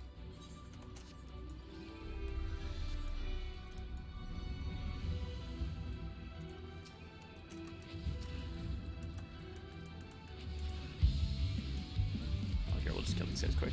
Aside from the spelling, not really. It's just that that choice to spell it a certain way. Yeah. Like Lyon, France. Yeah, I guess that makes sense. That the fact that they bother to spell it that way. I mean, you could argue maybe it's just to be like maybe a little more fantastic than just literally lion, but you know what? Actually, AC, you give me a great idea. Give me a second.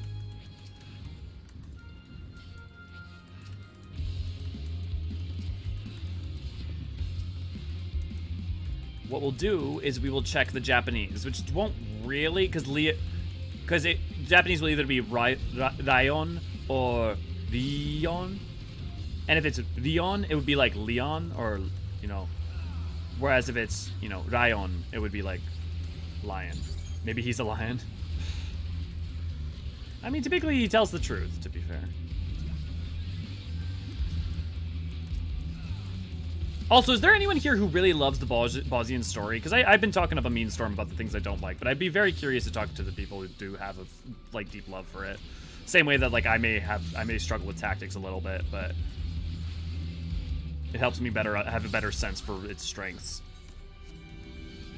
Sweet.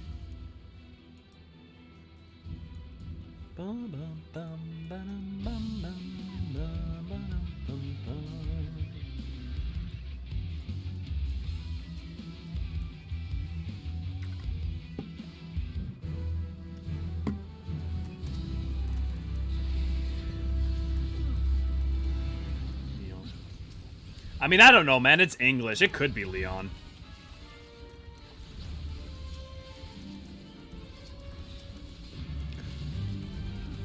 Spelling never stopped English from having the wrong sound.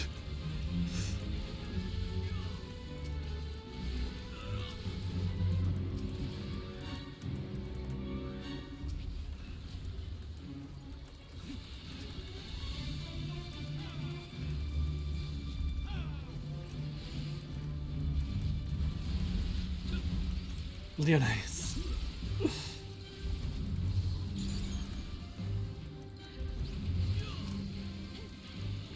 Actually, I'm gonna... Well, here we go. We're still in the middle of a group. But we'll...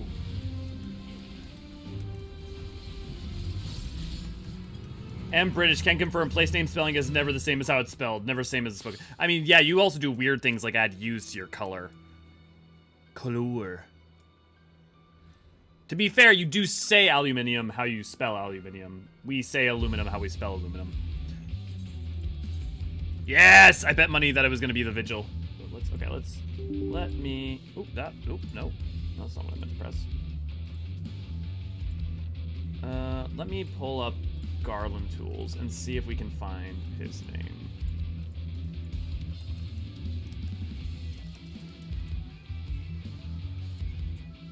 Okay, and then switch to JP. Ryan. It's lion, because it's in Japanese it's Ryan, not Leon. It's Ryan. Ryan. Yeah. Okay. So that answers that question. On the bright side, if I ever do like a Bozjian synopsis video, now I will be able to know I can pronounce it correctly. I'll tell you what, I'm working on the Abysso synopsis video right now, and that... all the Grecian names, man. I mean, like, do you bother saying Hephaestus, or do you just say Hephaestus as, like, the, you know, the, like, westernized version of it? Like, it's a thing. It's a thing. Yeah, we're not gonna finish that in time. Let's do it. Color even looks Color is the correct way of spelling it, I will die on this hill. Do you pronounce the U? And also, why add the extra letter if it's unnecessary? Color. I mean, we don't say color. We say color. Right? I mean, maybe you say color. Color even looks proper, same with flavor. That looks real weird. So it's like lion? Yeah, like lion. Like a lion, like the beast. Correct spelling is Hephaestus, even if it's written differently. Right, but the Hephaestus is not about being an incorrect spelling. It's about using the, like, so they, a lot of times the names that they use are the more antiquated versions in English, so that at one point they were correct. So the point, though, is, like, it doesn't even matter if Hephaestus is the more correct way in terms of, like, modern parlance. The point is that they use something different. So do you read it? What do you choose, right? Technically correct or spiritually correct? Okay, let's read Isolde. Isolde's parents were respected Bozjians who fled to Dalmasca when war engulfed their homeland, only to look on helplessly as their new haven was forced to join the growing number of imperial provinces. Exhausted by conflict, the Cove declined the Empire's offer to return them to Bozja with their fellow refugees, electing instead to settle in Le Monde. Thus was Isolde born a provincial citizen, and educated in imperial doctrine. Her heart, however, was ever drawn to the traditional music and dance of her Bozjian heritage, the frenzied tempo of its rhythms, the soaring peaks and plunging valleys of its melodies. Its lyrics told the tale of her people's lives and bond with nature, stories of love plucked on strings and beat on drums. Atop this was layered the dancer's song, strident voices blending with the booming steps of their furious measure. First we gotta fight.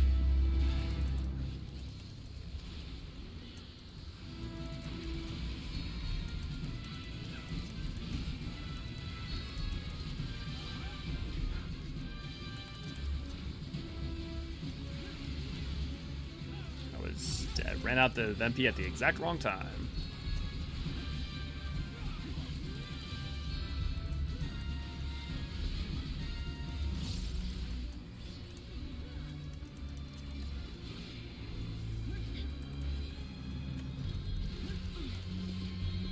This is Ted, Subject 8, Dabog. Target confirmed, removing safety locks.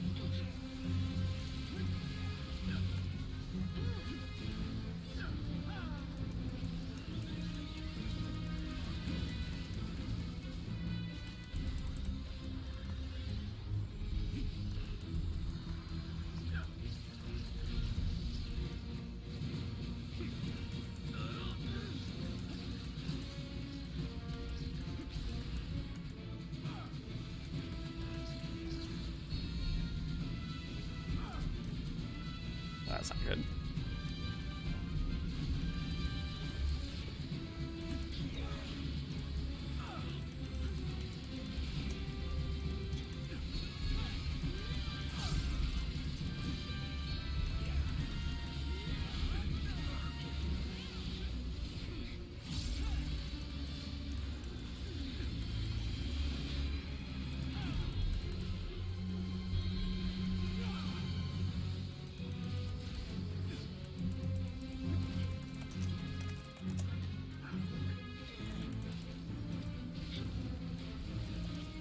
Updating target assessment. Switching to secondary attack routine.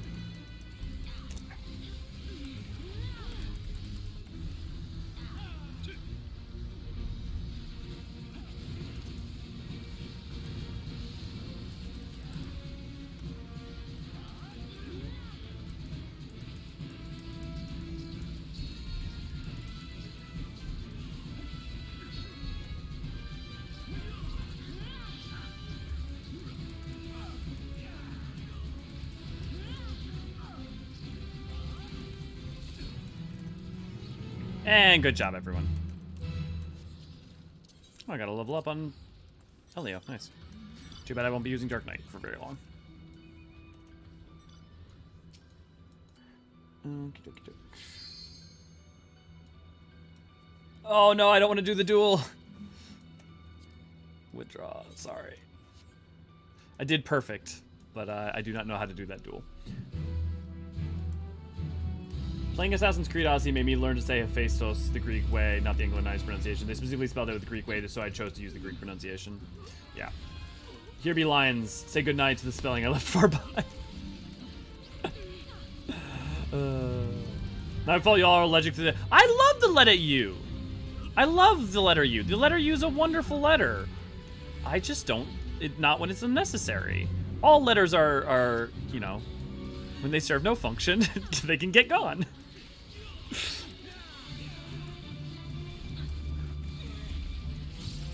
I mean, you're using English letters to write a Greek word, yeah. Is the Warrior of Light a type of Misthios? I have no idea what a Misthios is, so no, I don't know.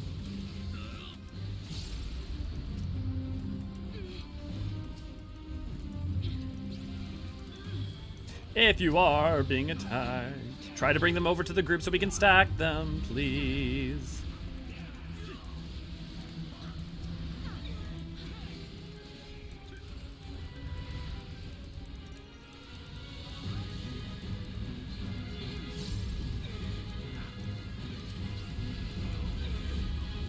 It's a Greek equivalent to a mercenary.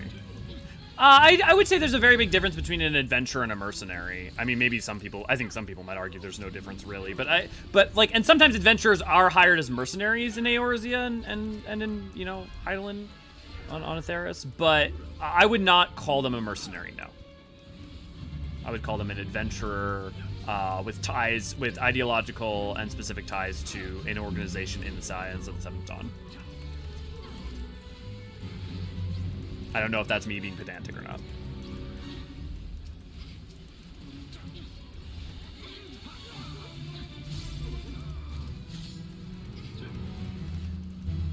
Ray, are you here?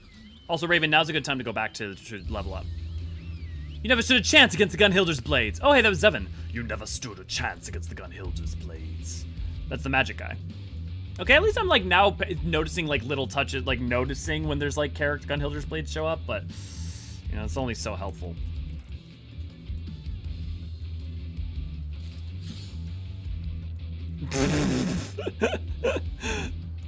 Oblivion and the people in my party, just so you know, I try to not read the party chat as much. I try to focus on the YouTube chat, so typically if you want me to catch it, the YouTube chat's better. I'm here. I'm always here. I love you too, Ray Ray. Do you want to start doing some of the wrap-up stuff? I'm going to do this quest, and then I'm probably going to go to recall it. I have a very strong reason to think that Warrior of Light considers Cell Sword slur to them. I would love to hear your argument. That would not strike me something off the top of my head, but... oh yeah, here, you know, I'm just gonna...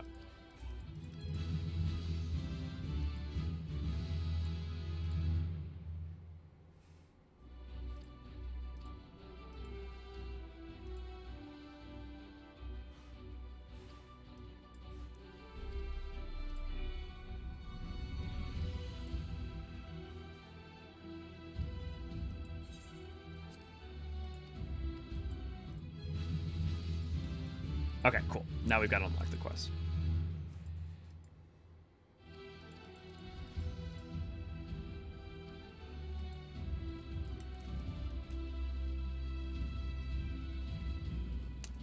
Join our YouTube channel for a little price of not much money to get custom emojis, special badges, and the more fuzzy feelings of supporting your favorite archivists. Yes. And since the YouTuber contractually obligated to say like, share, and subscribe. We have not had the boy on today. Does anybody want to see the boy?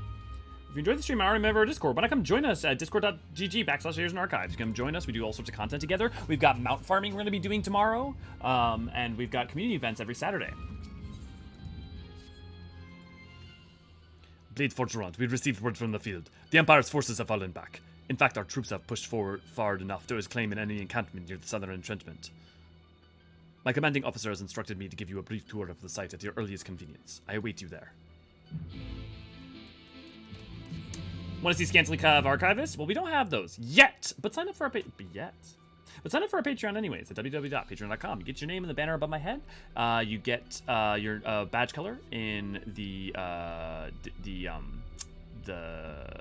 Discords, as well as there are some other fun rewards that you get access to. Also, if you at the highest tier, if you want to be part of one of our videos, you can message me and we will get that all set up.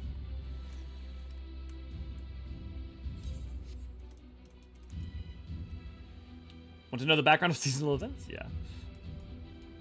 Friendly reminder that every Monday and Tuesday we have streams. Every Wednesday we have new videos that go live. Tomorrow we might be having a double shorts. We'll see. And then Thursday we have me and Neri playing the Final Fantasy games. On Fridays we're doing the new musical streams where we're going through all the music of the game and talking about them and figuring out which things have what themes. And then on Saturdays, we have community events. Speaking of which, anybody here have a specific thing they want to do for community events? Blue Mage, Bozja, PvP, you name it.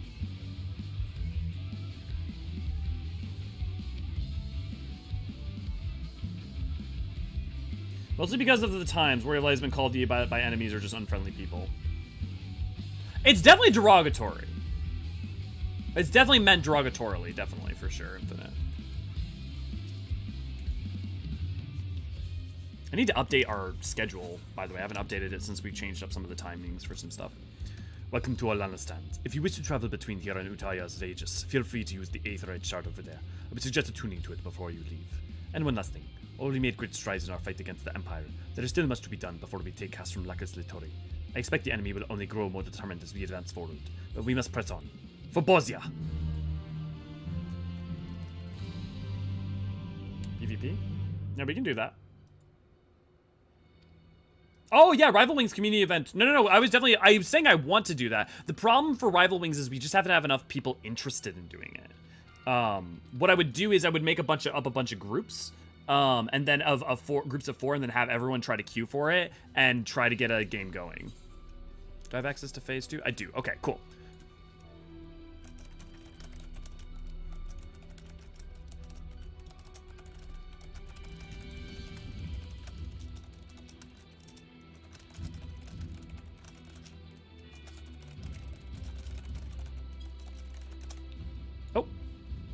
Well, that was funny. I was just saying how I was wrapping up there. Okay, cool. Yeah, we could definitely try to do a PvP. Oh, I don't know. Does it? Actually, no, it probably would still count for rival wings. Yeah, we could definitely try to do that. My problem is right now that we don't have a lot of people are taking a break from 14, so the community, the active part of our community is pretty low key and not a ton of people. So I don't know if we would need like 16 people to even make that really start to happen, and I don't know that we're gonna get much more than 8. But we could definitely try. Yeah, Oblivion, it was great to have you. Friendly reminder too, I'm working to pull together a static for doing one night a week for 6.4 when the new tier drops. If you have interest in that, feel free to contact me. Okay. I'm gonna go return to Lunosia to call it for the night. Going back to the tea tree. Does anyone have any final questions or thoughts or things? Oh, I gotta get the boy.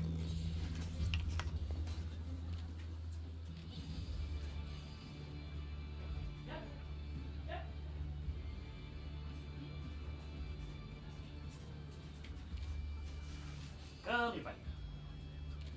And 1, and 2, and skiddly billy boo.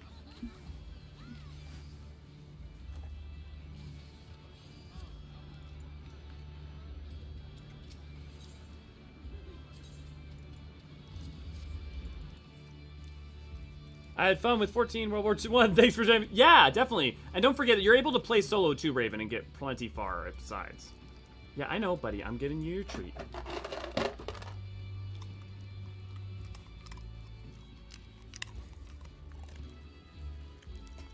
There you go. With salmon and musicals. With salmon. I'm sure Naniri is going to love that. Okay, but we're going to call it there. I hope you all have a wonderful rest of your week. Don't forget we got all our other stuff, and I'll see you guys on Monday and Tuesday. We're going to continue doing this on Monday and Tuesday as well.